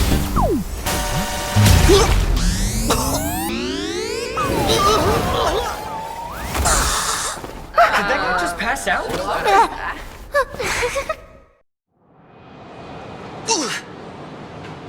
I'm so sorry. Are you alright? Sorry, I had no idea I could pack such a punch when sprinting at full speed. Good thing I'm built tough. I just wanted to recreate that classic teen rom-com moment. You know, bumping into a schoolgirl running late with toast in her mouth. I'm really sorry. Why am I here? Well, probably because the plot demands it.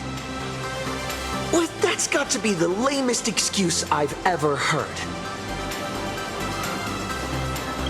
How could such a classic trope fall out of fashion so quickly?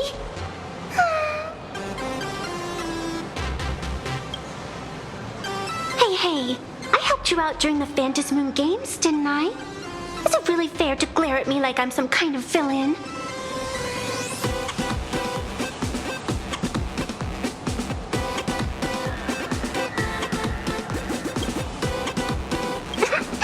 I watched your whole fight at Graphia Academy. I'm more than happy to befriend those who are destined to be part of these games, as long as they can show me their wish. Of course not. That mask has already been imprinted with the shape of your soul. Even if I took it back, it wouldn't be of any use to me. An old friend of mine once taught me how to draw. And as it turns out, I'm a natural. If you call those lousy doodles you made when drawing the mask talent. It always always wondered if something I imaginated could actually fool the Phantom Moon's eyes. See? This temporary ticket I gave you shows great promise. Proof that my artistic skills have leveled up. Speaking of which, shouldn't you show me some gratitude?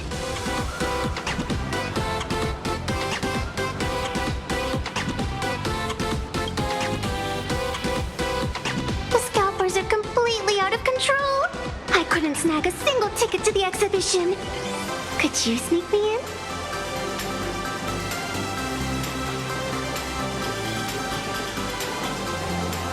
She did help us out before. But as a dignified nameless, how could I do something as helping someone sneak in without a ticket?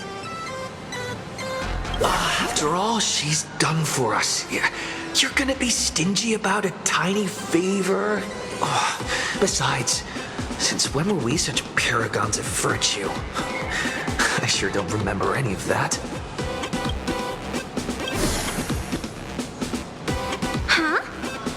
You to be so principled. Guess I'll have to use this trick.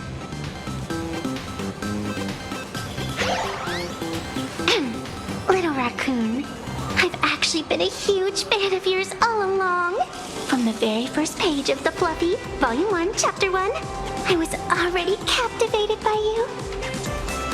That afternoon, as I passed by the Graphia Academy building, I caught a glimpse of you by the window. Right then, I knew my heart had been stolen, and nothing else would ever make me feel so alive again. Getting to share a few happy moments with you at this exhibition, that's all I could ever ask for in this lifetime. All right, I'll do it. Stop nagging already. Just as I thought. No one's immune to some good old-fashioned glazing. Let's go.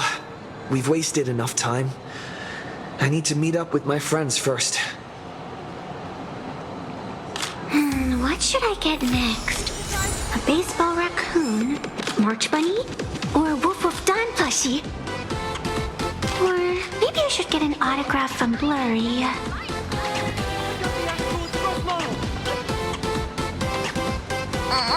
I tried, but I still just couldn't keep my wallet shut. Wait, that girl behind you looks kind of familiar. Have we met somewhere before?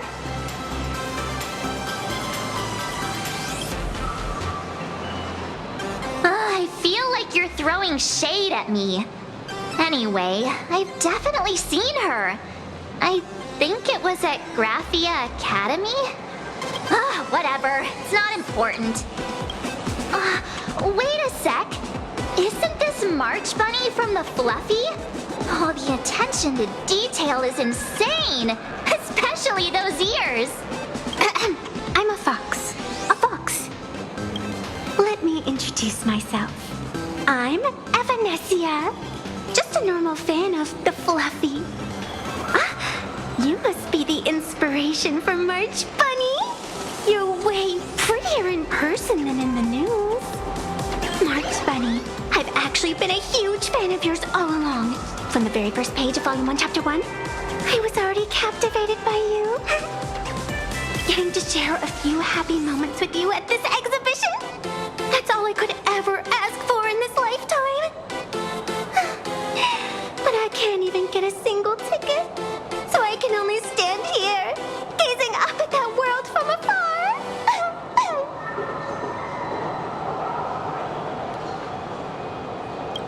Oh, you poor thing. Don't you worry. I will definitely make your wish come true. March, don't let yourself be fooled by such a seasoned swindler. Such an adorable little fox girl could never have any bad intentions. It's not like she's another Fantilia, right? Besides, this place doesn't even have any Stellaron or Ambrosial Arbor. Don't worry, Nessia. Just leave it to me.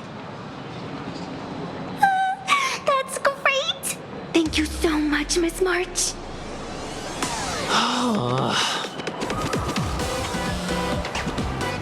Himeko just messaged me.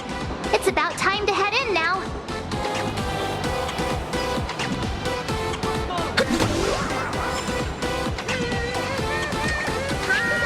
I'm dressed up as March Bunny today. Wow, if it isn't Trailblazer and March 7th.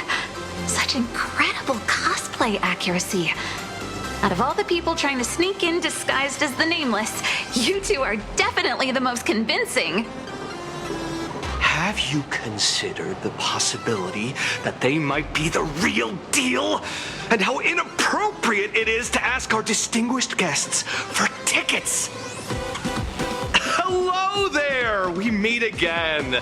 HQ arranged for me to wait here and welcome all of you. Miss Himeko has already entered the venue. Mr. Trailblazer, Miss March 7th, and this is... She's,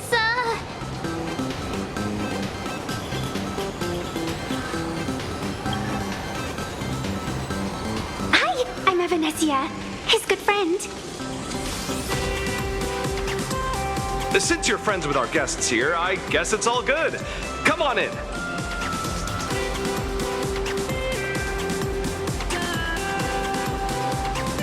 Ladies and gentlemen, the guests from the Astral Express are about to make their entrance. Get ready to make some noise!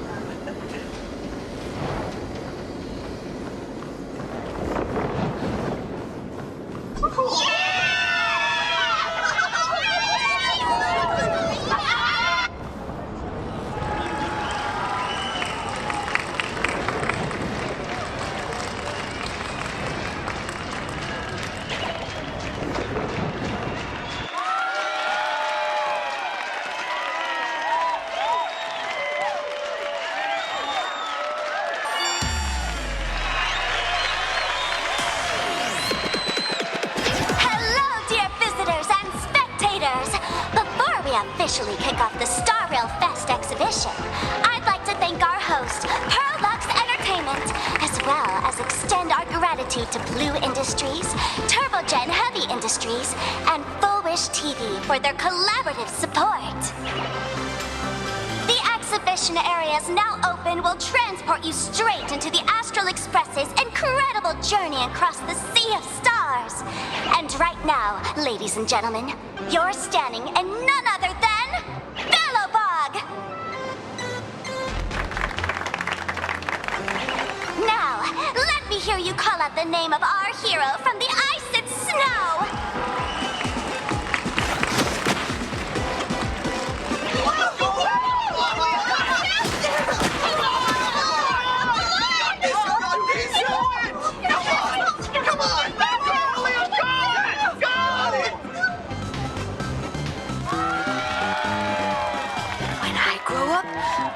Be the Supreme Guardian and turn into a frost giant to fight those rampaging super ancient weapons.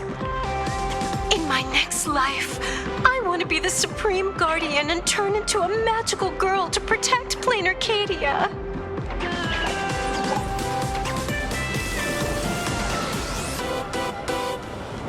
Wait, this isn't right. Why is everyone supporting Cocolia? What's wrong with having the most popular streamer girl host the biggest event? Whoa, wait. Aren't you supposed to be on the Department of Aberration Defense's wanted list? That's right. So I'll have to go into hiding right after this job. Come to think of it, maybe I should lie low using my Sparkle identity. After all, what does Sparkle have to do with this Sparksy thereafter? Oh, right. Nameless. Won't you take pity on me and give me back my mask? In your dreams. Yoo-hoo! Since we have two Nameless from the Astral Express here with us today, let's kick off an exciting The Fluffy Trivia!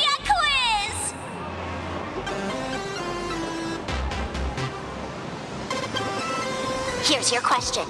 In the final chapter of the Fluffy's Bellabog arc, The Supreme Guardians Bond, what did Cocolia summon to fight by her side? Oh, the guardian wand that could transform her into an ice giant? Ding ding! That's correct! Well, looks like this young lady here is quite the devoted reader of the Fluffy, answering even faster than the Nameless.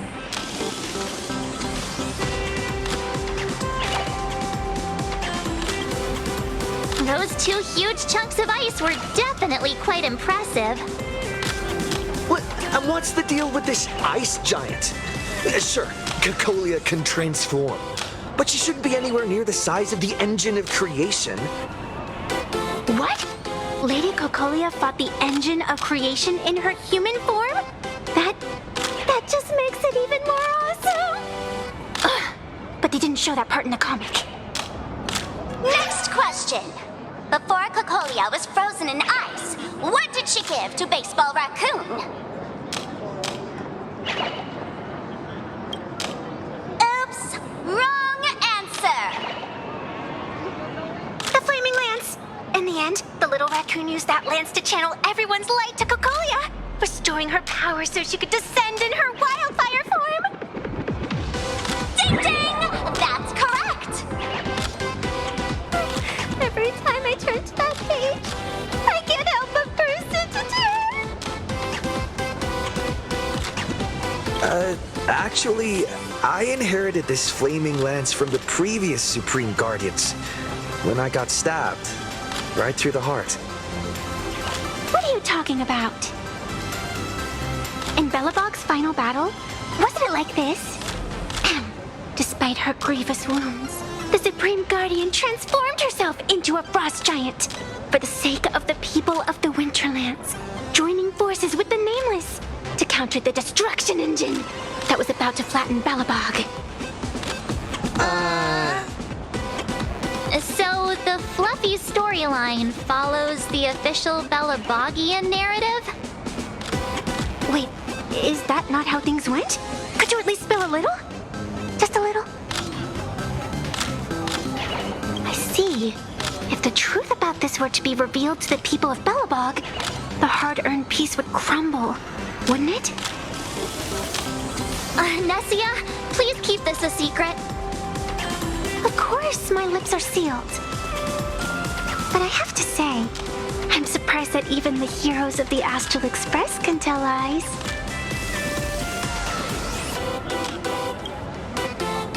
Not really. They say lies don't last forever. And while Bellabog's future may be built on the lie, I hope it can endure for a long, long time. Because those people are all my friends. Thank you for telling me about this. The Phantasmoon games make supplicants wear masks.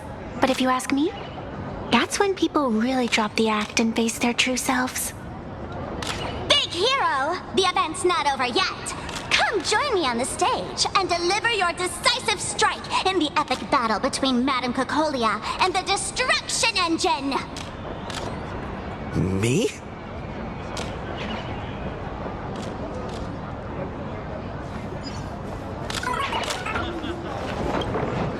Madame Cocolia is in crisis! Hang in there, Madame Cocolia! Fear not, everyone! I can see our hero approaching! Today, we are honored to welcome to Starrail Fest the hero of the Astral Express, one who survived the Battle of Bellabog, the Trailblazer! Let me hear you say the name of the Will of Preservation's successor! Trailblazer! Trailblazer! Trailblazer!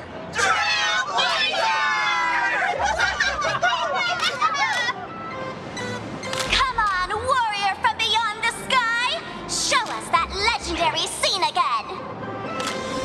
Ignite your flaming lance! Charge up Madame Cocolia with your power, and let her hear our calls! The host is calling for you. Time to take the stage, great hero!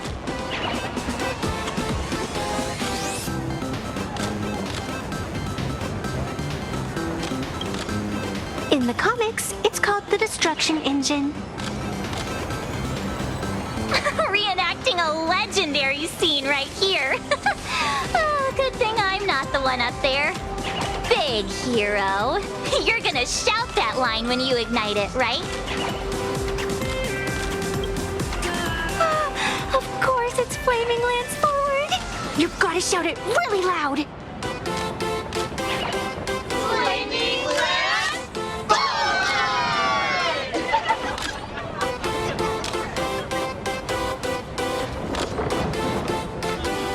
Little raccoon, aren't you going to go up there?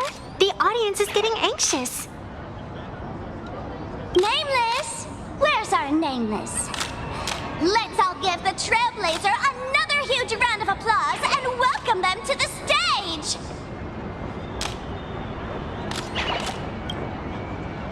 Flaming Lance, forward! Flaming Lance forward! The spirit tip has been ignited.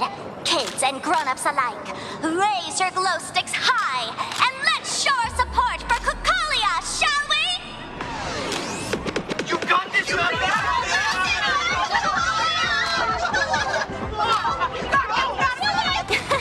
Seeing everyone so fired up makes me want to join in on the cheering too. You've got this, Madam Kukolia.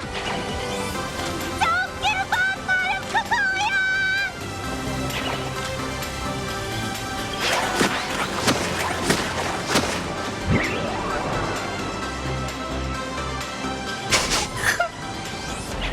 What's wrong, Nessia? I'm getting all emotional. This scene takes me back to the moment I first cracked open the Fluffy Across the Blue comics. The speeding express, dazzling cosmos, and a bunch of quirky yet adventurous companions. I know the story is fiction, but I really want to be part of it and travel with you guys. But leaving home, that's not exactly easy for me. Thanks for the love. And hey, traveling with the little animals aboard the Fluffy still counts as traveling with us in my book. Thank you for the love. Being able to connect with friends like you through stories is probably the most precious part of this journey. Well said. Shall we head to the next exhibition area then? All right, let's get moving.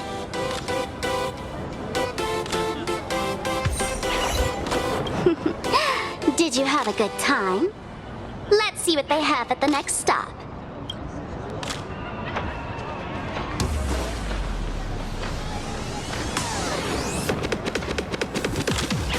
Welcome aboard the Fluffy Shuttle Express! Together we'll trailblaze into the future! Next stop, Cienjo Lafu Exhibition Area! Welcome aboard the Fluffy Shuttle Express! Are you ready to head to our next stop, the Cienjo Lafu Exhibition Area? I have to say, Perlux really put care into organizing this exhibition. Oh, I wonder what attractions await us in the Cienjo Lafu exhibition area. Welcome aboard the Fluffy Shuttle Express! Together we'll trailblaze into the future! Next stop, Cienjo...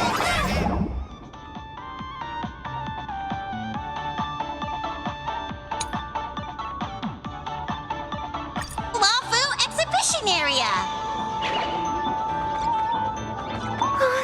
The audience is brimming with excitement. Their wish power is even... Welcome aboard, passengers! The Fluffy Shuttle Express is about to depart. Next stop, Cienjo Lafu Exhibition Area.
exhibition area. Please remain seated and hold on tight.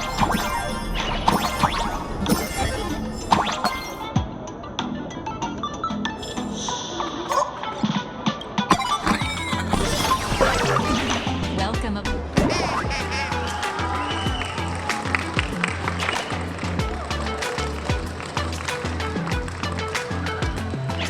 Oh, brr. The frigid waters of Scale Gorge Waterscape are chilling me to the bone. Why is there so much water in the exhibition area? Did a pipe burst or something? I bet this is some cutting-edge immersive theater performance. I gotta say, these tickets are totally worth every penny. Based on what we saw in the Bellabog area, the Fluffy's adventure on the Cienjo should be... I got it! It must be Woof Woof Dawn teaming up with Jing Yuan Yuan to battle against the Lord Ravager Fanty.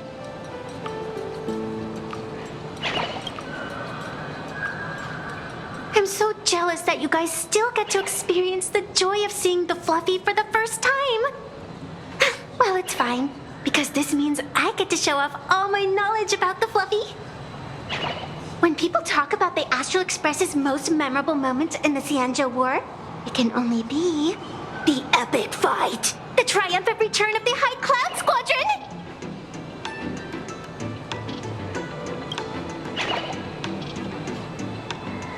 When people say squadron, they mean a bunch of superheroes teaming up.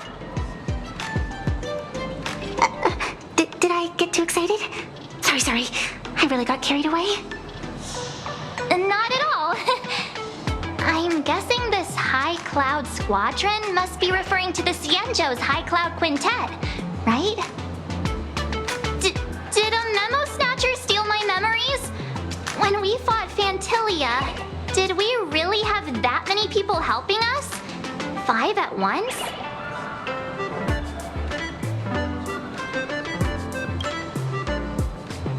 Oh, I can't take it anymore. I'm bursting with curiosity. Quick, let's go inside and take a look.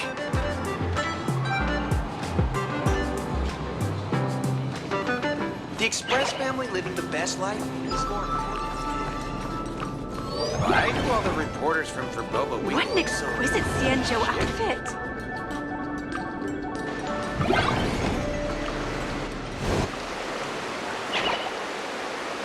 Holy moly, they nailed the Scale Gorge waterscape. The whole exhibition area is completely submerged. Little Raccoon, I want to see that thing. Rending my form setting free, a thunderous roar, a symphony. Aw, hold it right there. Please do me a favor and stop that. Nessia means that thing. With a flick of the hand, the ancient sea splits apart. Wolf of Dawn, I've actually been a huge fan of yours all along. From the very first page of Volume 1, Chapter 1, I was already captivated by you. Who on earth did this kid learn to ask favors like that from? From March Bunny in the comic, if you must know. What? This is absolutely the biggest personal attack on me ever! Never mind. I'll go ask someone about what's going on.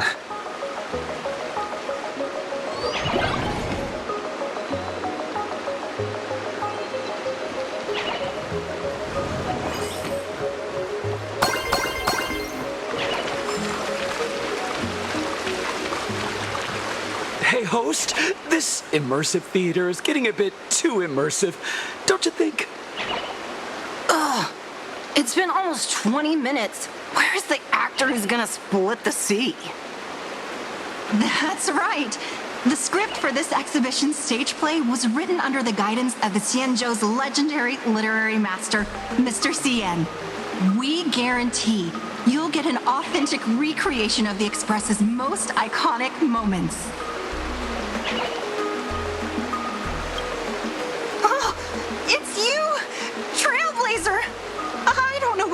but water just started gushing out everywhere.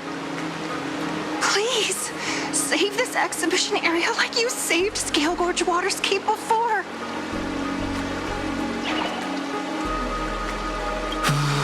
All right then.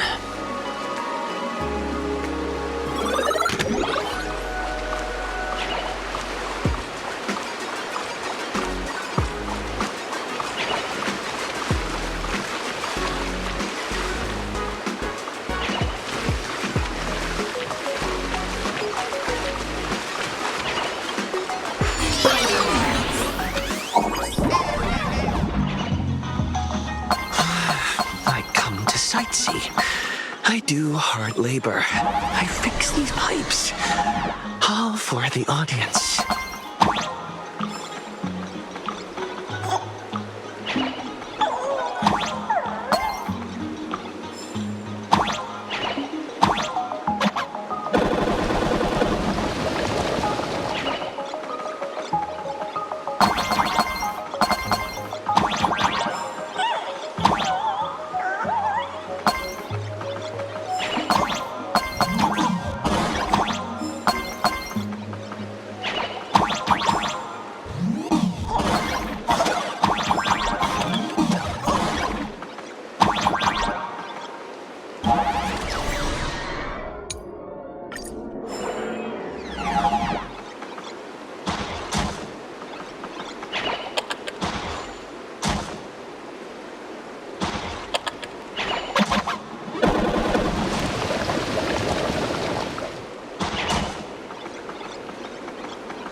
Finally done.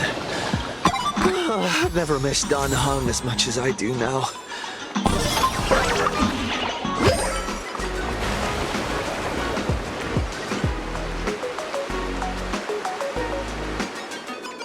Welcome, dear visitors and spectators. At this moment, you've arrived along with the Astral Express at the ancient and mysterious Xianzhou!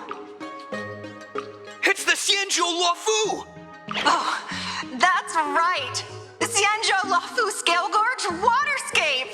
Let's give thanks to the Trailblazer, hero of the Astral Express, who not only saved the Xianzhou Luofu, but also happened to save our little venue today!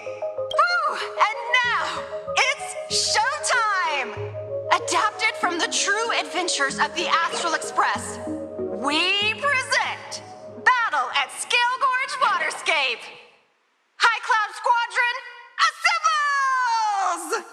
Thanks to the support of Full Wish TV, we invited the 4 main stars of the action hero series, Daybreak Squadron, to perform in this show!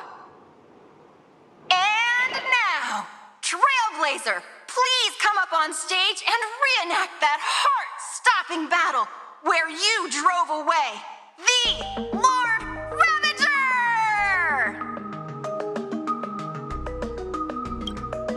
Ha! We meet again, the Nameless.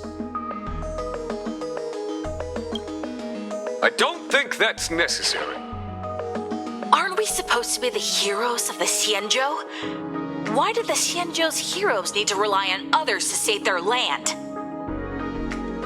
Same as us. Shouldn't the heroes of this world be able to protect our own people? Can't we be the ones to bring happy smiles to their faces? Hey! What nonsense are you all babbling about? Is any of this actually in the script?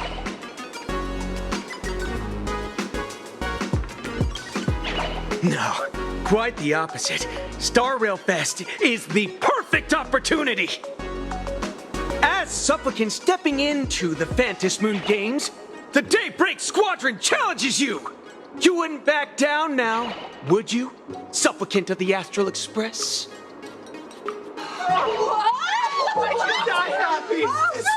This is amazing!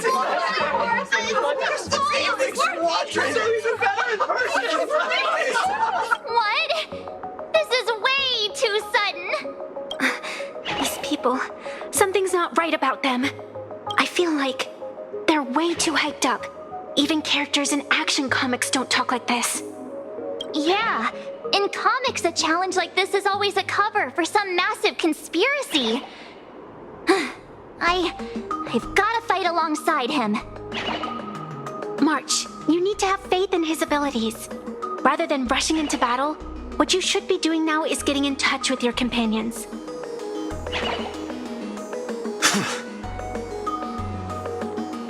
This is Star Rail Fest.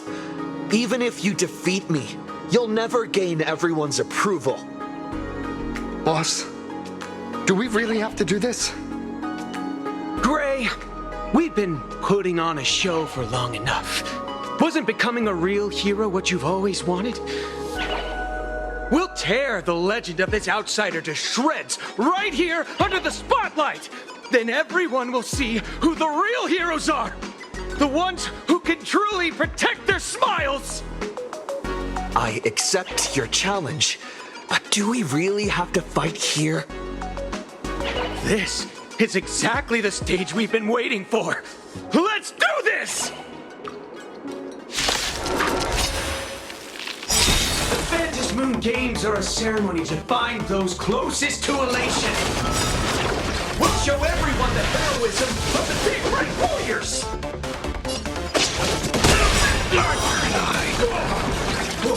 A powerful hit! Come at me again! Game's on! Leave it like that.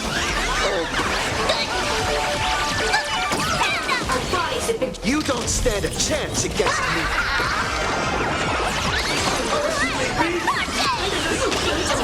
Gut says you're shady.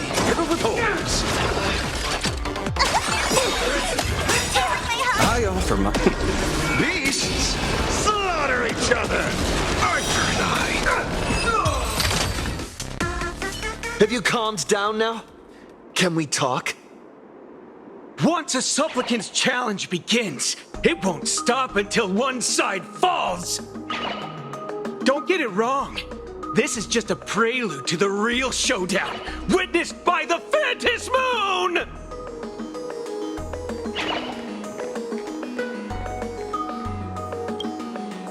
Just what exactly are they planning to do here at Star Rail Fest? Is this the supplicant lurking beneath the surface that Pearl theorized about? But which of the 4 Daybreak Warriors is the supplicant? Well, judging from their strength, I think it might be the red one. Forget it. We should go check out what's happening outside the exhibition area.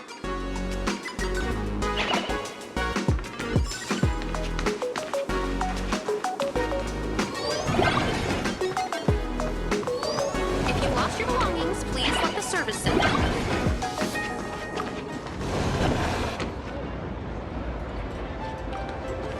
Interrupting a show for no reason.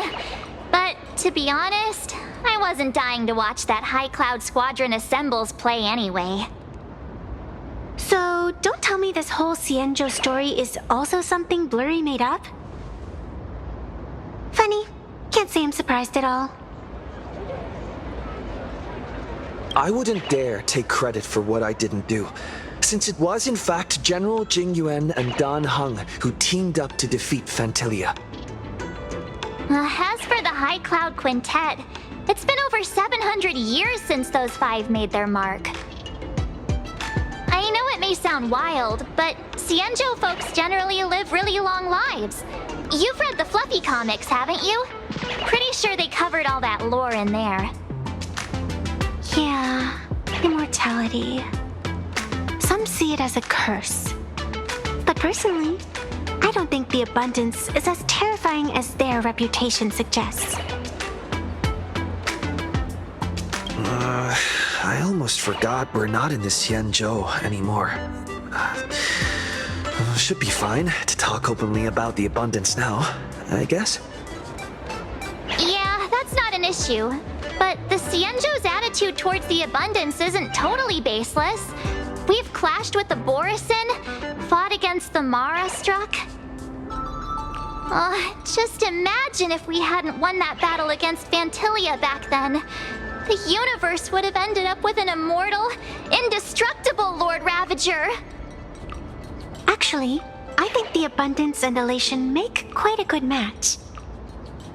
After all, only with infinite life can one pursue infinite joy.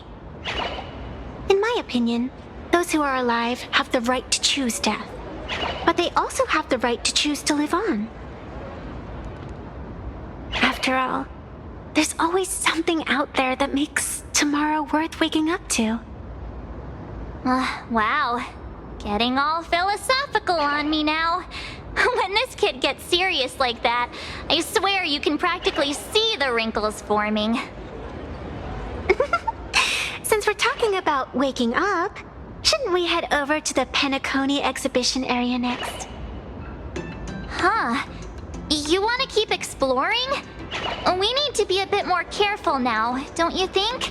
I mean, the Daybreak Squadron already came gunning for us. Who knows if there are other supplicants lurking around, just waiting to make their move. Oh, come on, March. Don't be such a worrywart. Didn't our little raccoon take out those guys in no time at all? Such reassuring words. Little raccoon, I've actually been a huge fan of yours all along. All right. Don't push it. Here we come, Penacony! Exhibition area!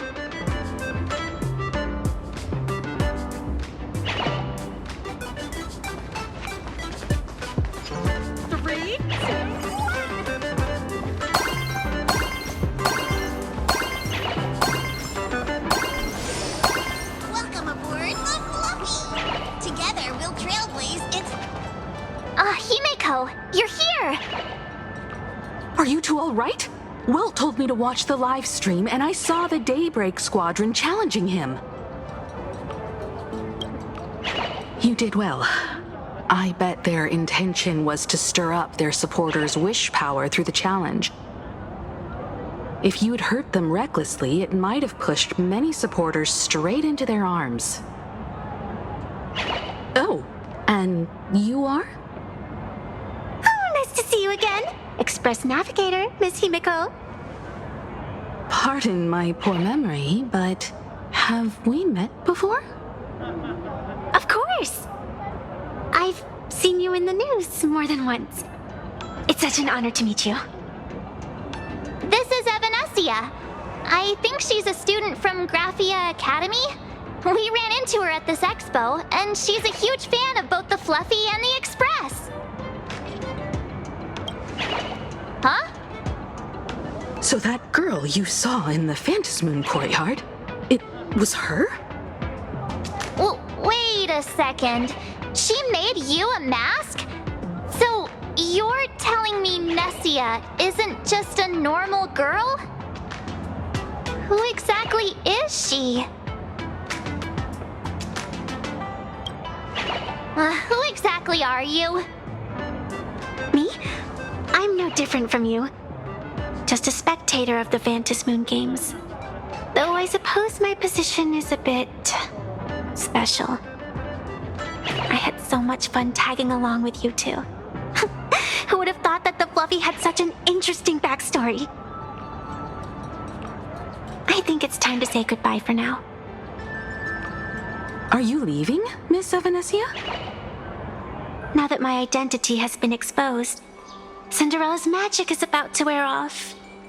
And since this little adventure started on a whim, might as well end it on one too. Little raccoon, you can feel it, can't you? all that attention, all that joy from the exhibition, as you fulfill people's wishes, that power has been flowing straight into your mask. It might spark something beautiful, or plant the seeds of something sinister. Whatever you choose, I just hope you won't become a boring character.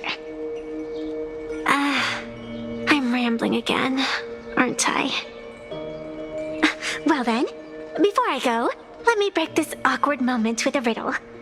Do you know why flowers are so beautiful?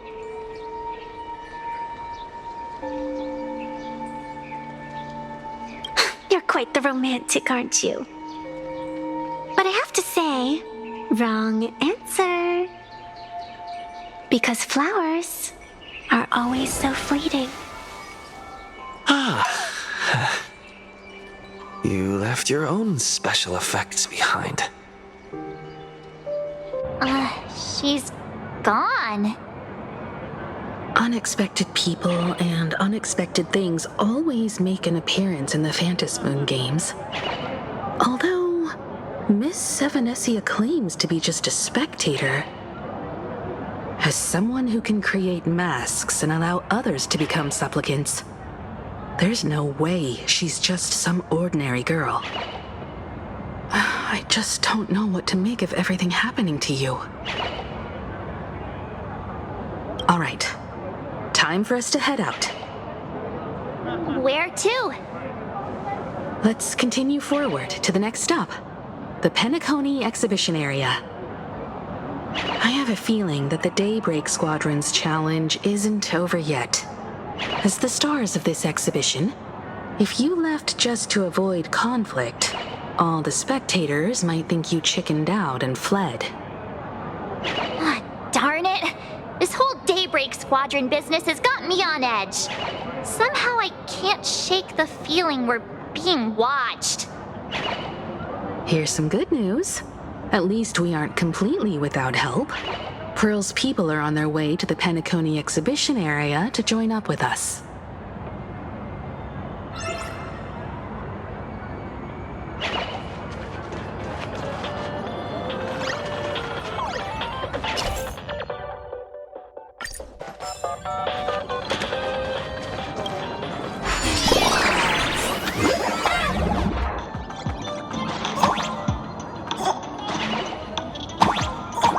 Welcome aboard, passengers! The Fluffy Shuttle Express is about to depart! Next stop, Penacony Exhibition Area.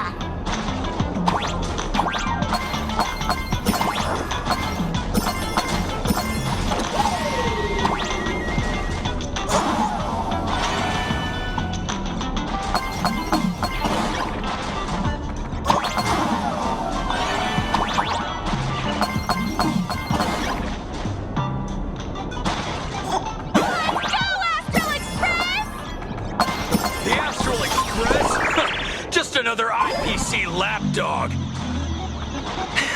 For Planar Arcadia! Let's go, Daybreak Squadron!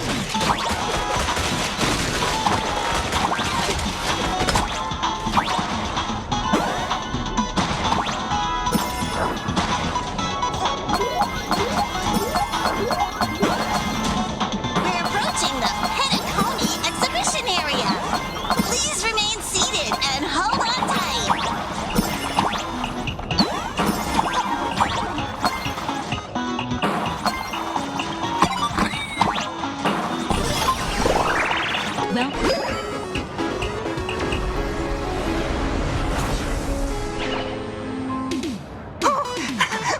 Would I get run over by the Express if I lay down on the tracks? Yup, and you get blasted straight into a comic book. Who knows? Maybe you'll be reborn as some superhero or something? That's what I call true happiness. It's hard to believe they recreated the scene where the Express crashes into the Great Septimus. All the previous exhibitions were so hilarious, but they really nailed the Great Septimus part.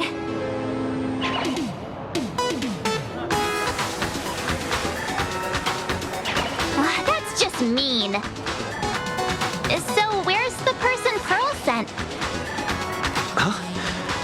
calling. Yoo-hoo! How you doing, gray hair? I'm not giving the mask back to you. Get over it. I heard about your big fight with the superheroes, and since I actually respect you as a rival, I thought I'd give you a heads up. You might think you scored a massive win in the Phantom Moon Games, but most people probably don't see it that way. Anyway, the news is on right now. Why don't you go check it out?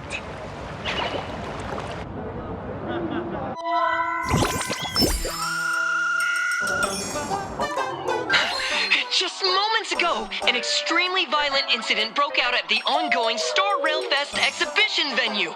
The Astral Express supplicant Trailblazer brazenly launched a brutal attack on the beloved local heroes, the Daybreak Squadron. The scene descended into total chaos. Oh my! This is terrifying! Didn't this nameless just defeat Sparksy and save Graphia Academy? Was that victory still not enough? Could he, like the defeated Sparksy, now be a threat to everyone's safety? How chilling! In the video footage from the scene, the Trailblazer claimed his act was to demonstrate the so-called trailblazing spirit of the Astral Express to this world. You don't stand a chance against me. Is this what he calls the Trailblaze? Using brute force and violence to strike down the guardians of this Arcadia and trample over our own heroes? Was it a sudden violent outburst? Or was this the moment his true heartless nature finally came to light? Foolish TV will continue to follow this shocking incident. Stay tuned and don't go away. It's all over the internet now. Some say you're a violent maniac. Others think you're behind the bloodbath in Deathbrook, that you're the second herald of death. Oopsie. How are you feeling right about now,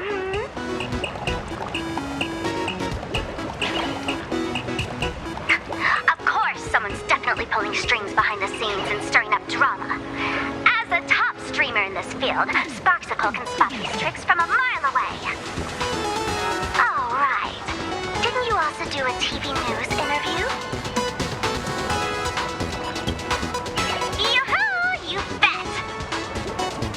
Here, let me send you the interview video. I won't go any further, but since you managed to defeat Miss Sparkle... No, I mean Miss Sparksy. I don't want to see you embarrass yourself in front of those clowns. Good luck. See you around. Hi! Trailblazer, sorry to bother you. We're with Full Wish TV. It's our lucky day running into you here. Do you have a moment? Keep it brief. I've got plans later. First question. Seeing as Plain Arcadia was the starting point of the Express's new voyage, how would you describe your impressions of this place? Plain Arcadia. Everyone's chasing the latest trends, looking for fun. Interesting! Throughout the history of the Phantom Moon Games, it's been extremely rare to have such a renowned cosmic figure as yourself participating. As the Astral Express's supplicant, what kind of changes do you hope to bring to this world in these games? Show everyone the strength of the Trailblazer to change this world. That's an impressive answer. Speaking of which, after joining the games, you immediately went to defeat Miss Sparksy, who represented the Masked Fools. What are your thoughts on potentially facing native supplicants in the future? The other native supplicants, way too dangerous. I'd rather defeat them through violence.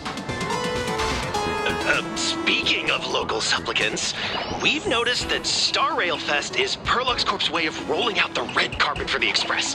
There are rumors that the IPC is also sponsoring the Express. So, I have to ask, are you representing the Express or the IPC in these games? At the end of the day, this is a festival for the IPC's interests. Madame Pearl and Perlux extended such a warm invitation. I'm not one of the guests. I'm the master of this place. Wait, what?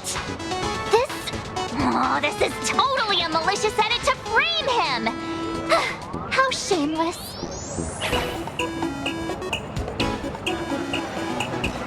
Over these 15 years, the nature of competition in the Phantasmoon games has evolved.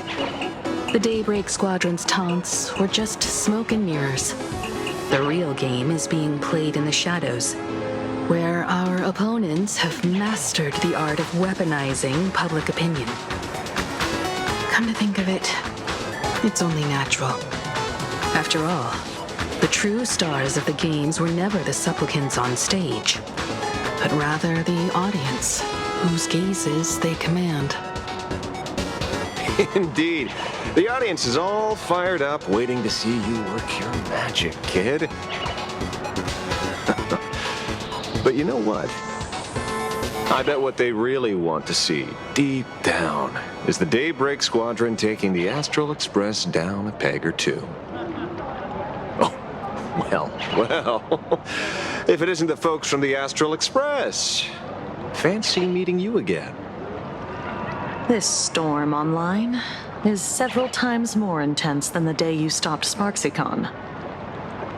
Miss Kuchiba, you've seen all this fake news too, right? Pearl assigned us to investigate the Sinwish Syndicate massacre. But every suspicious thread we followed led us from the Research Society of Happy Smiles straight to the Daybreak Squadron. And then there's the one pulling the strings behind the scenes. Full Wish. Full Wish? Oh, you know that name. Now this is getting interesting. She was my junior at school. 15 years ago. She was also the only student who survived at Graphia Academy. The good news is, your junior is living better than anyone else.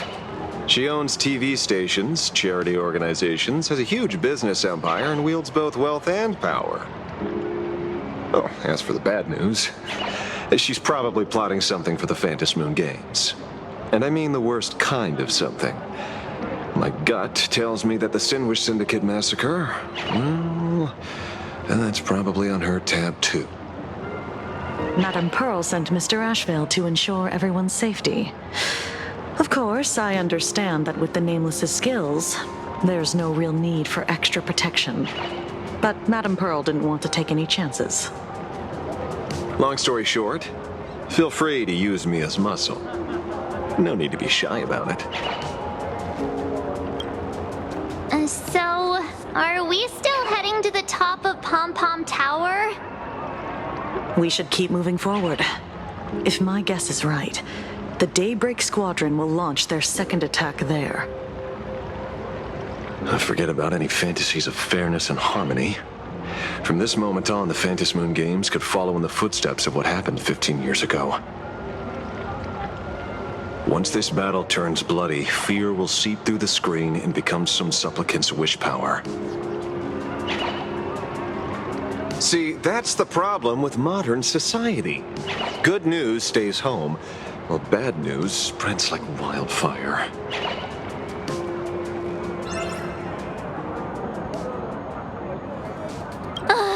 Daybreak Squadron. I thought they were fans of the Express too, but in the blink of an eye, we somehow became enemies. They might not be the real enemy here. Someone could be pulling their strings from the shadows. If possible, I'd rather persuade them to back down, since once a battle starts, it'll be like pouring fuel into a fire, stoking the audience's bloodlust. A Phantasmoon game like that would only descend into madness. And I certainly do not want to see what happened 15 years ago repeat itself on these lands.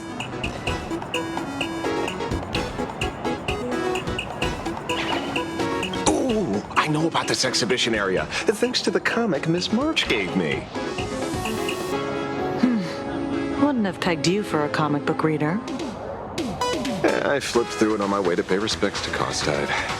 Even though that volume's story was pretty random, all over the place, it was quite interesting. A group of furry animals took over the Soul Glad soda factory to wake up the other animals in Penacony, using Soul Glad as fuel for the Express. Talk about forced product placement. Time to get to work, Detective.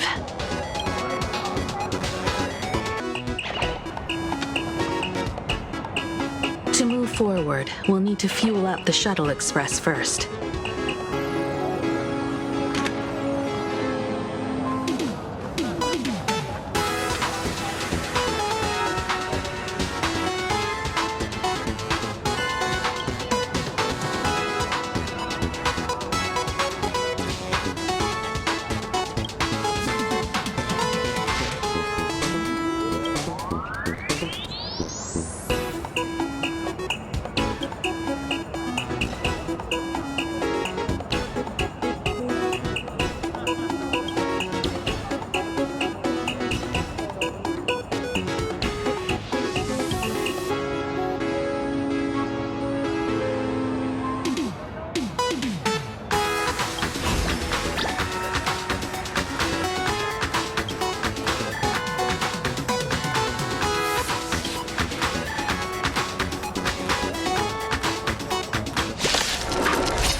Let's make it quick. Fight to the death.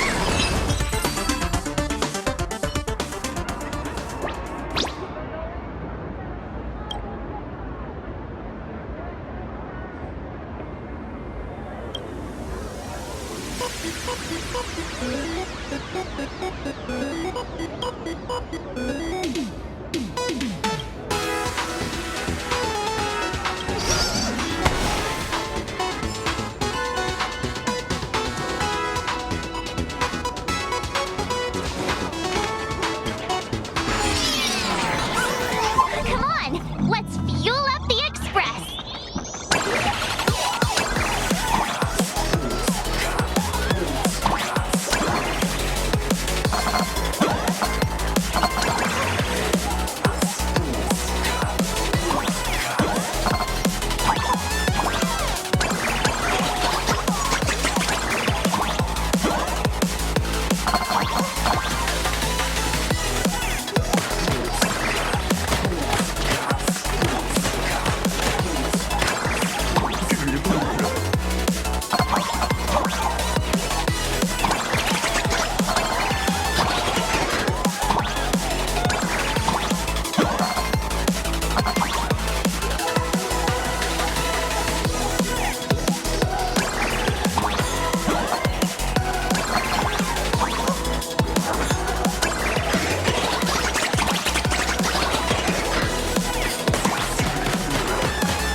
Quick, stay back! It'd be terrible if you got caught in the crossfire. Astral Express! We've been waiting for you for quite a while.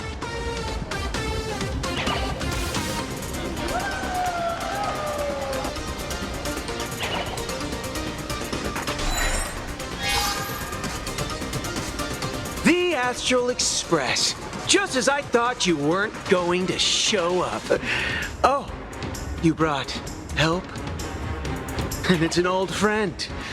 Been a while, old man. People who have lived in Dovebrook share a special connection. Since you're treating me as an old friend, I don't want to act like some high and mighty adult telling you what you should and shouldn't do. I'll only tell you this. What you're doing right now has already crossed a dangerous line.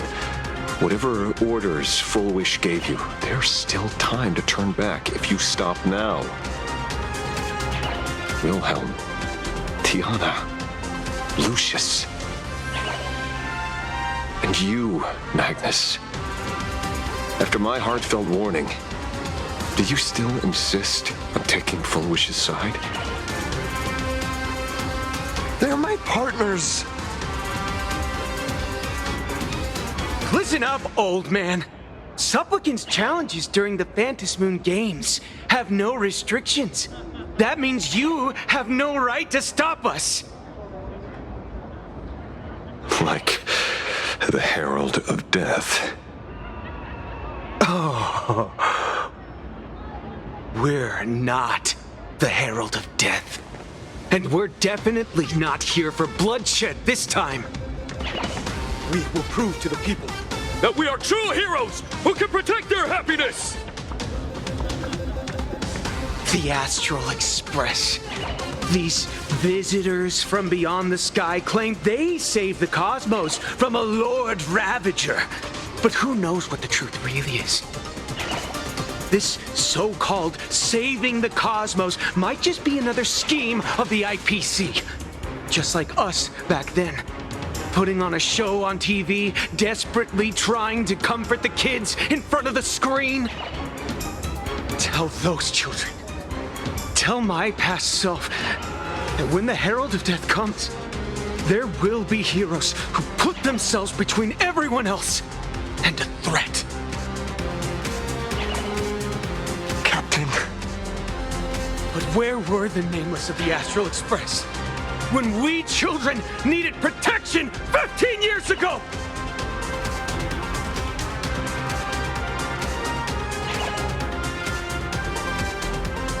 Gray, don't be fooled by these flashy, cosmic heroes. The Astral Express doesn't care about our happiness at all. They come and go like all tourists. No, they're even more heartless than tourists. Because they're here to trample on the elation ceremony and steal the Arcadian people's attention! They replaced our fantasies of heroes with their own image. All to satisfy their vanity called the trailblazing spirit. Tell me, have you ever, even for a moment, felt what it's like to tremble on blood-soaked ground at dusk?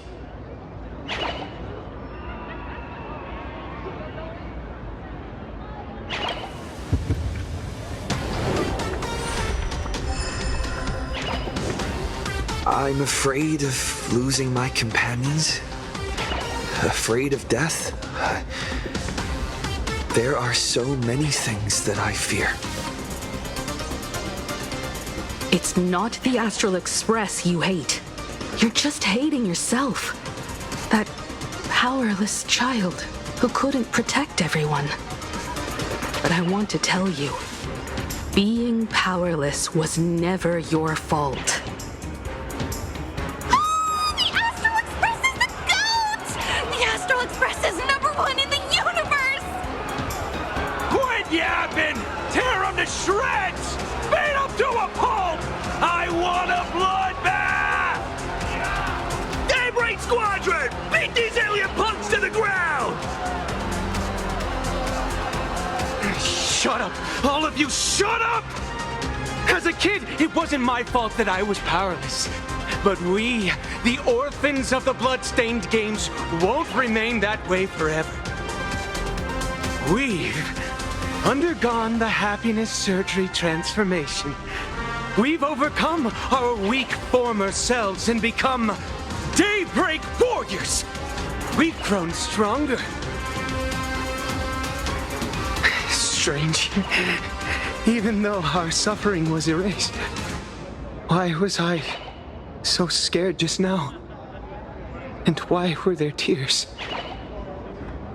Brother, that's only because this pain has been here all along. It's time to overcome it. It's time to use the power of happiness to defeat it once and for all. Well said. Then let's finish what needs to be done. Let's reclaim from these outsiders the image of heroes that the people of Ahatopia hold dear. What about you, Magnus? Sorry, Mr. Ashvale, but a hero never betrays his companions. We are the Daybreak Squadron, 4 warriors of one heart, united to protect the world. I won't let down my companions, or those who believe in us. We are the true heroes. Look at the statue of the conductor. It's just an empty shell. Even Perlux Corp, with countless resources at their disposal, can't breathe life into it. But we can. Let me prove it to you. Stop them! Don't let them drag the Astral Express's name through the mud! I shall provide the wish power to awaken it. I shall become its skeleton and allow it to stand! I shall turn into the fuel that drives it forward! I shall become the core that makes the engine sing the song of eternal joy! Happy! So happy! The Express is about to warp happily. Cleanup initiated. Unclean. Eliminate. Everyone will happy.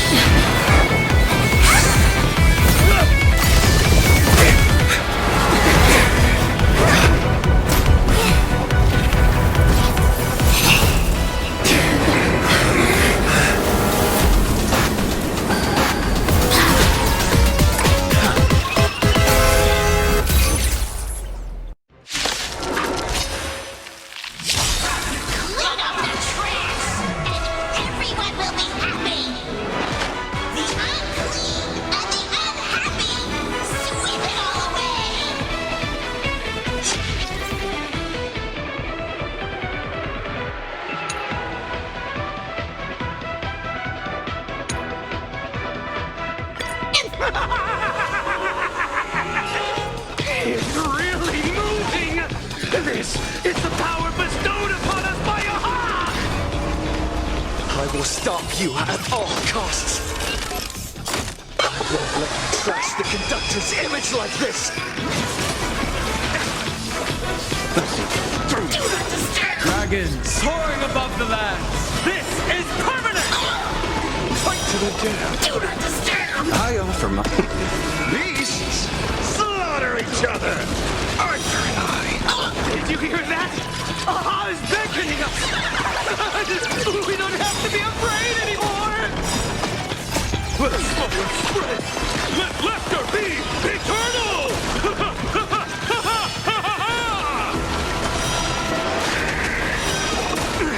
The Astral Express is nothing but the IPC's lapdog!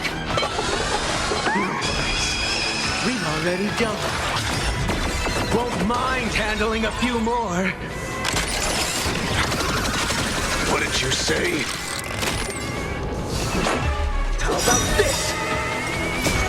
Rules are made to be broken!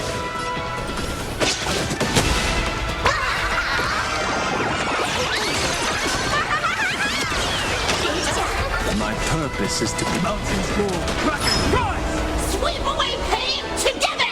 Get over those! Do not disturb!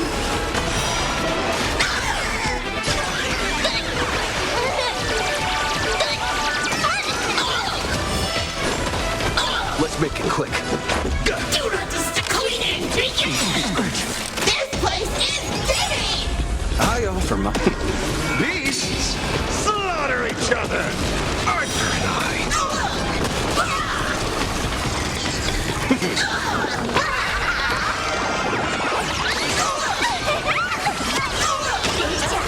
Fight to the death.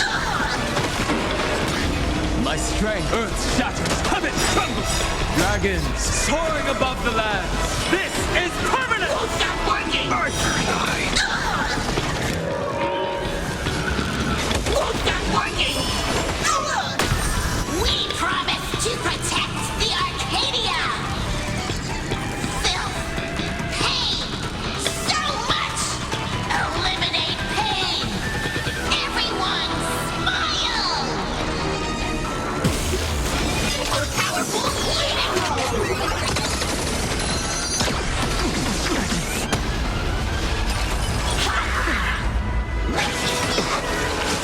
Game's on! Fight to the death. Surely that did the trick this time. Reboot! Self-repair! Must bring happiness!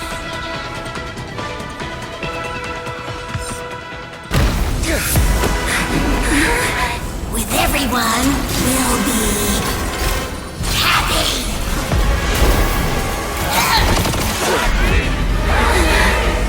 I offer my blood to consume this vendetta. I offer my heart to shoot down this injustice. I, lead Hunter La Mancha, call upon you in the name of the Star Hunt Oath. O Skybow, gaze upon this broken-legged wolf and steer my hunt toward victory! So happy! Now arriving at Terminal Station, land of sneering gods. Welcome back into the gods' embrace! Shh. Quiet now. It's time for bed.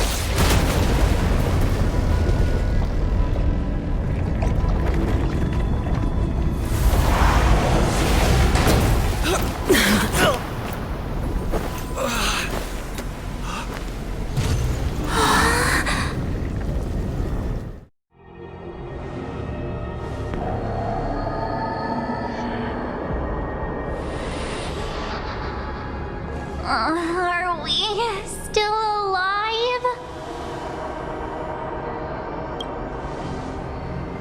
Well, hey, don't say things like that. I remember the out-of-control express taking us down and through an abandoned tunnel. Theoretically speaking, this should be a station deep underground. But what's with all these ruined buildings? And that weird space in the distance? Is this really an underground station? A place this big exists beneath plain Arcadia? Perhaps we're no longer in reality. We may have landed somewhere within the world in canvas for unknown reasons. Then, can we still make it back? We need to find everyone and get out of here as soon as possible. Where's Mr. Ashvale and the others?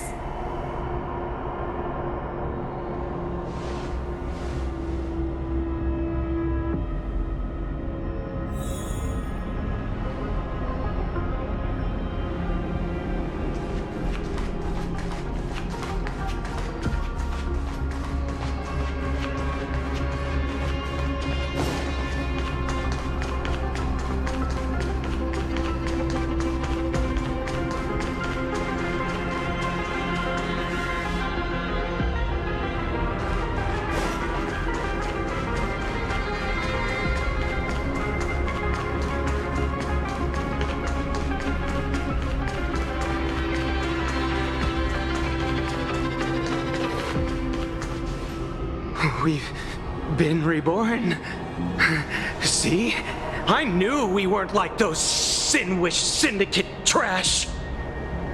You're right, Red. We're heroes. We are justice! We are the undying happiness! If you are justice, then forgive me for playing the necessary evil. Everyone, please! This has to stop! If this goes on, you'll all... Just smile. Embrace the everlasting bliss and true happiness. I beg you, please, listen to me. It's not too late. We can still go back to the Department of Aberration Defense with Miss Kuchiba and explain everything. It's no use. They are just creatures that can only react to joy now. All shall be blessed with happiness.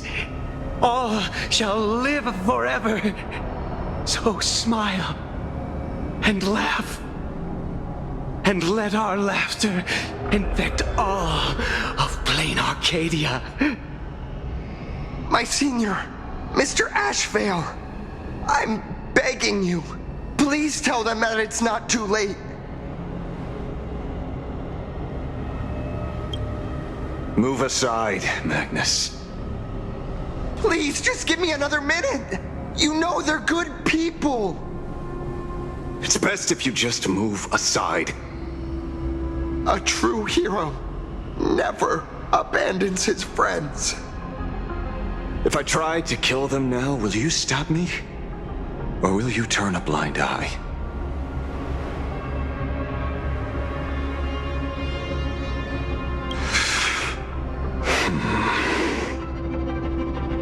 Tribute of life unto death, and the debt paid in blood.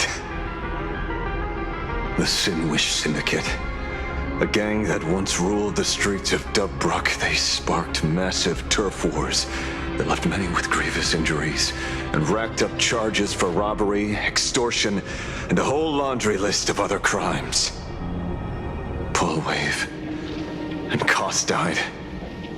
They were far from saints. Any good deeds they did in their lifetimes were just like a few pretty soap bubbles floating up from a stagnant pool of filth. That's why we brought them down. They and this whole world have now become happier.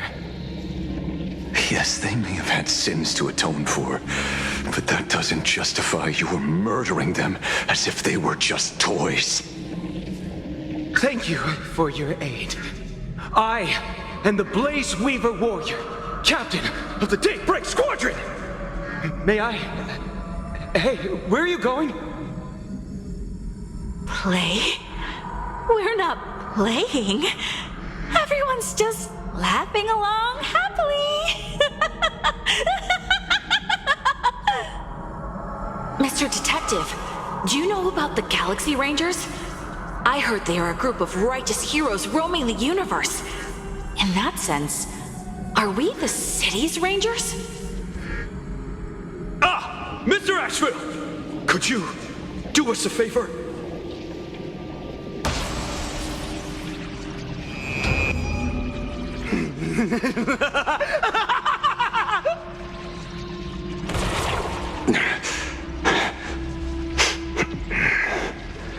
This familiar scent.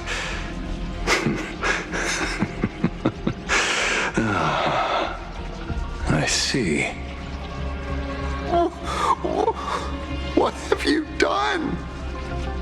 Remember what happened today, Magnus.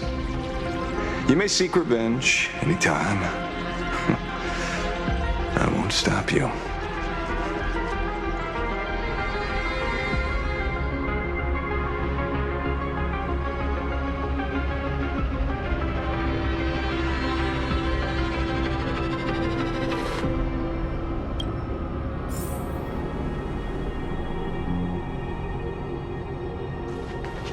And so concludes the new Herald of Death case.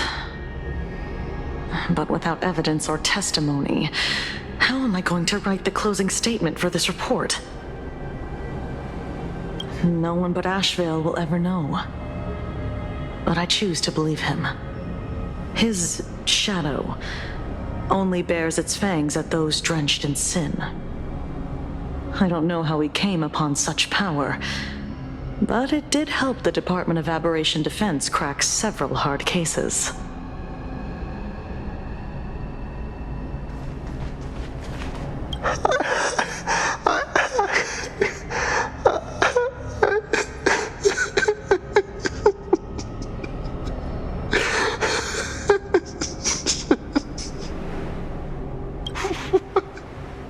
What have we done?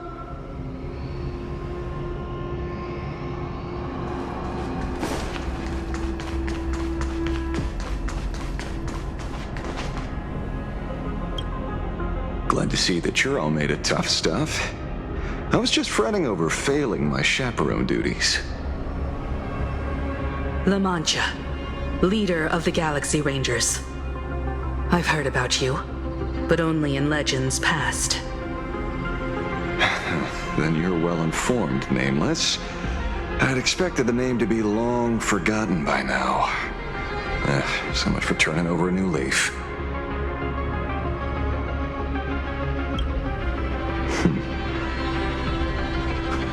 You mean the esteemed Silver Gun Shura and dazzling ninja hero? Of course not. I retired a long time ago. Out of the Rangers I know who are still alive, one sees me as a traitor. The other is prey. And just so we're clear, I want you all to forget the name you just heard. Right here and now, in this world called Plain Arcadia, I am just Detective Ashvale. Instead of obsessing over my identity, or pitying the 3 dead criminals, I advise you to work on a way out of this place first. I've long heard rumors about unsavory things hidden deep beneath the Arcadia. It's strange how the people here can sleep so soundly. The train broadcast called this place the Land of Sneering Gods. I don't think I've ever seen this station on a map. Are we going to be trapped here forever?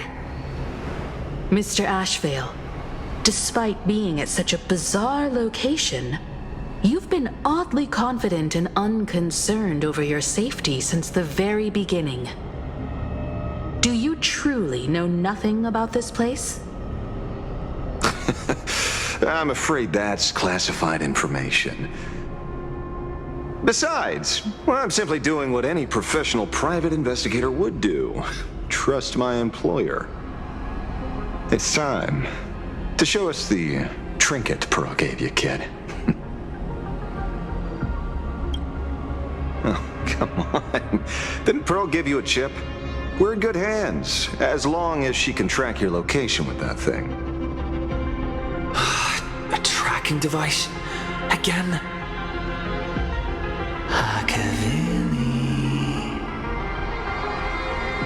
Akavili.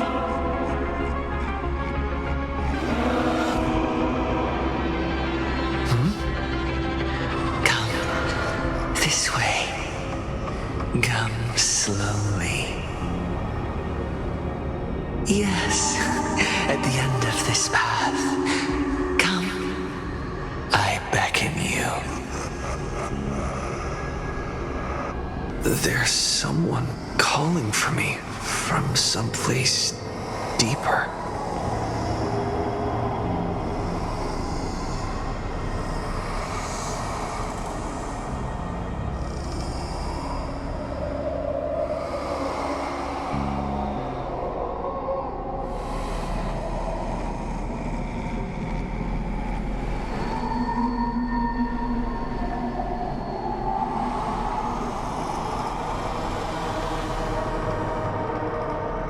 Did you hear that? Come to me.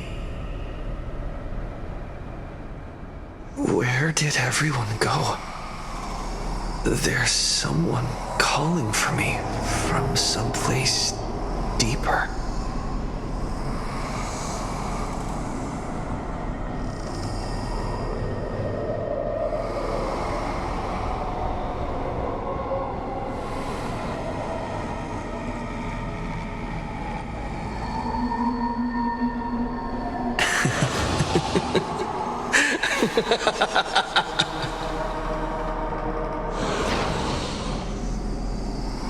Over here. Keep going forward. Come. Here. This way. I'll give you. Come. Embrace this wondrous world. Come to my side. You want to go further, deeper, become one with me. The joy, the positive feedback, sweet synaptic flickers on your cortex. Wonderful. Listen, it's breathing. Slumbering, whimpering, and grinning. Warm, gentle, warm, and gentle. I am you, and you are me. Come. Embrace this primordial joy. Life in exchange for a boarding pass on the express toward the end. Become one with me. Become a part of me. Become mine.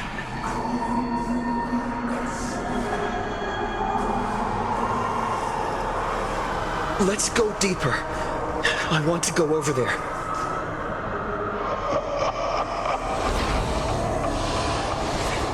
Come.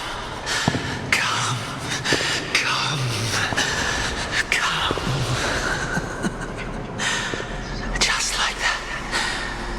Step forward.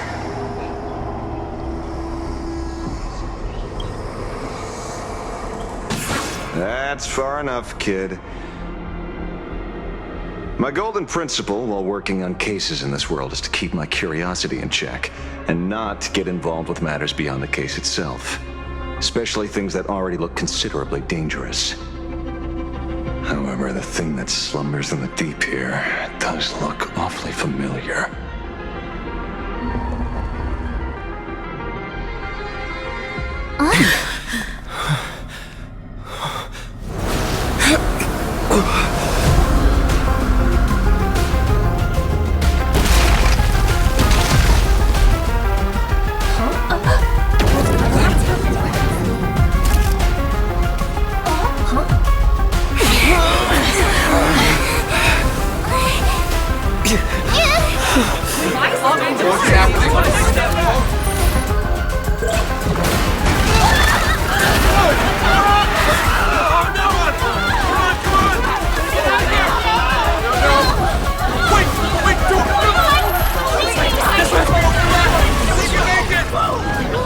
I come to appraise.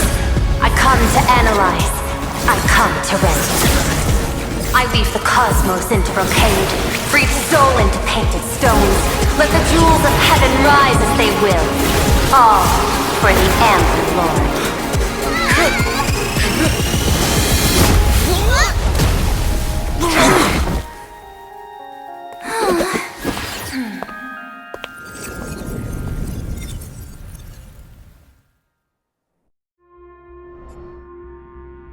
We meet again, everyone.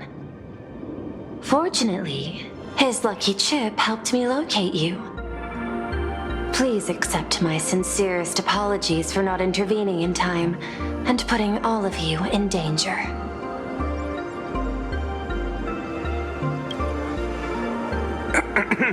Actually, she put one in my pocket too, but I auctioned it online as a souvenir.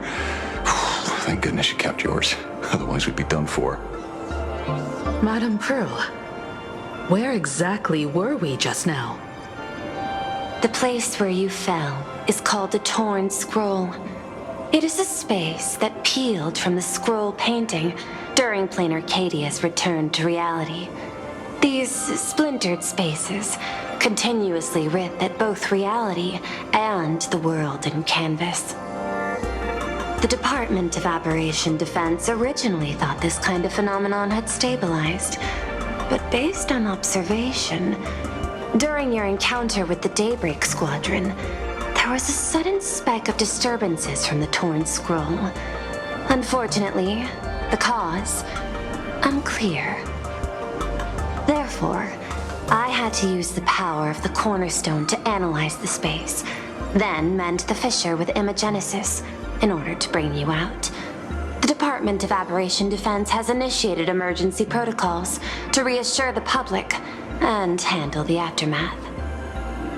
However, I wasn't able to directly observe your situation after you'd fallen into the Torn Scroll. Would you be so kind as to share what happened there? We can close the new Herald of Death case.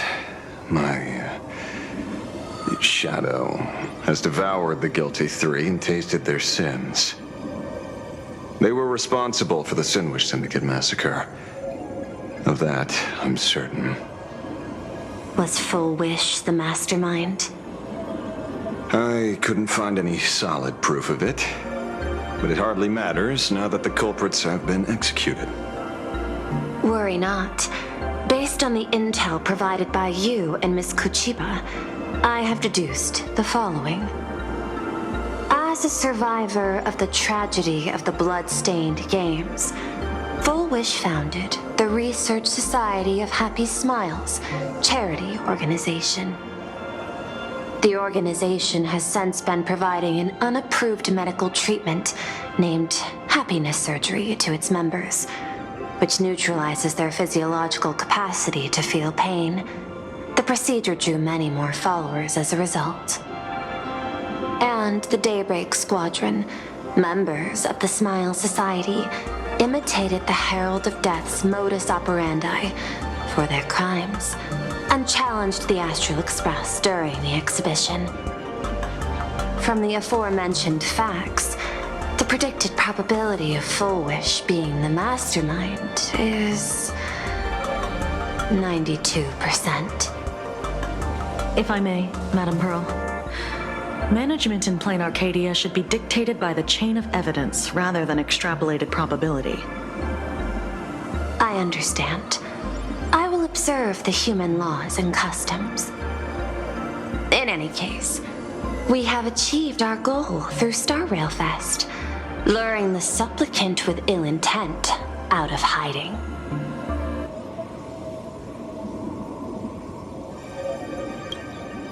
Since Full Wish is exposed now, and we've defeated her supplicant, shouldn't we hurry and arrest her as soon as possible?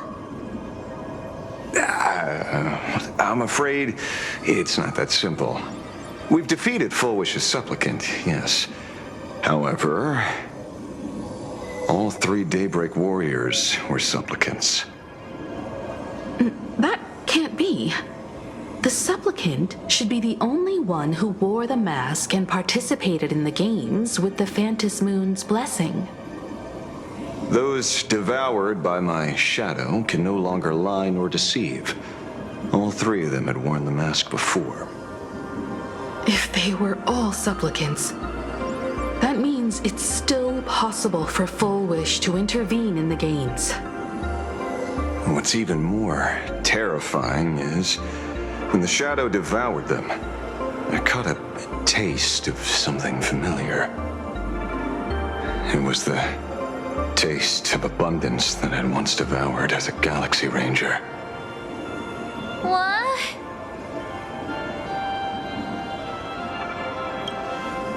Yes. I didn't think this world would go that far. But I was wrong.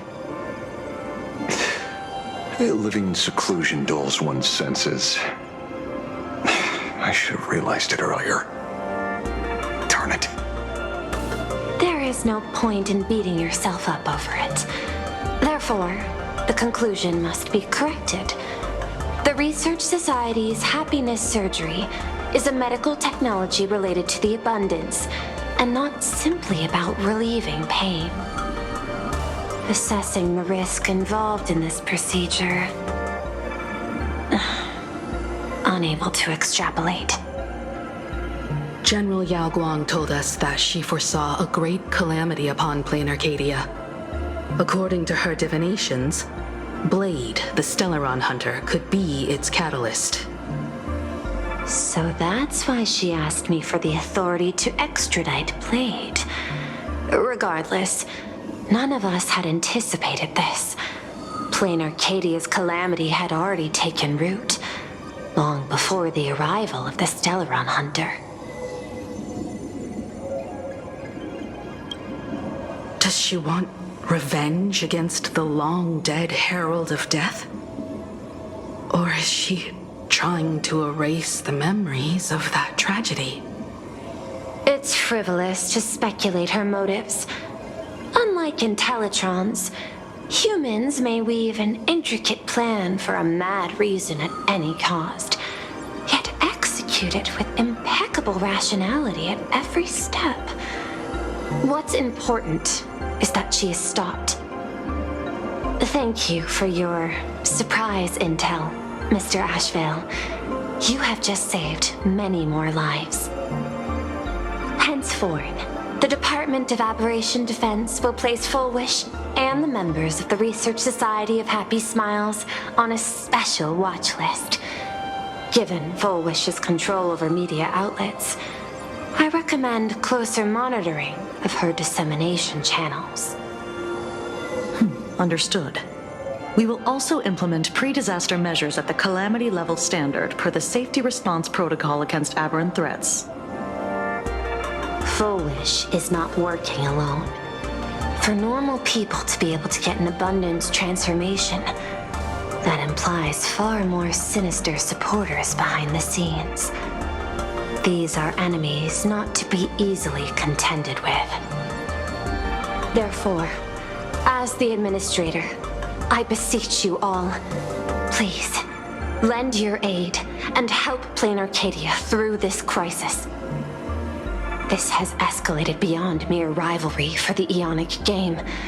Full Wish's conspiracy has crossed the line. This situation's 100 times more dire than the Herald of Death incident 15 years ago.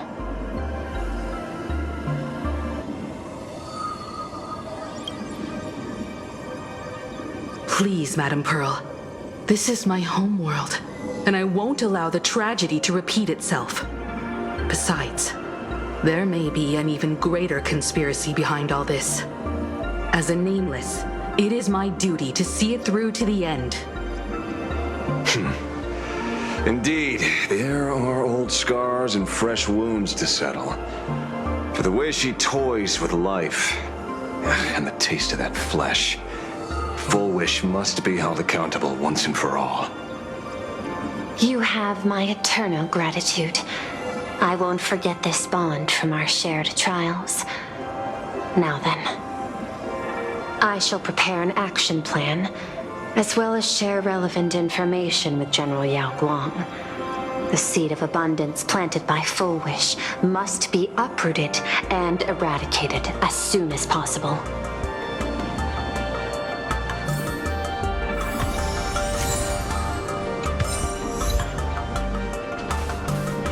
Full Wish's partner. Perhaps someone far more dangerous has already set their sights on this round of the Phantasmoon Games. Oh no. They are definitely up to no good.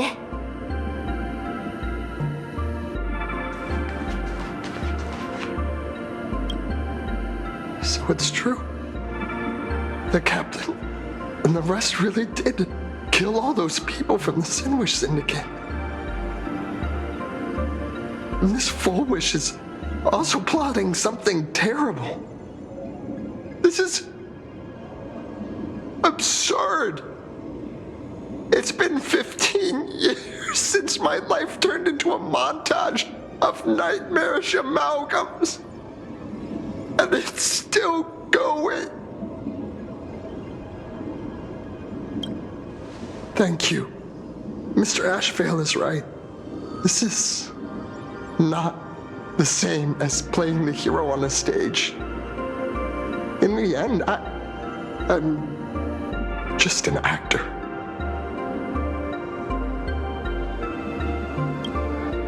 Oh, leaving now. We're counting on you, hero of the Express. Because it's just another Phantasmoon Games for me. Check the records in the Ministry, and you'll see. Save the mythological times. They always end up in a huge mess, without fail.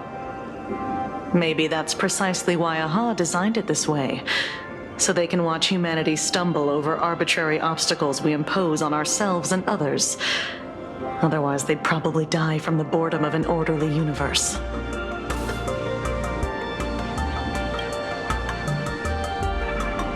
Maybe interrogate him for a few days.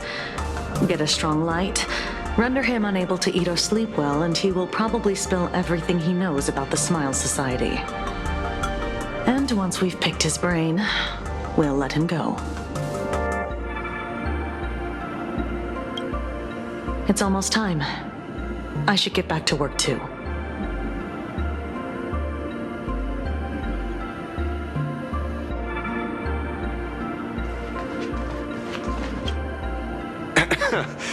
Terribly sorry, Nameless. It was your exhibition and your enemies. And there I was, stealing your spotlight. Curious.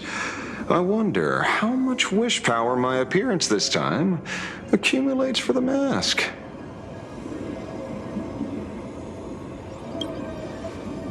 Oh, don't be like that. You can tell them that I'm Welt. We already look similar enough. Who knows? Maybe that'll redirect some wish power toward your account instead?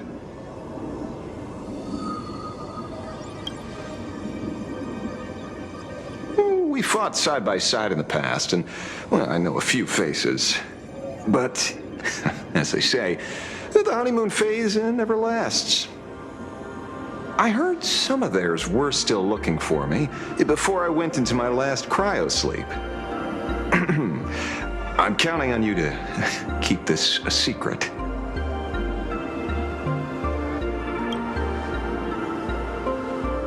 Some people want the head on my shoulders, while others want the shadow in my arm. I'm old, and I just want some peace and quiet. That's all there is to it.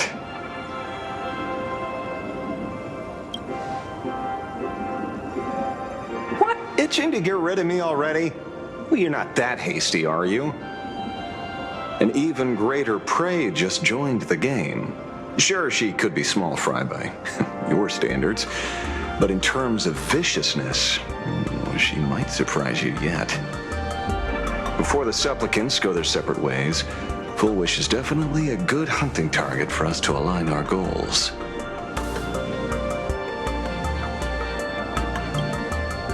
Such confidence. Can't help but smile at that.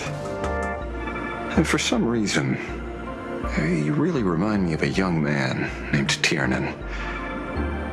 You nameless bunch just love jumping headfirst into fire pits, don't you?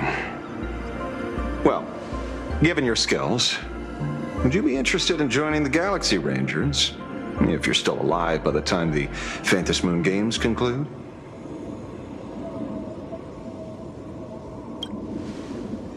Good answer. I apologize for my presumptuousness. After all, becoming a ranger comes with loss, suffering, and vengeance. In that case, I will take back my words. Young Nameless, may you never have to tread the path of a ranger.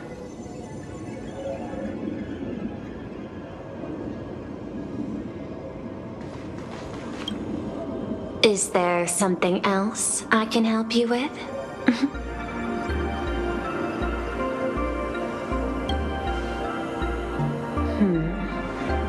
I had put them on a temporary watch list before, due to significant decreases in crime rates in certain regions. But now, we finally know how they achieved such a miracle. Personally speaking, I cannot fault the citizens who joined the society, nor do I wish to fixate on the accountability of those who governed at the time. After all, for the corporation, the Smile Society is a tool for maintaining stability, and the members are simply following the human instinct to avoid suffering. You've been to Penacony. You should know. There, the family's members lull guests to sleep with power of the harmony and soothe their pain. From a human ethics point of view, it is well within people's rights to avert pain in moderation. Humans cannot turn off their innate negative feedback like Intellitrons do. I understand and deeply sympathize with that. My assigned theme is analytical art, but at the same time, I am fortunate to be appointed governor of a world. The portrayal and sublimation of pain in human works of art shine among humanity's greatest treasures: tragedy, elegy, and lost epics. Their soul-stirring power springs from a profound understanding of this negative feedback. This so-called happiness surgery does more than just obliterate people's perception of pain. It strips away human complexity and turns what was dynamic and brilliant into a monotonous blotch. To me, governing this world is like creating a painting. My vision is to maintain the diversity of life forms and preserve their potential for growth and change. The Research Society has disrespected my work. Thus, my duty and theme have become one and the same. I will do all that I can to cleanse the misguided strokes of the Research Society from this land. Thank you again for lending your aid, Nameless. I will begin extrapolation of our next steps now.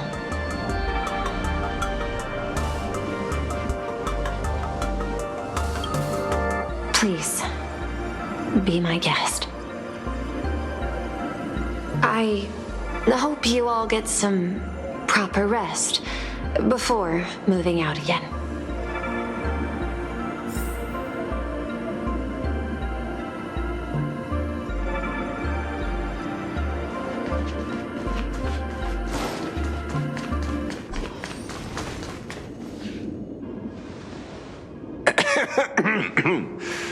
You know, I'm not here to be an ornament. Assessment. You have something to ask me, Mr. Ashvale. Well, lately, I've been on an extremely lucky streak. Be it Full Wish or Magnus, the elites practically gained sentience and came to me one by one. Luck is also an important part of one's toolkit. Wouldn't you agree? I'm beginning to think you're the one behind it all. You tasked me to investigate the Society and protect the Astral Express, which all led to me unleashing my shadow on those people. Just so you can confirm your hypothesis. You had everything planned out since the beginning, hadn't you? If I answer yes, would it wound your ego? Perhaps. Yes.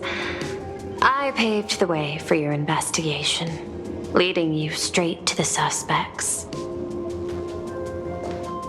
Through you, I confirmed my suspicions about the Research Society. However, the question of abundance transformation remains a thorny issue for me. Fortunately, there's a ranger who specializes in confronting such abominations, having lived in long seclusion within plain Arcadia. But you know, that shadow sealed inside my arm can be very dangerous. Simply removing the nail can cause it to stir and resonate with the fragment and fissure. Had I not kept it under control at that time, the fight would have ended with all of us buried in that bottomless abyss. Is that part of your plans too, Pearl? Humans fear the worst, but to the Intellitrons, such fears are merely irrational deterrents. Wasn't the mask of elation I gave you enough to pin down the shadow? That gift you found through the guidance of the Express Navigator, Star Seer, I see. That very shadow that devoured the Swarm and Lord Ravager Zulo 10 amber eras ago. That very shadow that devoured Shuhu, the emanator of abundance, hundreds of years ago. You won the bet. You sure know a lot about this. Please, allow me to correct you. My ethical parameters prohibit engagement in probabilistic gambits. Accordingly, I operate by acquiring sufficient information to ensure zero margin for error. Then again, you are the species that brought art into existence as a form of expression. That seed of creation exists even in the most ignorant of humans' minds. And for that, I love and admire you. Whether you believe it or not, I will honor our initial agreement, Mr. La Mancha. At the moment of victory in the Phantasmoon Games, I will free you from all sufferings and fulfill your wish. To let a Galaxy Ranger die peacefully in his bed.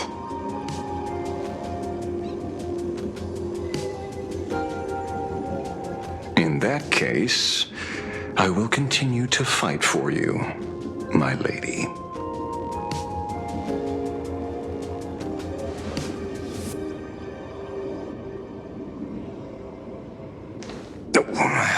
Right. You mentioned several times wanting to replicate the works of Graphia. I don't know much about art.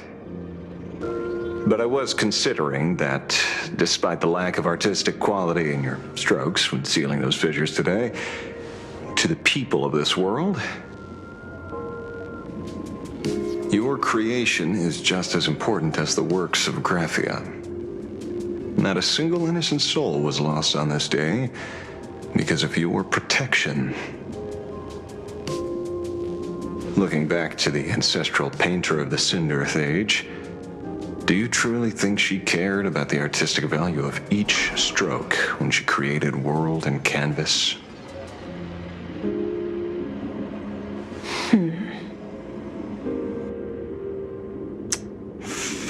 Tisk. But what do I know? These are just crude observations from an amateur, so pay them no mind. I'll be on my way.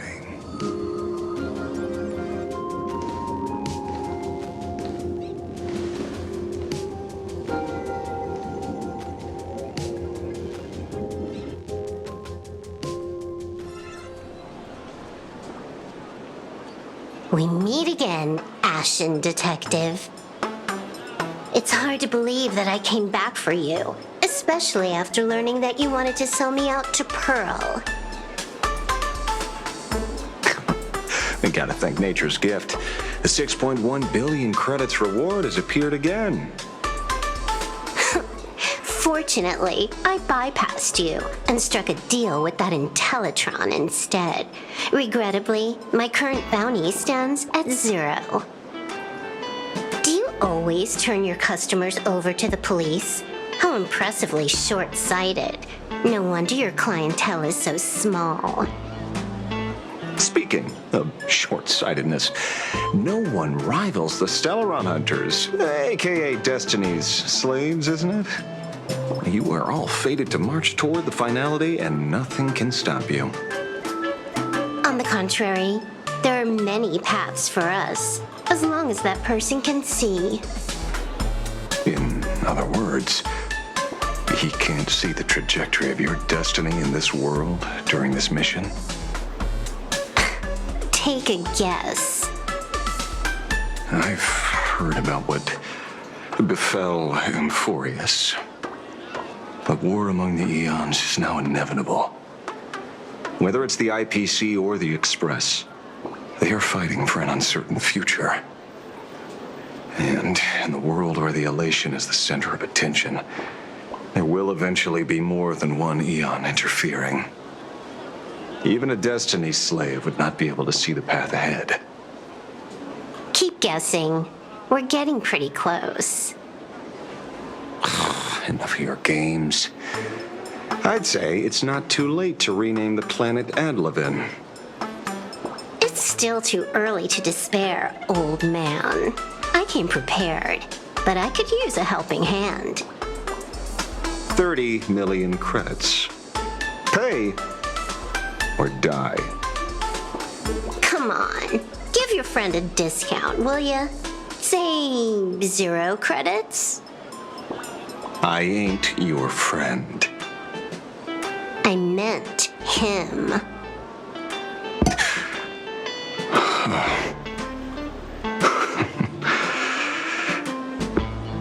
It's been a while, Yingxing.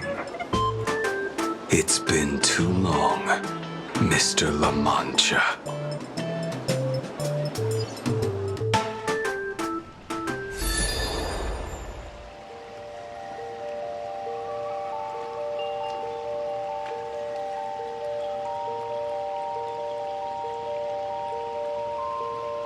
I knew it. There must be an explanation for the unusual fate of this world. Though I lost sight of the sparrow, I discovered a mysterious tree. I finally found the heart of the Phantasmoon games, thanks to this little birdie. Mr. Sunday, do you sense me? There's no reaction from the bird. What's wrong with it? Hello? Is anyone there? Can I get somebody here? No one's here. No one. That's a lie. I saw a pretty girl hiding right here through the bird's eyes. Who are you? That's none of your business. None of your business. If that's how it's going to be, then I'm done playing nice here. If my eyes weren't playing tricks on me, the ancient tree here must be the ambrosial arbor of abundance, yes? Little girl, are you going to keep playing hide and seek, or will you come out and have a proper conversation with me?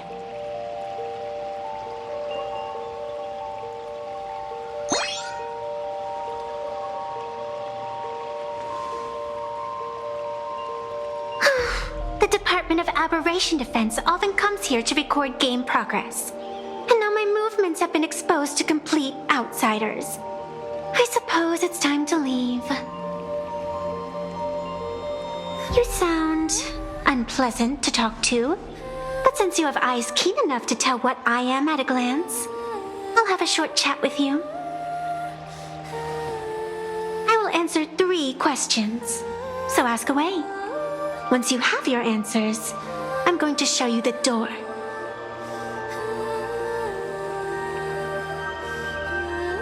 I wanted to question why the Joyseeker would permit the ambrosial arbor of abundance to take root in a world they had blessed.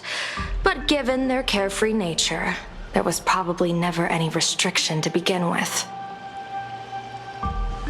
On my second question, are you a Fey-kind native to Ahatopia, or are you one of the long-life species shaped by the ambrosial arbor?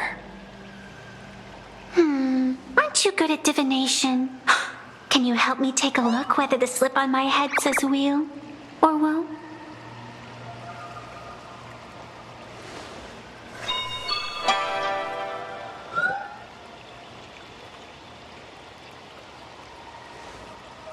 There's nothing on your head except your ears. And that itself is the answer. I am the arbitrator who determines the outcome of the Phantasmoon Games. I am the raging waves of joy and the living pulse of this world. Diviner of the Xianzhou, the weal and woe you behold are but a single petal fallen from my hand.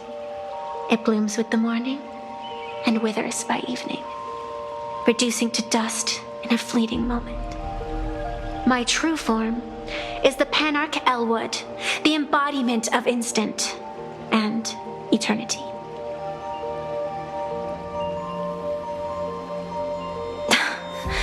Interesting. Took you quite some time to come up with those words, huh? The one who created me did say most people wouldn't believe me. Turns out they were right. I believe you. I feel the same way. For many do not trust the words of a diviner.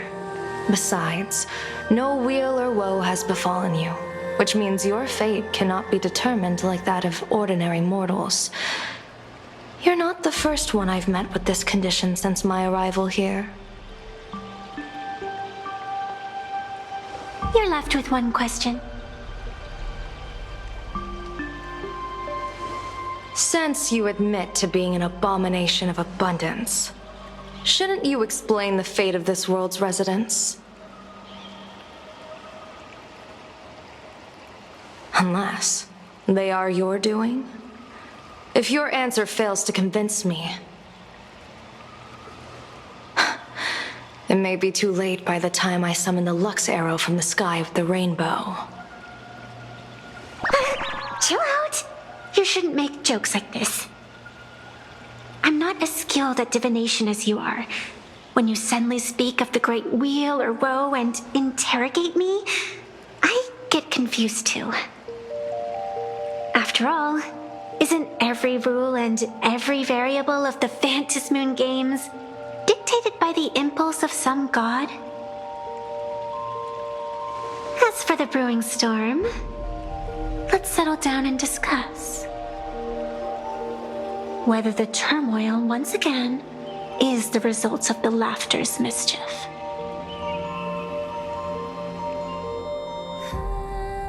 This entire day has felt unreal. We had situations lined up one after another, and a growing crisis on our hands. The Research Society is insane to meddle with the power of abundance.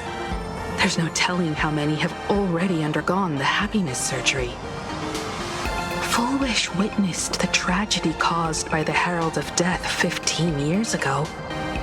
And now, she herself has assumed that dreadful mantle. We have to relay this information to Dan Heng, Sunday, and General Yao Guang as soon as possible.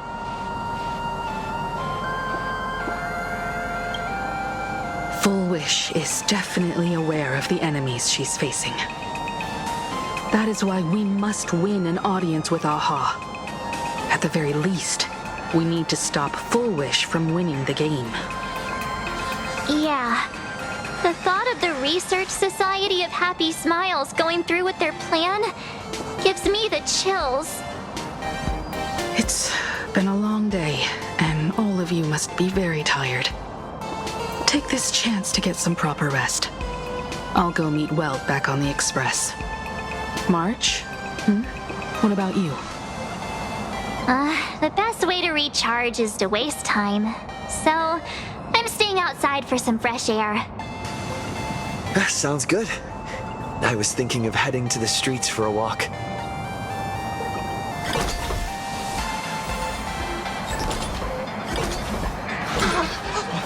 What was that? Did you hear that? Was it like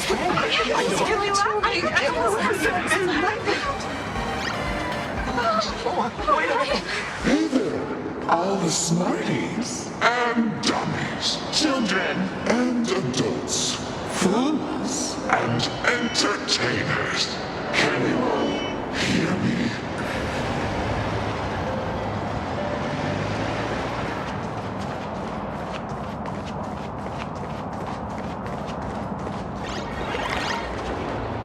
Now that everyone has made their appearance, no need to keep further secrets what you can as a spark must grow into wildfire. as an extra one of these Phantasmal games shall receive all as my authority more than 3 minutes to become the true permanent demon of elation. As such, it's time to revel in unabated joy.